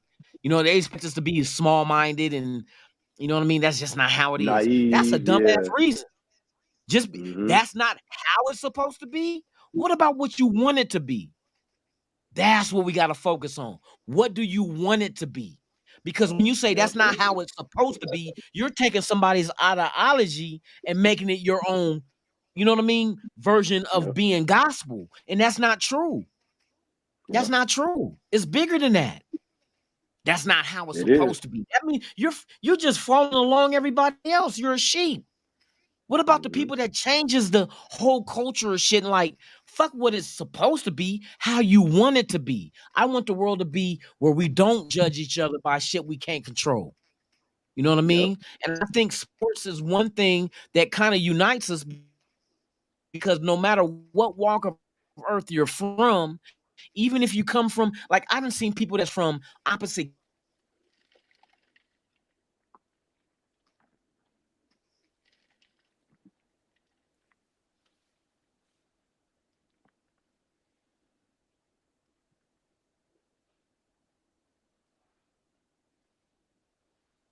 Did we lose him?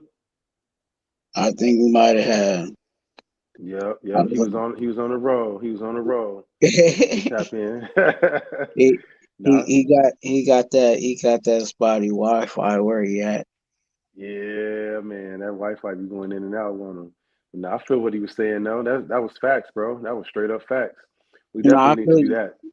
Yeah, like definitely need to do that. That's kind of where I'm at too. Like, even trying to, put my stuff together, you know what I'm saying? Trying to work with people within the nation, you know what I'm saying? Yeah. Whoever, you know what I'm saying, has a skill or ability, let it be known. Because you don't know what kind of business you can get from, hey, I need you to do this for me. Hey, can you, even barter? Hey, I'll do this for you if you do this for me. You know what I'm saying? Or hey, can I slide you this or whatever, and like negotiate. Work it out. I'm that way too. I mean, I'd rather do business with anybody on anything if I know that they're a Raider fan. You know what I'm saying? Like I didn't been in interviews or I talked to people and I didn't have something like I remember during COVID, I went to talk to someone that had a Raider mask on. They're like, "Oh, you're a Raider fan?" I'm like, "Yeah." Like, man, me too. Next thing I know, we doing business and stuff. So it goes, the networking can go farther than that. But I think that that's a good idea, man. I think we may need to do something where we highlight people So that way you can always go back, like on the Instagram page or something, and be like, hey, who's that guy that did roofing? Or who's the guy to be able to supply this or that? And we can have Yeah, that director of just folks to be able to dig back, and we know that they're Raider fans and we all in the nation. And you want to support them regardless, but you know that number one, they ain't gonna do you dirty. You know what I'm saying? They ain't gonna do you yeah. shady. It's gonna be, brotherhood and sisterhood. So I like that idea, man. I like that idea, bro. That's solid. That's solid. Well, what you think, man? It's about 3. We should probably call it a night, huh? I mean, we can't close it out. This thing to keep running. Hopefully, he'll be able to get back up, and if he Yeah. was going to shut it off. Yep. Yeah, man. We gotta get the keys to shut things down from now on, man. You know what I'm saying? We gotta Can't, we can't gotta we be gotta having wipe the table. Yeah, man. We can't be leaving it with the tables all dirty and shit. We gotta wipe it down. You know what I'm saying? Before we leave off the floors. So, So hey, what so you what? thinking about? What'd you Oh, say? yeah, go ahead. Go ahead. Oh, just saying, what you thinking about for shows and stuff, man? Because I told you me and Ern getting ready to do a show here on Tuesdays and Thursdays. Yeah, I'm good with catching on with you guys, or what I'm saying, hopping on every once in a while or whatever. But my schedule is so crazy and busy right now. Mm-hmm. I just today it was a stressful day, because I had dialysis, and I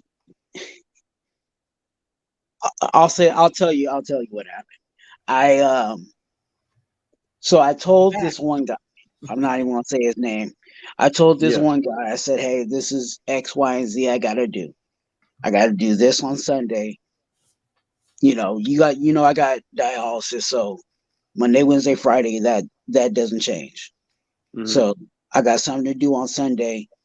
Then I got another thing next Sunday I gotta work on. Mm-hmm. But I have to work on this project before I could move to the next project. And so I told this guy, like, I'm already busy. I'm busy. So I get a call this morning. He's like, hey, I need you to do this. I'm like, I don't have that in my schedule. Like, it's not It going to ain't work. possible. Yeah. It's not, I'm going to pull magic out of my ass if this ends up happening. Yeah. And, well, we need this to get done. I'm like, let me calm down, because I'm about to snap. Because I'm like, didn't I tell you that before you came to me today, that I was already swamped about stuff? So what makes you think you can add something else onto my plate? Yeah. You know what I'm saying? And me jumping on these lives, this is actually jumping on these lives is my time off. Therapy. Yeah, that's your therapy. Man, Yep. This that's is my my therapy. time off. I ain't gonna Hell lie. yeah. You know what I'm Yep. saying? Yep. So, I'm not gonna be like, oh, I'm gonna miss my times off just to do whatever someone else is demanding for me to do. Like, nah. Mm-mm. So Nah, man, you gotta have priorities, bro. You gotta have your health first, number one, and then whatever else you have priorities for. Because you know what I'm saying, you gotta make sure that shit's straight too. Your mental is more important than anything too. You gotta take yeah, them breaks. I be having to remind myself that too, because I go a million miles a minute, and I'm like, man, I gotta take them breaks. But man, I gotta now. It's like this is the time of year for me where I gotta get busy. So for me, my brain starts to run, and this is like I go in seasons because I'm like, okay, this is what I'm saying. You plant them seeds, you start watching it, mhm. what I'm saying, grow. Now it's time to harvest. So I just go in seasons, and now it's time for me to just kick it in that next drive. And ooh, as you get older, it's hard to kick it in that drive, getting that next little drive, man. Mhm. And the reason why I'm like that is just because in the past I'm just gonna be honest with you guys. I've messed up. I messed up a really bad relationship over Mm-hmm. just being a robot. Gotta go do Mm. this, gotta do this, gotta take care of this, gotta make sure I do this, X, Y, and Z, and X, Y, and Z. And I failed to invest Take care of the time other things. Yep. in what was really, what it was. And because of that, I don't want to fall back into that style of life anymore. That You know what I'm saying? mode, yeah. That mode of gotta do this, gotta do that, gotta do that. Not even having a chance to live, not having a chance to breathe. Not and for me, you guys know I like fishing. Having a weekend to go fishing. Yeah. You know what I'm saying? That if I can't go fishing, there's an issue. You know what I'm saying? Yeah. That's my thing. If I can't, you know, schedule out some times to go fishing and not go, if I don't go fishing, it's an issue because that means I didn't schedule Accomplish your time. priority. Yeah, I didn't prioritize. I didn't time manage. I didn't put time away to invest in myself because again, the fishing is investing in me. You know what I'm saying? We work, we pay the bills. We, you know what I'm saying? We got to do things as a man. We got, you know, there's certain things we got to take care of business, but you also have to take care of yourself and you got to take time for yourself. Real shit. Now that I'm doing that, I like I said, I'm fearful to go back into that where I was a robot. And again, I neglected some important people in relationships. And now, you know, I'm trying to either recover that or can't recover it, or, you know what I'm saying? It just depends, you know what I'm saying, for everybody's situation. But I think everybody has gone through that. This is why I say when your failures in life, you're supposed to embrace them because it teaches you what not to do. You know what I mean? So never be mad or fearful of failing because it's going to teach you. So now you have the knowledge that you need to go ahead and go on in life to make sure it doesn't happen again. Yeah. Yep. It's a plus. It's a beautiful thing. That's why I said we so worried about failure and I don't want to do it. You got to go. That's your journey that you have to go through. You have to go through those experiences because you know what would be the worst than not experiencing failure is being with someone or in a situation that you would consider being perfect and then the failures come. Yeah. Then you feel like that's the worst thing. Failing at the things that were supposed to be there for you. So now us building up to that point, we have to go through this. We lose situations, we lose people, we lose opportunities just for the next best thing to happen to us, and we know how to keep it. Yeah. Adversity is credit. That's how you gotta look at that shit. You gotta look at it like that. Adversity is like that. You know what I mean? Credit, Whatever bro. you lost was not meant to be. That was a lesson you had to learn. It wasn't meant for you. That situation wasn't what you were supposed to be in, but that motherfucking experience is what you were supposed to learn. Yeah. To go on to the next motherfucker that is supposed to be there for you. Yeah. The one thing I learned, person or situation. You know what I mean? So embrace that shit. You got two options when it comes to adversity. And they talk about it, and it was a very good lesson I learned too that I always have to keep in the front of my brain.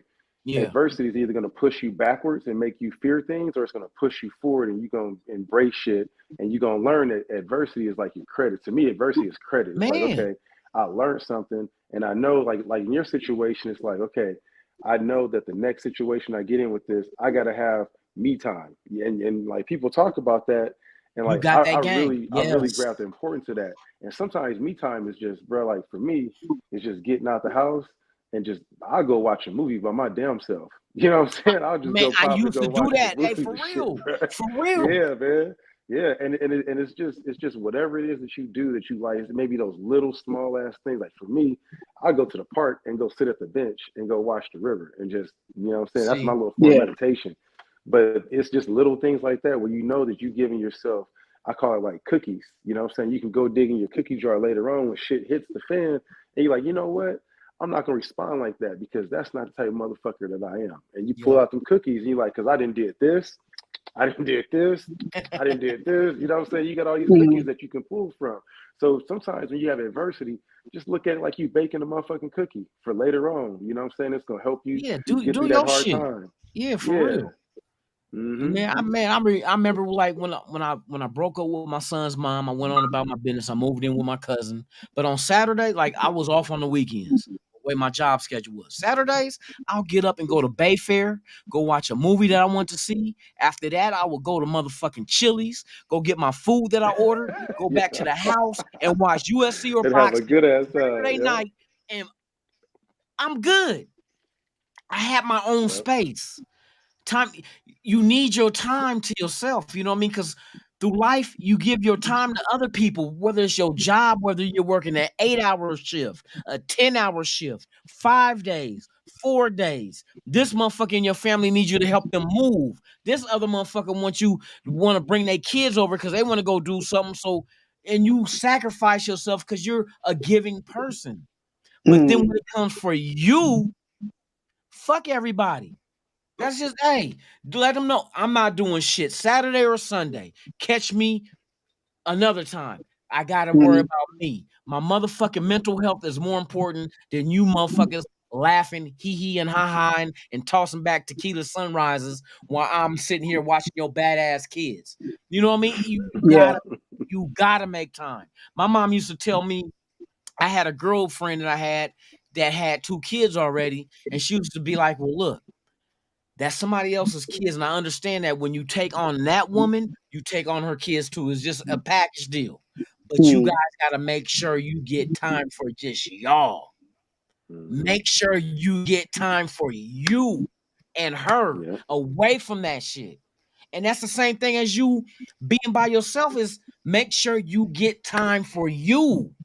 Yep. You can help everybody and try to help everybody because you're a giving person. You want to help others. You want to, you know what I mean? But sometimes people take kindness for weakness and they'll manipulate you because they know that you won't say no. Sometimes you got to be like, fuck no. I ain't taking them baths. You know what I mean? Handle your business. Go fishing. Go watch a movie. Just go watch the water. Go to the water. Go to the marina in San Leandro or wherever you at and you got water. Get away, because that just to hear nature. You know, grounds us back to where we came from. We came from nature before the TVs, the cell phones, the internet. We were in tune with what we heard around us that was natural, the birds, the water, the winds. That's natural And the shit. crazy, That's why part about it, when people go to bed, they play that kind of music. Like you ever known people to play your body's sounds of craving that water? shit. It's natural. We're all grounded. We're all part of each other. Whether Yep. it's the water, the wind, the rain, the moon, all that, it's all still in tune with us because since man existed, that shit always been here. So, you know what I mean? Before the electronics, it's just like the evolution of man brought you new products to take you away from that. See, that might be more of a curse than a gift. Yep. Oh, we got cell phones, we got internet, we got TV. But what was we doing before then? Camping, lighting fires, and spending Talking. time with your family and telling stories and listening to the waves hit the rocks against whatever jetty or wherever you at fishing. And bro, we got away from the natural shit that was already there that's free. That's crazy. The shit we chase now costs money. The shit that we were in tune with doesn't cost a dime. Doesn't cost a dime. Fishing don't Yep. cost shit. I mean, you can go buy bait and poles and shit, but back in the day, they made that shit. They caught bait to go ahead and go fish again with the bait they caught with string and sticks and come on, bruh. Yep. We lost our way as far as the true. Now, when I say lost our way, I'm not saying as far as the way of life, but the foundation of the way of life was as far as The we true didn't essence of what makes us happy. we There did is, yeah. We figured yeah. that now we need money, we need TV, we need sports, which that's fine. That's added shit that we like now. But that's not just the sole basis of your being. Our being is not just this man-made shit. You know what I mean? Yep. It's more than Yep. the shit that's natural is the shit that's the most beautiful. You go to the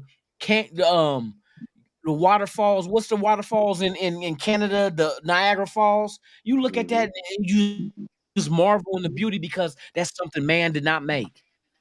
When you at night, when there's no lights and you see the stars or a comet, that's something man did not make. You know what I mean? The shit that man did not make is the shit that's just more like, oh shit. You know what I mean? I get going to the Grand Canyon kind of like, because you see the pictures of Grand Canyon on the internet and you know what I mean? But to actually see that shit and to visualize that used to be ocean, like, oh shit. So all this was filled with water and had whales and fish and octopus, and now that's gone. But just the marvel in the fact that this shit we living in it now. Yeah, we living in that shit. Man, that's why I want to take my son to Egypt to let him see the pyramids, not read about the shit and see pictures. Actually see like, fuck, whoever built that shit, just marveling. They had vision. There's a lot of shit on this planet that was made by man naturally that we ignore because we got electronic shit that was made by man. So we letting the shit that man created overshadow the shit that's just natural. You know what I mean?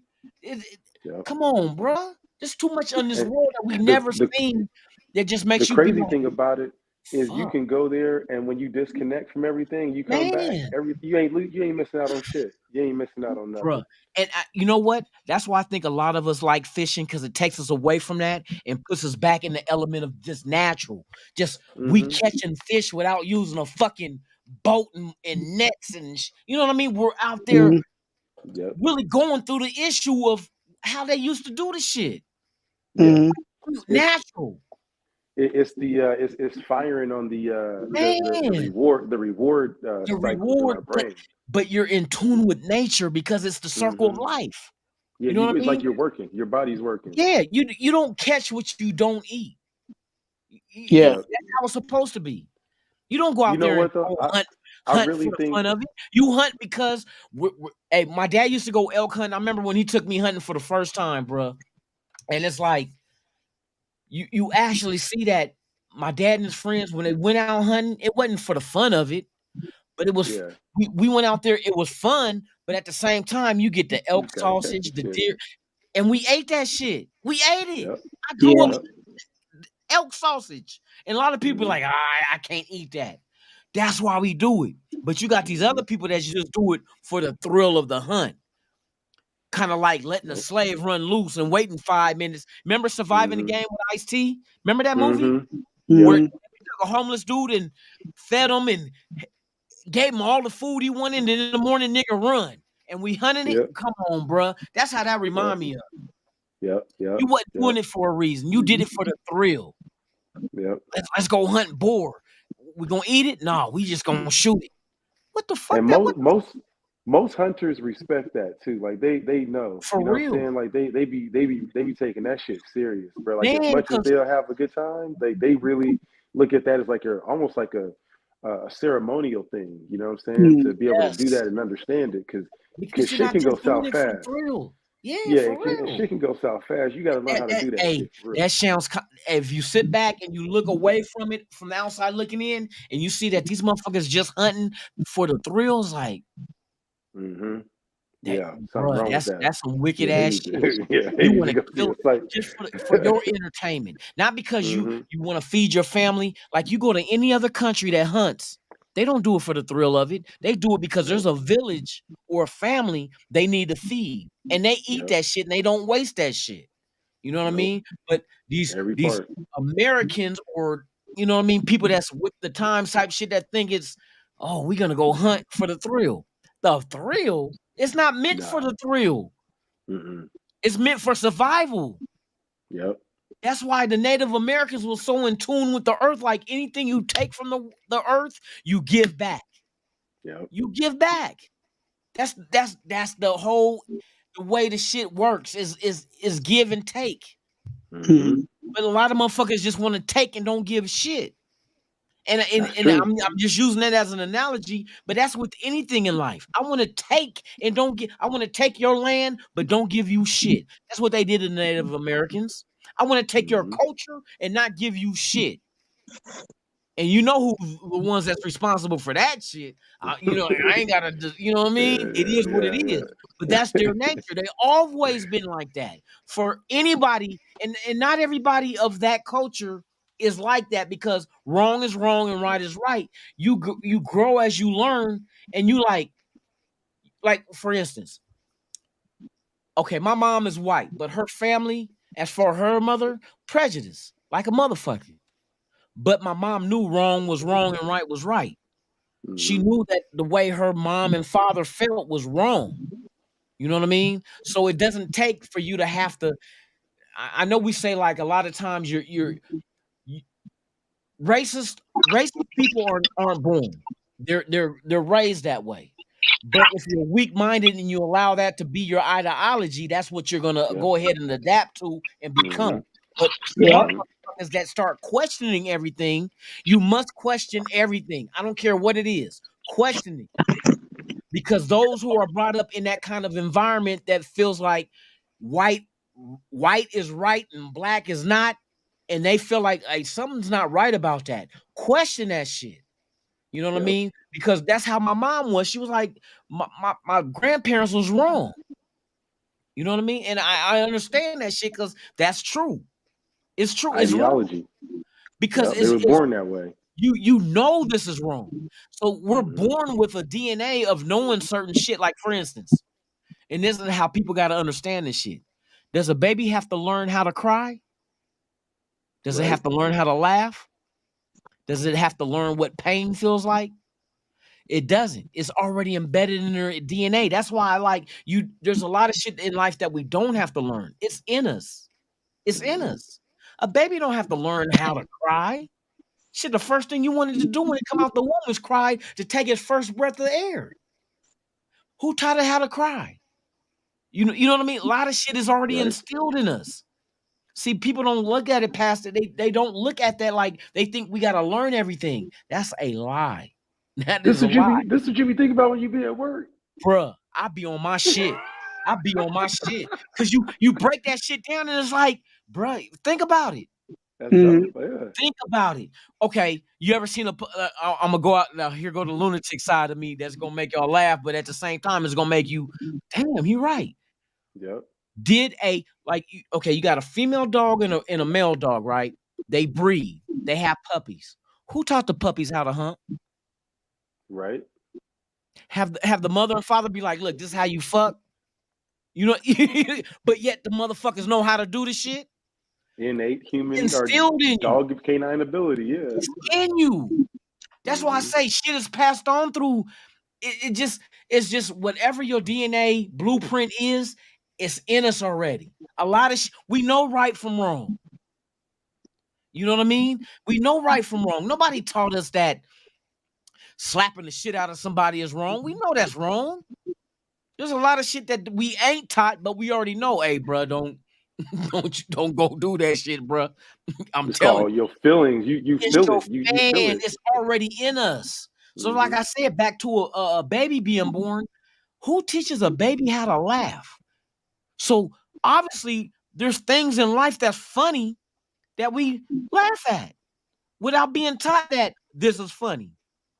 That's why comedy is so big, because there's a lot of shit that whatever the motherfucking comic say on the stage, he does not telling us, you better laugh, I'm gonna shoot you in your head. We automatically, because we can relate. We relate to it. We don't have to know each other. We don't have to grow up with each other, but we relate. Now, why is it that the shit we all relate to is shit that we all experience away from each other? Think about it. Think about it. We relate to shit that none of us grew up together with, but we still have an understanding. Why is that? Because it's in us. It's in us. We didn't have to learn that this was funny and this is not.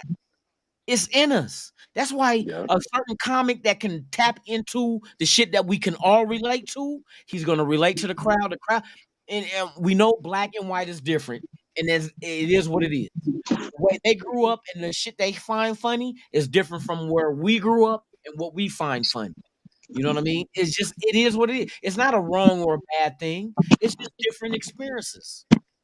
different ways of growing up and learning these experiences. So you figure with black comics, we understand.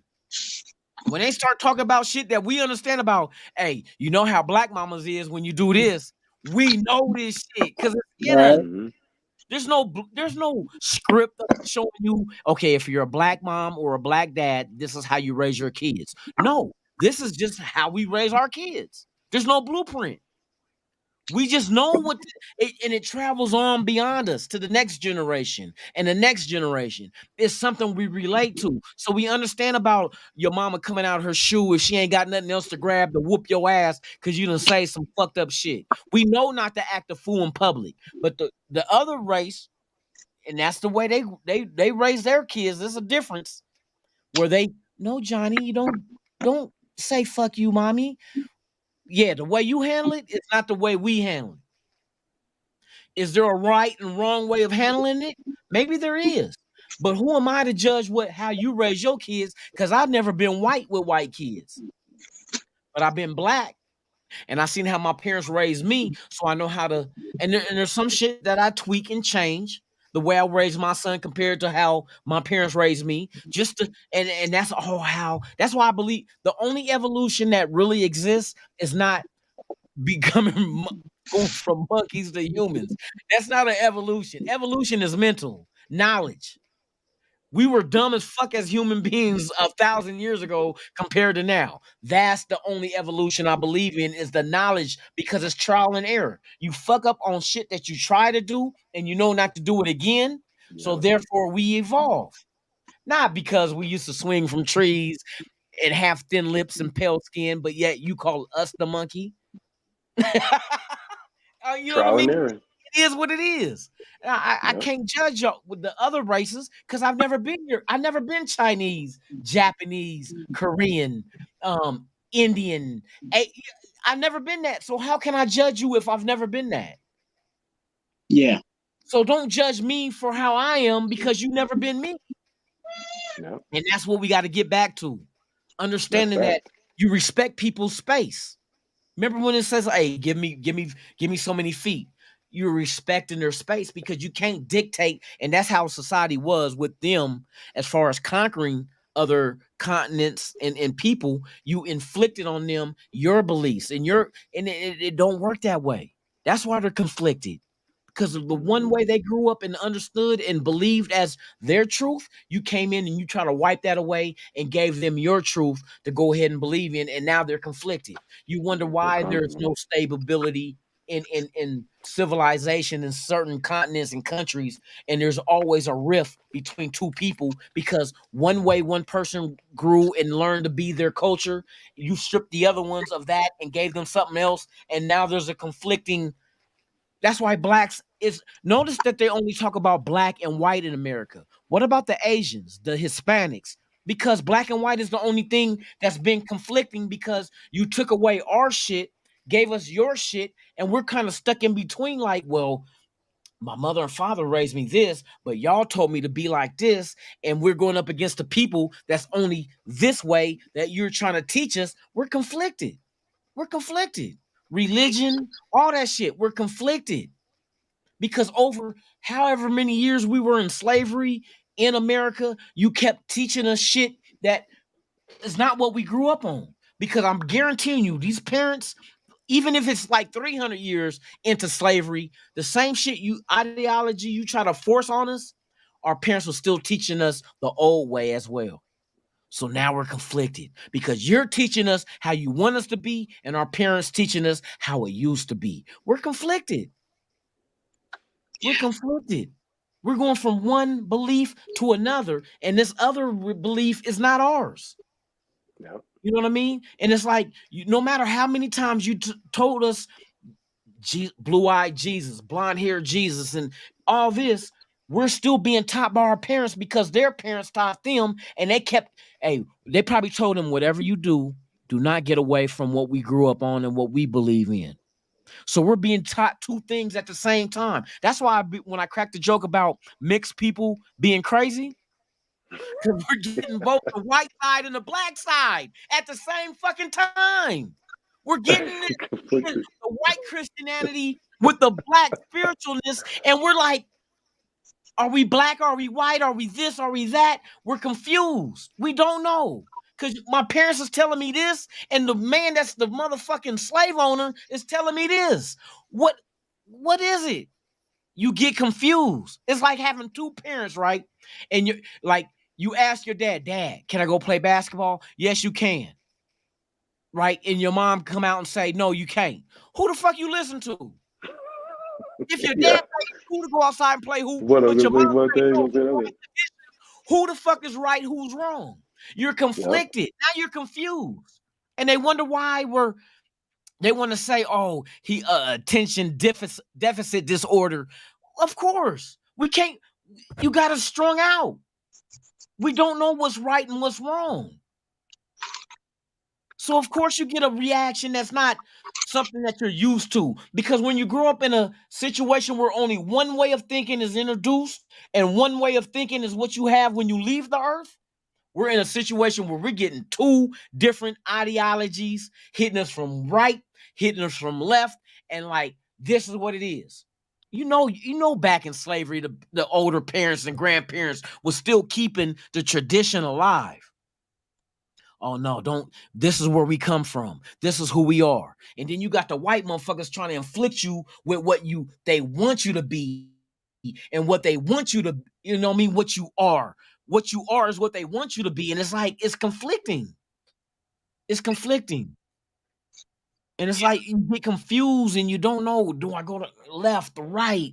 Do I go up? Do I go down? And next thing you know, it becomes what we've been talking about, mental health.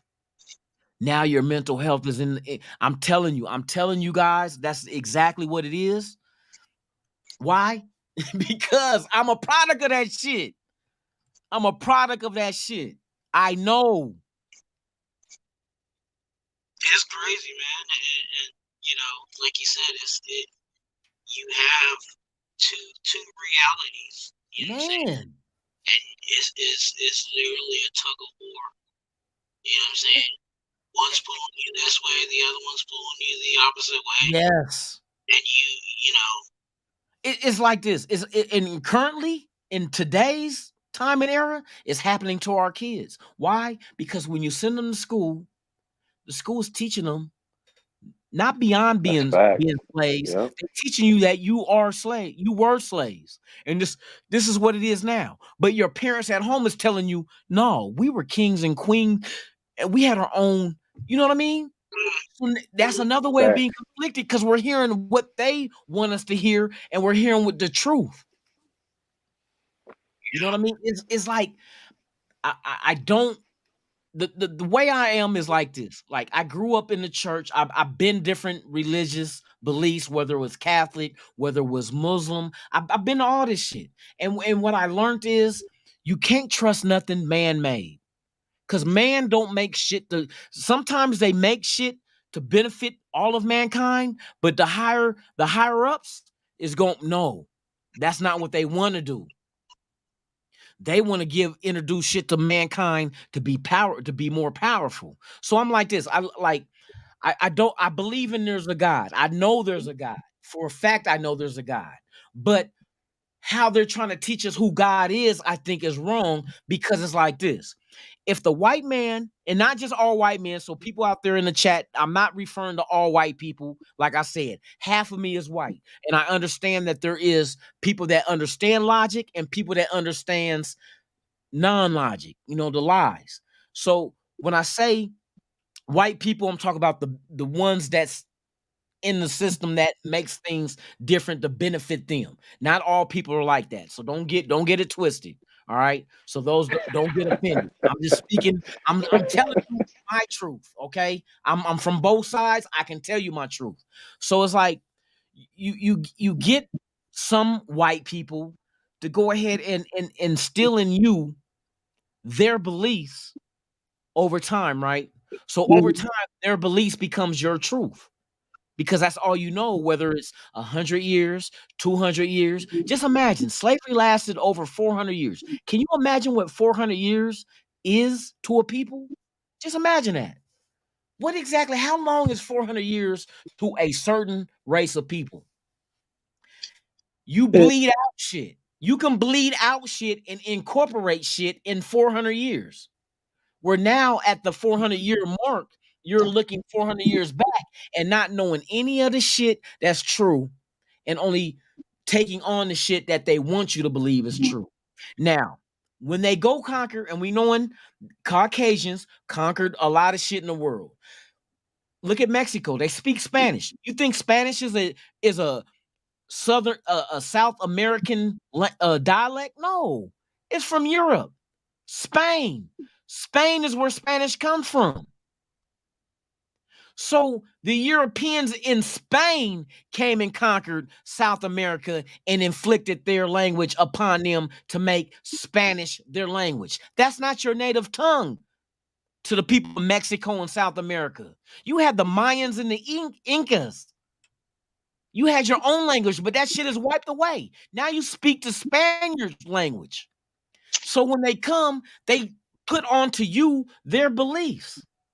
Now you figure if somebody came and conquered worlds, right? And say, for instance, I come to a world or a continent or whatnot, and their religious beliefs does not fall in line the way I want to rule, you think they're going to allow that religious belief to exist untampered with? But yet I can tamper with, like, okay, here's a good idea. Like, look at Egypt, right?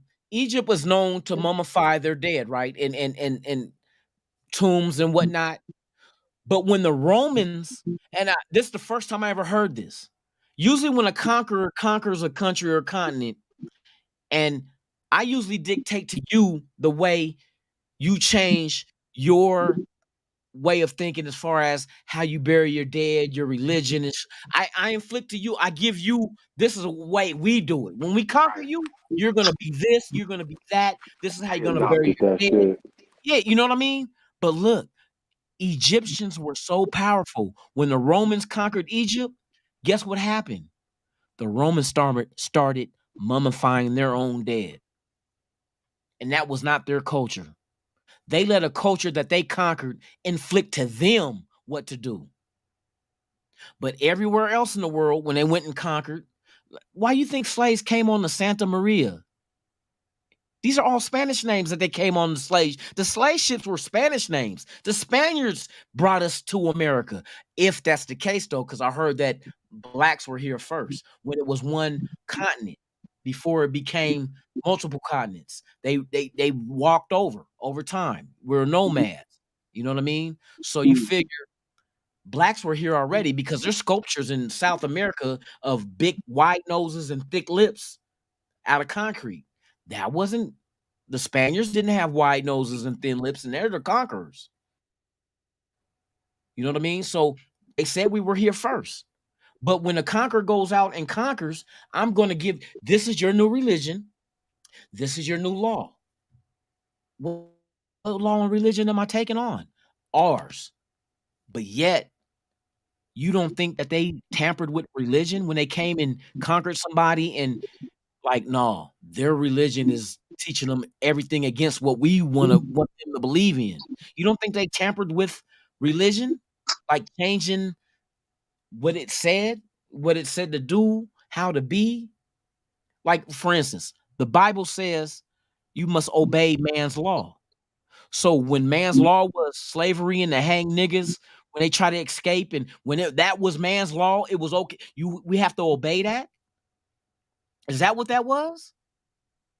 But yet in Egypt, they sent Moses to free the slaves in Egypt. But we weren't allowed to be freed. We had to obey the fuckery that these motherfuckers put on us, cutting off our testicles and putting it in our mouth and hanging us by trees. That was man's law. Nobody got convicted of that. But yet we're supposed to obey man's law. No, I think that was implemented by man himself to put the fear in the motherfucking slaves to not run away and try to go for being free.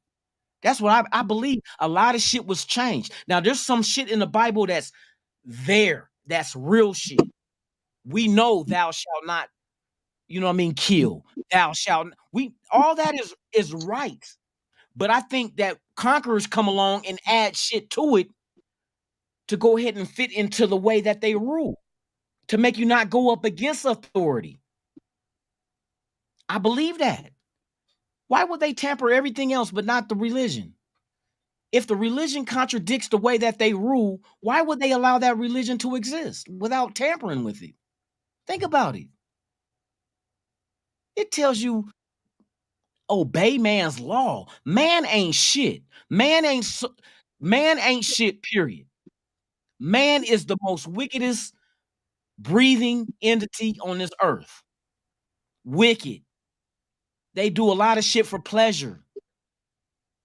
Yeah. They do a lot of shit that I don't trust man. Man is wicked. So why will we fall underline with man's law if man is wicked? Did you know that there's some states? Look, I'm gonna show you how man's law works. I forgot what state it was. I remember having a book that shows you all these weird ass laws they had that you could go to jail for. Do you know there was a state that said it was illegal to carry ice cream in your back pocket? But we have to abide by man's law. It was illegal to have ice cream in your back pocket. Bruh, come on now. Come on. That's man's law. But we got to abide by it? Right. That's why I said you have to question everything. The whole thing we need to do as everyone, it don't matter where you're from, what your beliefs is, we must know the truth. Because a lot of times the people before us, they hide truths. We see movies. I know it's just a movie, but there's times that they cover up their sins. Like, for instance, I heard that they're trying to get rid of being taught slavery in school now. Why?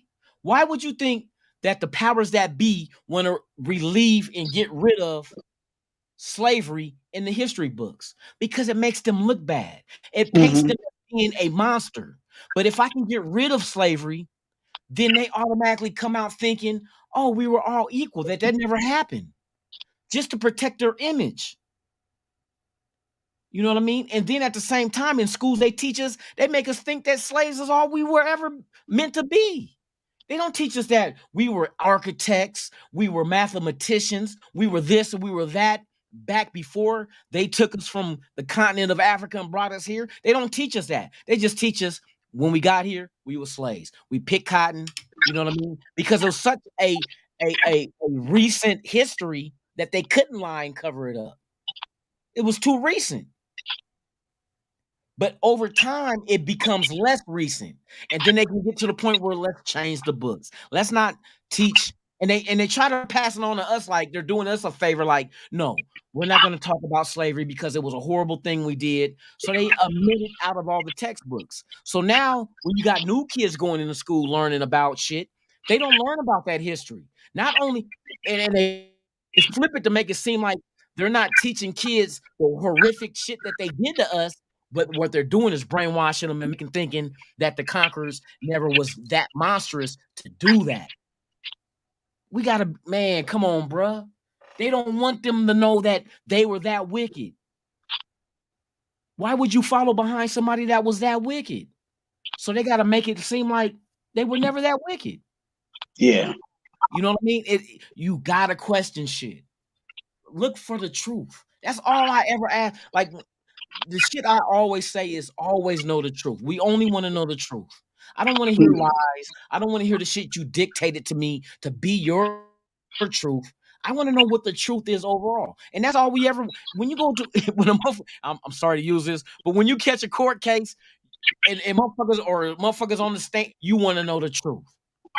Did you or did you not do this? Did or did not this happen? That's all we need. It's not questioning God. I believe there's a God. I know there's a God. You know what I mean? I've been talked to, and a lot of people you have your own opinion.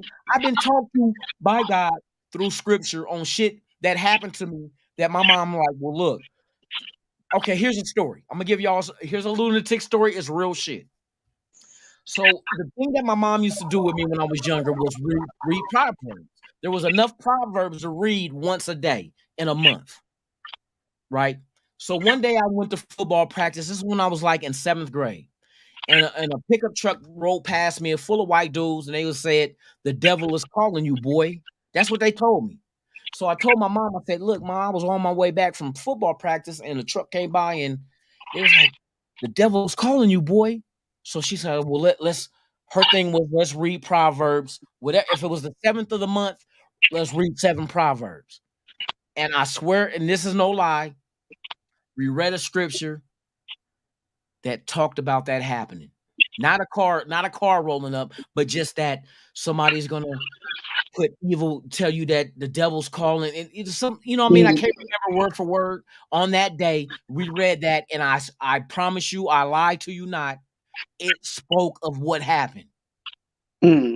So he has his ways of contacting you, talking to you. I know there's a God, but the things that some of these people put out that's saying God said this, I question, because I think a lot of times they use that to work in their benefit to go ahead and dictate to you how things supposed to be.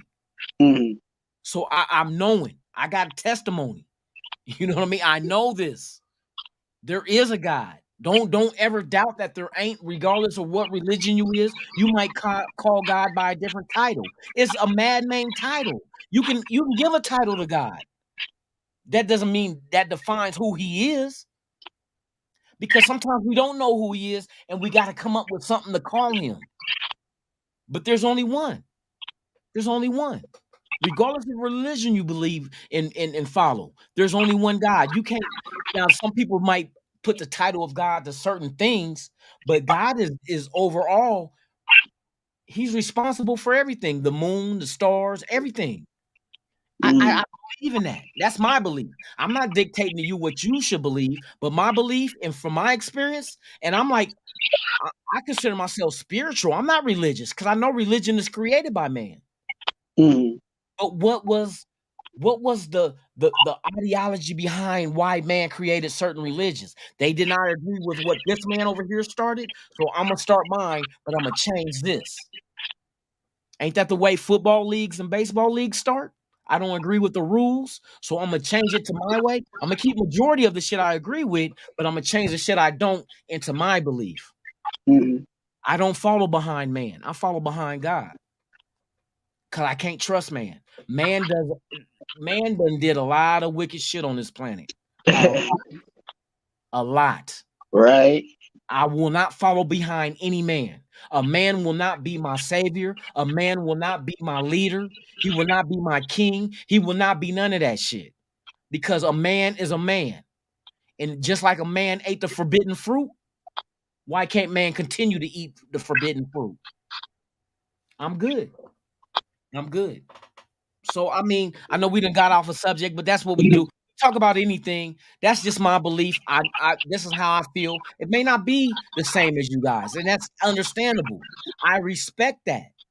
See, that's the thing with what life in the world needs to understand. Just because I don't agree with you, don't mean that we're enemies.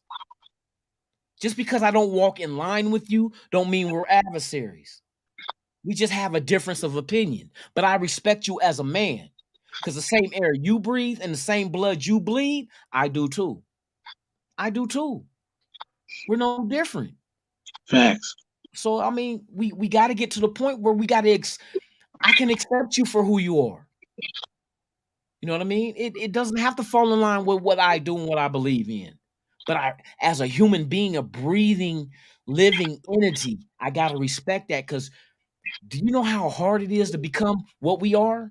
Out of how many billions of sperm cells does it take to get to the egg to go ahead and penetrate and impregnate a woman? So out of all them other sperm cells that didn't make it, they failed. Only one made it. And that one is you, me, her, him. That one is us.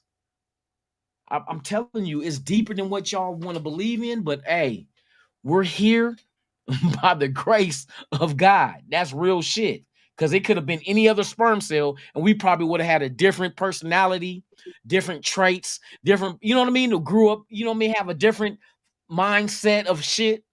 Because that sperm cell might have been way different than the one that made me. So I mean, I that's how I think. I like to talk about shit that I usually don't talk about because a lot of people don't really want to talk about it. But man, everybody in the chat, man, I salute y'all. I respect y'all. Your belief is your belief. Mine is mine. But guess what? I'm never going to go ahead and turn my back on you because I'm here and we're all one nation. If we holler one nation and you don't live like that, that's a hypocrite. That is a hypocrite. You know what I mean? That's just how I feel. You know what I mean? And Twan has his beliefs and his, hey, bruh, I'm not going to turn my back on you. Never will. Mhm. I like this chat. Same thing in the chat. I will not do that. I refuse to be a hypocrite. That's the worst thing you can be. To tell somebody how to live and how to live their life, and you do the opposite. Come on, bruh. That shit don't. So when we get to the point of the world accepting everybody for who they are, I bet you this world will be better off. I bet you. We got to worry about wars. We got to worry about this country going ahead and that country uncomfortable. And yeah, I mean, come on, bruh. Y'all are going by man-made politics. Respect all living beings, animals or humans. That's all you got to do. If you respect it, you're not going to do anything to jeopardize its existence. It is, you know? And I got to piss like a motherfucker because I done drank 3 beers. Twine, go ahead and handle that shit, my brother. I'll be right Yeah. back in about 2 minutes. All right. Yeah, it's like you said, I think everybody knows where I stand, you know what I'm saying, when it comes to that, you know what I'm saying, religion and faith. But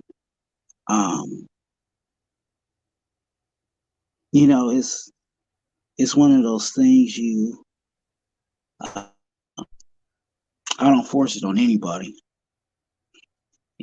Don't force it on you, and don't force your beliefs on anybody. The best thing that you can do is just share what works for you and let people make make their decisions. That way, excuse me, what I like for someone to be the way that I am, in my religion, yeah, that would be great. But I'm not going to be forcing it on anybody. And I think that's where a lot of people run into troubles, trying to force things. A wise person told me, forced things never work out. So don't force it. Even my band teacher said, you know what I'm saying? If you can't pull it out, then don't push it in. Hey, stop. Pause. I'm just joking. I'm making the move like no. Hey, for real. No. It works in so many ways. If you really can't push it in, don't pull it out. Ooh. If you can't pull it out, don't push it in. Hey, for real. That's real shit though. That's real shit. Oh my god, that's funny.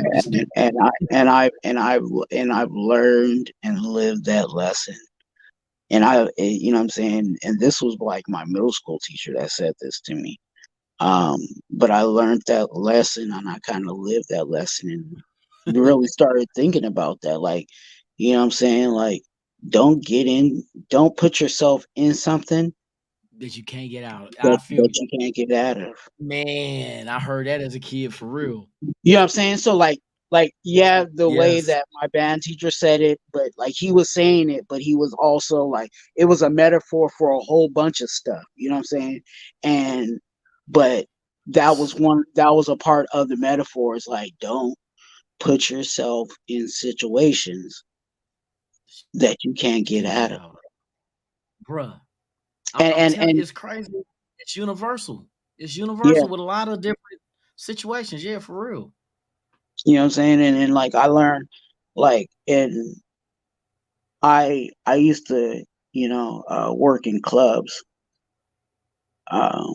You know what I'm saying? Like nightclubs and stuff like that. And the first thing that I would do when I went to any club, because the job that I had, I was like at, it wasn't just one club. It was just Yeah. like we were at this club one night, we were at another club one night, we were at a house party another night, you know what I'm saying? And they were all paid gigs for me, you know what I'm saying? So every time I showed up, I got paid. So, but every time I showed up to that place, I remembered that saying, don't put yourself in a situation that you can't get yourself out of. Man. So that means that when I got there, the first thing I was looking at was, where are all the exits? Hey, your mic is tripping. I said, you know, the first place that I would go to is like It's where like all the bass is gone. This is all treble. it's my cell phone, so I don't know. Okay. You know what I'm saying? I went to, you know, first thing I would look at is, where are all the exits? Just in case something popped off. Yeah, exactly. You know what I'm saying? For real. I got myself in here. Now I gotta figure out how to get myself out of here. Yeah. You know what I'm saying? And I just kind of took that lesson with everything, you know what I'm saying? Like, I'm not gonna get myself into anything I can't get out. Yeah. You know, there's certain things that you, of course, you can't control, but then there's just certain things like, dude, that you can know. Yeah. did I really need to go there? Did I really need to bend that last corner? Did I really need to stay out this late at night? Did I really need to, you know what I'm saying? Like, there's certain things that I could have avoided, you know what I'm saying? So just having that mind, like, okay. And you know what? That mind frame comes along with age. Because I noticed when I got older, I start, like, usually when I would want to say some shit, I wouldn't. And like, bite your tongue, because you know what's gonna occur after that. You know what I mean? You know what you're gonna have to attend to. And I'm like, I let it be. I go on about my business. I don't care if they think, oh, he's soft, he push over. I don't believe that. But I'm knowing where this shit can escalate to if I react the way that I would have reacted years ago. And that does not always work in your favor later on in life when you're older. You got to take the high road. Sometimes you got to bite your tongue and just keep it moving, because knowing it can escalate, because you pretty much can forecast where a situation could end up at. And you know the outcome is going to be like, okay, I know it can go here. I can do this to this dude. I can go to jail. God knows I might lose my job, can't pay my rent, lose my place. My son is, you know, there's a lot of shit that goes through your head when you get older. You know, younger, you don't, and that's the one thing I noticed with a younger generation compared to the older generation, as far as yourself. My younger me, you don't think past right now. You don't never look ahead. You always look at right now. Like, if you feel like somebody disrespected you, you feel like right now, I got to go ahead and counter that shit. Yeah. But you don't think long term as far as, well, if I counter that, this is what could happen and end up to. You don't think that far ahead. You're young and dumb. You got like, you're only going this far as what you see. But when you old, I see all this, like, I can see it unfold. You know, in my head is, if I do this, this is what could happen. I'm good. My mom used to always say, you know what I'm saying, there's going to be a time where you're going to learn how to, you know, pick your battles. You know what I'm saying? That's perfect. And that's exactly what it is, you know, as you grow and get, you know, mature. I don't want to say older, because, you know what I'm saying, you can be young in age but mature. You know what I'm saying? When you get mature, you'll realize, hey, you know, I'm picking and choosing my battles, you know what I'm saying? Sometimes, hey, there's gonna be times where, hey, that person deserves it, that person needs to hear it, you know what I'm saying? You might have to give it to them, you know what I'm saying? But then there's times where, hey, I'm just gonna let this cat slide. Let it slide. That's real shit. That's real shit. You know what I'm saying? Because it could get to certain situations where, hey, you know, one of us is gonna have to end up in a box. You know what I'm saying? It won't be me. You know what I mean? That's It won't be me exactly. So because I feel like one of I'm in us. the right because I don't initiate issues. You know what I mean? I try to like I'm good, but you get motherfuckers that like to initiate shit, but you better know the motherfuckers you initiating it to. You know what I mean? You don't Yeah. know. And it's like I try to keep myself away from that because I got other responsibilities. See, when you're young and 18, you're probably living with your mom. You ain't got no kids. There's nobody relying on you. You know what I mean? There's people that you rely on, but there's nobody relying on you. So you're not the kind of mainstay that's like, okay, I got to think about what I'm doing. I got my son, I got my girl, I got bills, I got a place that I stay. I gotta maintain and not flip out. But when you're younger, you don't have those kind of responsibilities yet. So you can afford to act the ass and do some harm to people and go to jail because you're not losing a home. You're not being kept away from your kid. You're not, you know what I mean? You're on somebody else's time. Let's just say that. Yeah.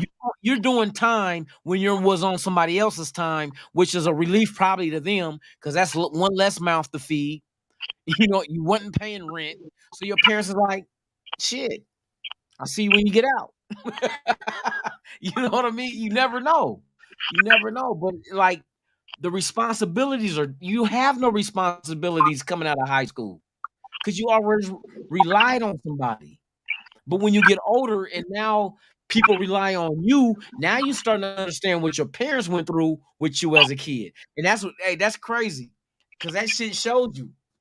Yeah. Like without me, what my son gonna do? I'm everything I got in this place that I live is gonna be gone because I'm going to jail. I can't pay rent. I can't pay bills. Then everything is gone.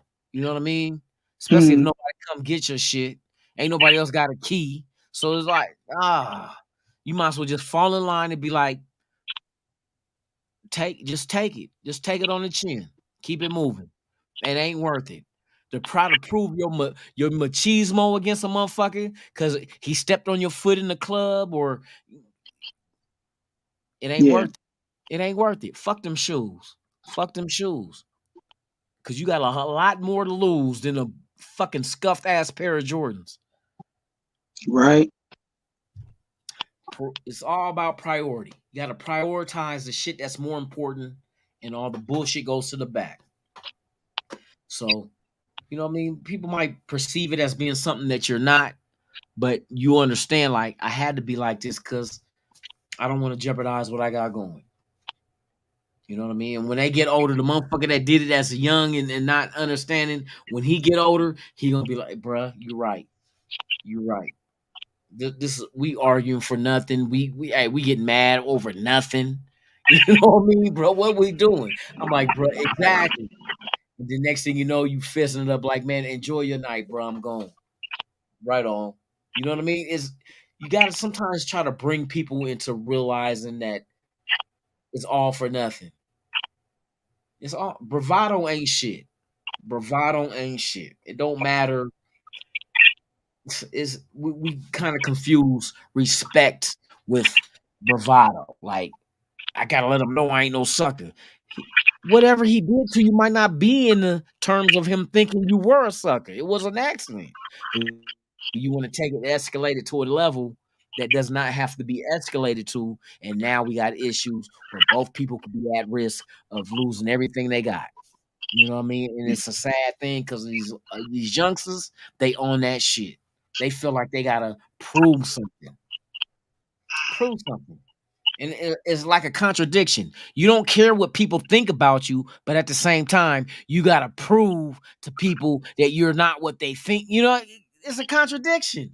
You gotta prove, but you don't care what they think, but yet you care enough to what they think for you to have to act in a way that's jeopardizing so they don't think of you now you done confused me and got me all caught up in that fucking come on, what is it? You don't care about what people think, or you do care enough to do some stupid shit because of what they think of you. Bruh, I don't understand this shit. Everything you do in life is proving something. Yes, man. But So who? Yourself or others? both. There it is. There it is. So it's a fine line between others and yourself. You know what I mean? Mhm. Because you know who you are. You know what you are. But other people don't. So it's like you kind of go further to impressing them because you already know what you are. I don't care how much you lie to yourself. You know if you're a coward. You know if you're brave. You know if you're strong or weak. But these Mhm. motherfuckers that's looking at you don't. So it's like you go overboard to try to prove to them you're a certain way. You already know who you are. What I got to prove to myself when I already know who I am? What do you do at your job? I You know, I'm not I'm fucking with specifically. you. I'm just saying, like in general. What do you I, do at your job? I You work on the ship dock. prove to your boss that you're a good No, worker, that you exactly, can get the job exactly. done, that you're worthy of But the I don't hours have to. that you're receiving. But I don't have to prove to myself I'm a good worker because I know what I am. But I have Yeah. to let him see that extension of me. You know what I mean? I Mhm. have to show him that what I am, what I believe I am, I want you to see the same shit. So you do have to care what people No, you do. You do. But think. I'm saying I'm for just those saying who for those who those say people that that they say, don't "Oh, I though. don't." I'm talking For about those who say that shit that they don't though. I don't yeah, care what you think. But yeah, yet at the same time, you are trying to those same people, you trying to prove to them what you are. So obviously it's a contradiction. You you don't have to care what care. they think, but at the same time, you care what they think. You know, You have, it's you have to care what that's the thing. Like with me, I'm older. So like at my job, I don't have that mentality as I don't care what they think. My mentality is to let them think that they need me to keep a job. Like we don't want to get rid of him because he, you know what I mean? He does that shit. That's my mentality. Older. Now younger, you might like, fuck this job. I go find another one. But my mentality older is I'm gonna let them know I'm the best they got. So they be like, we don't want to get rid of him. We want to keep him. Get rid of them other motherfuckers, but keep him. So yeah, of course, I'm concerned with how they perceive me. I want them to see me as their best worker, so I don't lose my job. You know what I mean? But like I said, the younger me and the older me, two different motherfuckers. The younger me, fuck this job. Fuck this job. I'll find another one. Because I'm living at home with my mom, my dad, you know what I mean? I got food, I got a roof over my head, and it's none of my responsibility to keep that shit up. That's what I'm saying with these young dudes. They don't know what it means to be responsible. You know what I mean? Until it's time to be responsible. You know, you ever seen them hardened criminals? They do a murder, they go to trial, they lose, and they got to do like 50 years with no parole, and then they break down and start crying in the courtroom. Yeah, you wasn't breaking down crying when you killed that motherfucker. Yeah. Come on now, you wasn't crying then. You thought you was a gangster. You thought like, oh, that's my rep. But now that you got caught, all of a sudden now, here come the tears, the boo-hoo. Oh, woe is me. Nigga, you made that motherfucking decision. Like when I went to jail, eh, more than once, I I did not blame nobody. I did not blame nobody. Because my decisions got me in there. And I was Yeah. willing to face whatever it is that they was gonna give me. Matter of fact, when I went, I did not even call my parents. I didn't tell them I was in jail. But somehow, some way, I guess when they were calling for recognizance or whatnot, and they, you know what I mean, they found out where I was at. But I was like, I'm gonna deal with this on my own. I got me here. I'm not, I don't need your help. I wasn't fearful and like, oh, you know what I mean? I knew I was gonna look at some time if convicted, but it didn't happen that way. But at the same time, I did not call none of my parents. And when they moved me to the tanks, moving all the way to going to court, and I got up there and they put me in it, and I seen my dad, my stepmom, and my mom all there. I was like, how the fuck, how they know? Because I made this choice. I did what I did on my own. Not, you know what I mean? I did not, that was not me. But these other motherfuckers that get out there and think they really built like this, and then they start crying when they hand out time. bruh, you knew what you was from the get-go. And you try to portray to people to make you think you were something you weren't. And now you're reaping that shit. You get there and when they tell you, like for instance, I seen a court case on YouTube, and dude was told, I guess he was told he was doing life without parole and possibility to death penalty. That motherfucker broke down and started crying. Nigga, you should have broke down and start crying before you pulled the trigger. You knew you were not built for this shit. You knew that was some. Who was you trying to impress? Usually, a lot of times, niggas do shit to impress the homies. Let them think I'm down. You know, I gotta do this. And then when you go down, none of these motherfuckers putting money on your books. Ain't nobody supporting you. And then when you face the judge and they told you you're convicted and you got to do life without parole, now you want to start crying. But you was trying to impress these niggas, but these niggas wasn't helping you, period. They didn't put no money on you to get a real attorney. You had a public defender. The same motherfuckers that have lunch with the judges and the prosecutor is who you got representing you. Wake up, young motherfuckers. I'm telling you, gang. Wake up. It ain't worth it. Being gangster ain't worth it. Nobody gives a fuck if you take a case, if you go to, like, niggas celebrate going to the penitentiary. How many years you do? Oh, yeah, nigga, I did 10. You proud of that shit that they got you caught up in their system? We got to be better than that shit. Teach your kids to be better than you. The one thing I teach my son, don't be like dad. See, kids, they idolize adults, right? And it's which adults do they idolize? And it's a shame when your kids idolize you and you ain't shit. You ain't shit. And I'm not saying y'all ain't shit. I'm speaking for me. I'm not shit. I ain't shit. I ain't got nothing to be proud. I mean, yeah, I work a job. I got my own place. That don't mean shit. That don't mean shit. Don't be like that. Be better than that. And my son will tell you, son, do I tell you to be like that? No. You tell me to be better than that. Because that's the progression of your family lineages. Lineage. You know what I mean? Your history. Everybody shouldn't be gangbangers and go to the prison. And motherfuckers celebrate that shit. And that's the shame. That's what we got to get away from. Just your kid go to prison, he gangbang like you did, and you celebrating that shit? You celebrating the worst for your kid after you done been through the worst when you had your kid, and you telling him to mock that? That's fucking retarded. Retarded.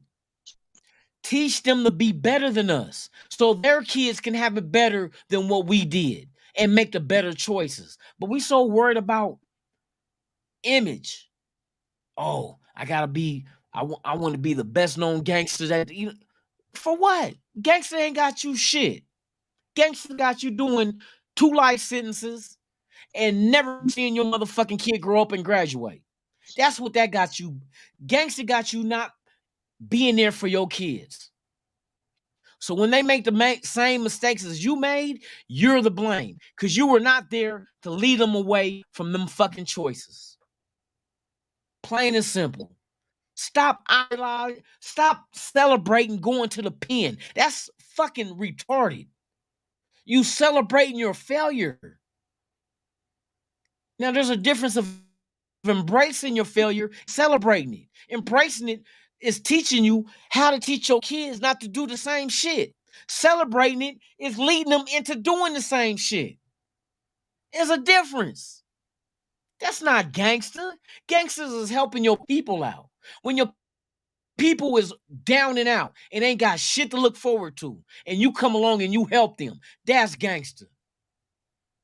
Gangsters when the kid your son goes to school with, daddy ain't there because he's in the pen or he's dead. So you give him the same advice as you would give your own son to do right. That's gangster. We on the wrong shit. We on the wrong shit. And that's real shit. We got to change our mentality. That's why we losing. We keep losing. Just because a nigga make a hit record and he go platinum and he make money, don't mean he made it. 10 years down the line, when that's the only hit record he got, what the fuck he got left? He was buying jewelry, buying drink, bitches. You know what I mean? You know what I mean? Shit like that don't mean shit. And then when it's all said and done, he's left with nothing. Nothing to hand. See, you worried about being rich, but when we're trying to talk about having like economics for my kids and their kids, to hand down, like own some property, own real estate, hand that down to your kids so when you're dead and gone, they can keep that shit going and their kid. That's the shit that's gonna make you feel good. Like I started with nothing, now I have something, and I passed it to my son. I'm gone, and now I taught them everything they need to know to keep that motherfucking lineage going.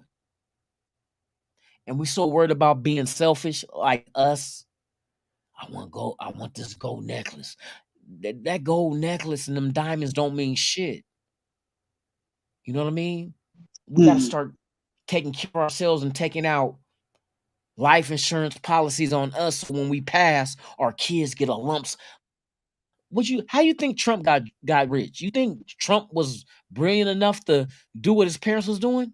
No, when they passed, everything was written up to pass down to him. We got to start thinking the same way. We so worried about enjoying now and being labeled as a celebrity, being looked upon and worshipped, and that's not your value. Your value is not being a celebrity. Your value is, how is your kid's life going to be after you? That's your legacy. That's your legacy. What do they get when you're gone? To not have to go through the shit that you went through, and then you bleed it out generation by generation. You teach your son, then your son teaches his kids, and his kids teaches their kids, to the point where now we're talking about generational wealth. That's the key. Generational wealth, where we can pass it on, and it's greater each time around. Greater. Investing, stocks, real estate, property, passing it on. Because we're not going to be here forever. There's going to be a time. There's a time in life where we all come to an end. But how do you set up your next generation when it's time for you to go? You know what I mean? So we got to step back out of our own body and look at everything and see, what is it we need to be doing? Because right now we're not doing the right shit. Not all of us. Some of us got the idea and like, hey, this is what I need to do. But the rest of us that don't know, we need to know, so we don't be stuck in the same revolving door, into the penitentiary, out of the penitentiary, 9 to 5 job, working for somebody else, never owning your own business, working for somebody else, paycheck to paycheck. Come on, bro, that shit gotta be tiring. A lot of motherfuckers celebrate that shit. Oh man, I got EBT. Like, that's something to celebrate. Celebrate that. Why are we celebrating being on Section 8 and EBT? Now, there's some people out there that need that shit. And we can't judge people that needs that shit. Help these people. If they need it, they need it. But there's people that take advantage of that shit. And then they get it from people who really needs that shit, need help. To get a kick, it's a kickstart. Here, we're gonna help you out, stack your bread, get you a job, and then boom, we'll get you into your own place. Hey, you can get your credit right, you'll own it, make your mortgage. Hey, that's what we need to start being on, rather than just right now. The thing we're on, we just exist with no purpose. We exist with no purpose. There's no purpose. We just here and we want to live good while we're here. What's your purpose? And what a purpose is after you. What are you going to leave here after you? What's your kid? How your kids going to be?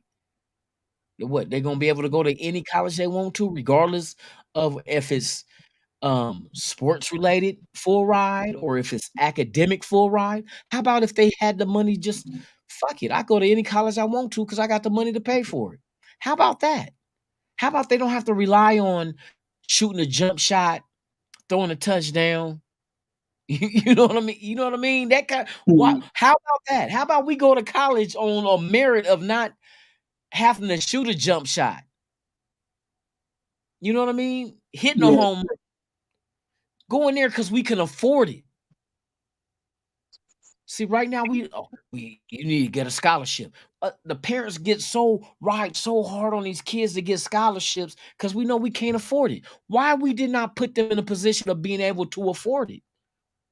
You had that luxury, you had that opinion, you had that option to go ahead and do what it takes. So when you had your kid at whatever year he was born, you knew 18 years later, you had 18 years to prepare for your kid to have a full ride without having to worry about a scholarship.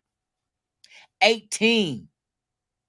And you had all the discretions of all your motherfucking fuck ups, all the wrong decisions you make to know what it took to get them to where they need to be.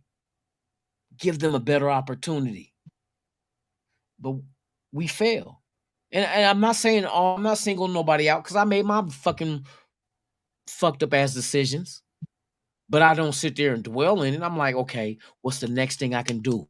What can I do to make sure? And I had my discussion with my son this tonight.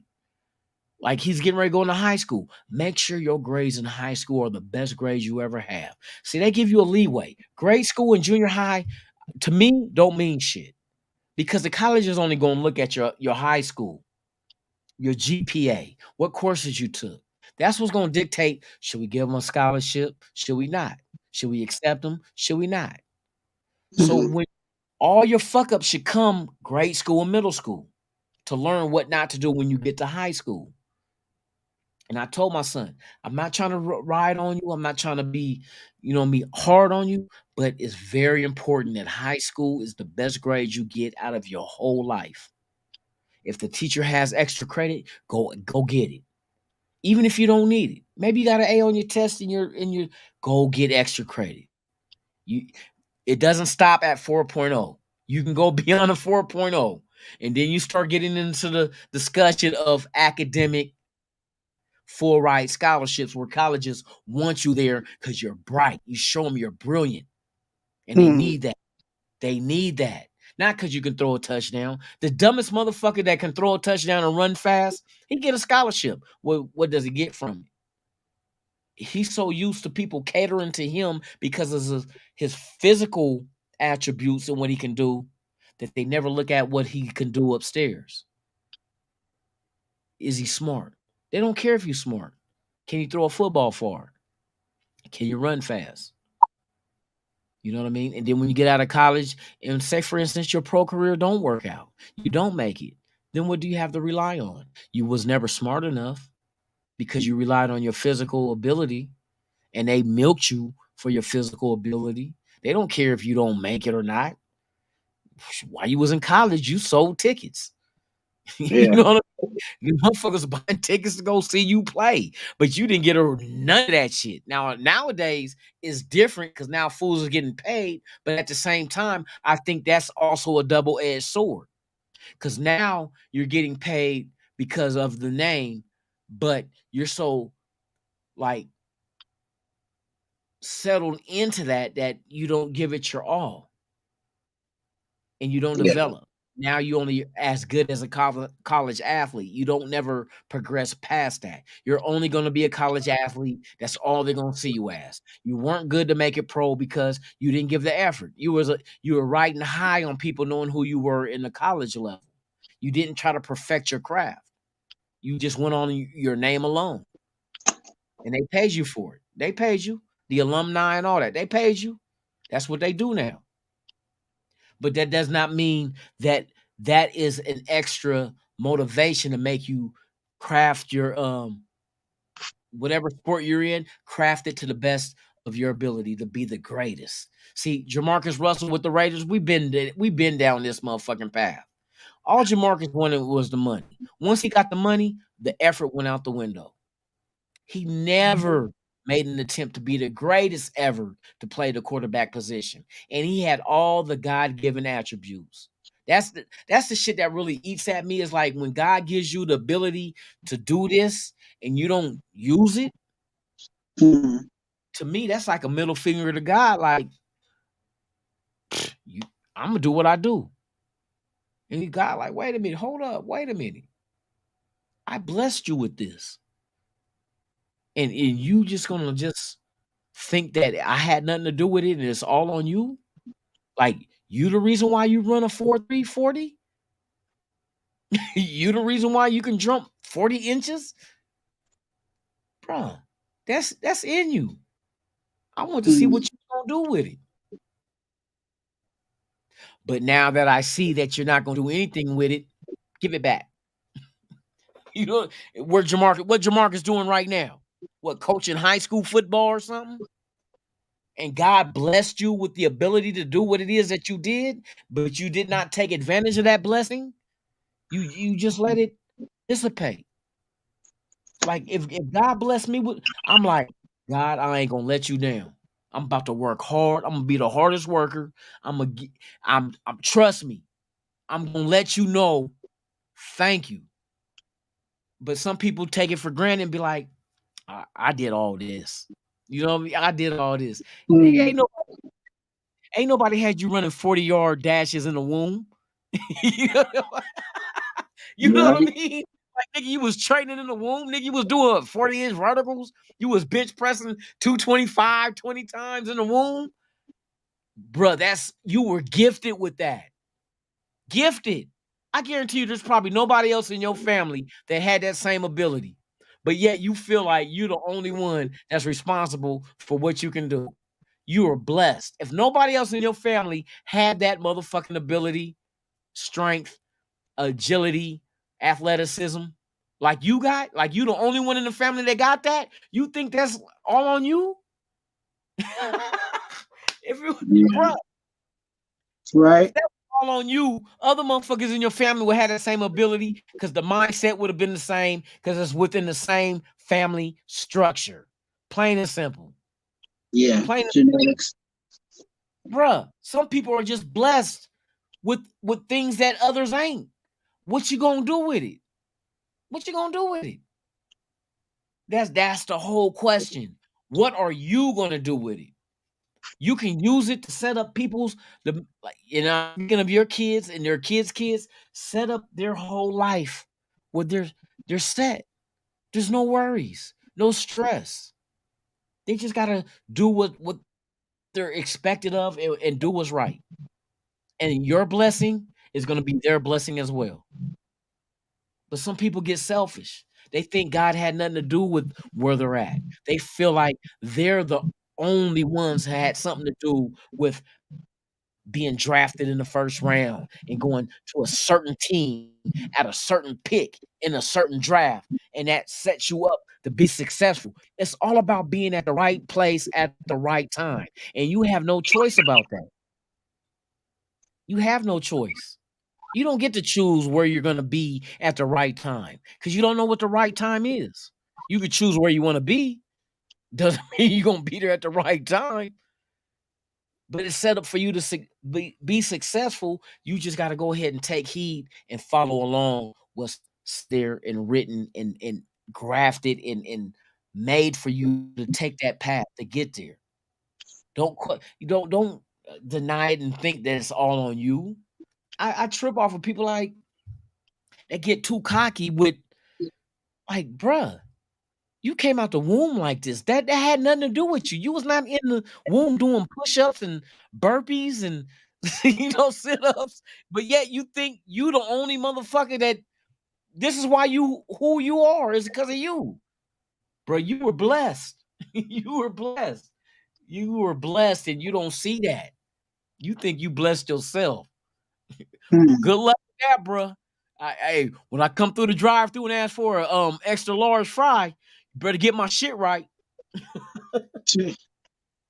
At 40 years old, I'm gonna keep it real. At 40 years old, you cooking the fries because you didn't learn. Didn't learn. You know what I mean? It is what it is. Hey, shout out to everybody in the chat, man. Thank y'all for hanging out, man. I'm gonna jump off here in a minute, but I just, I'm not ranting. I'm just talking because there's a lot of shit that people take for granted. You know what I mean? And it's like if I was offered the same opportunity, knowing the shit that I know now, I would have never turned it down. Period. For real. Shout out to Cool Kev, man. Hey, don't get too dry in the motherfucking chat, bruh. But salute to you. Salute to Ozzy. Salute to everybody out there that's still rocking with us, man. We are 30 deep, man. I appreciate y'all. But, we talk game, we talk opinions, but a lot of the shit that we say that you guys can take and incorporate into what you're doing. You know what I mean? That's why I said the nation is more, it's not a fan base. You know what I mean? When we say the Raider Nation, hey, that is not a fan base, bro. We like the same team, but they ain't got shit to do with it. You know what I mean? We own some other shit. We all come from different walks of life, different beliefs, different opinions. But the thing is, we respect each other. That's the key. Respect each other. I don't have to agree with what you believe in. That doesn't mean I have to I don't have to respect you as a human being. And the nation is different. Cause I done been to games at Old.co, season ticket holder, and ran into people that I would have not hung out with in real life anywhere. We're just Facts. two different walks of life. But that one common denominator is all you need. Anybody in life needs one common denominator to break down those barriers to keep us from associating with each other because we feel like we're different. You know what I mean? I remember the first Raider game I ever went to. I had a friend from work. He was a Raider fan too. I got some tickets. We went to the game. I didn't know where our seat was, and I ran into a white biker dude. But the white biker dude was so cool. He said, "You need help finding? Looking for something?" I'm like, "Yeah, man. I'm trying to look for my seats and show them the tickets." He said, "What you want to do is you want to go down here, go this way, da da da da da." I'm like, man, right on. I appreciate it. He said, "Man, no problem." And I knew right then and there. I'm like, in life, we trip off of shit that's meaningless. We allow shit to become barriers that ain't barriers. We're so silly. We're so stupid that we get in our own way sometimes. Just be what we are. And it's like all the barriers come down. And what we were at that game that day, we were Raider fans. Raider fans. A Raider fan helping another Raider fan. And probably outside of the Raider game, we probably wouldn't even fuck with each other because he looked a white biker dude. He had his little biker jacket on and everything. I wouldn't fuck with him out in the regular world. That's not what I'm from or with. But that game allowed us to drop those barriers. And for once, not be a white biker or whatever else. You know what I mean? We looked at each other as being Raider fans. And that's why I say the Raider Nation, we're unlike any other. Other people, they just fans of their teams, and that's the only thing that it is. They don't see it past being fans. And what I want to bring is that we look past being fans. Because we all have different things to offer. You know what I mean? That's why, like I said, with Dirty starting the network, it made perfect sense. Let's start a network so we can all deal with each other when we otherwise would never deal with each other because we don't come from the same walk of life. But it's the nation that brings us together, the Raider Nation. Like, that we share the same fan. It's like you'll get a Republican to hang with a Democrat. You'll get a Pentecostal to hang with a Muslim. You'll get a woman to deal with a man. And not even think about there being a man, being a Pentecostal, being a Republican. They don't even think about it.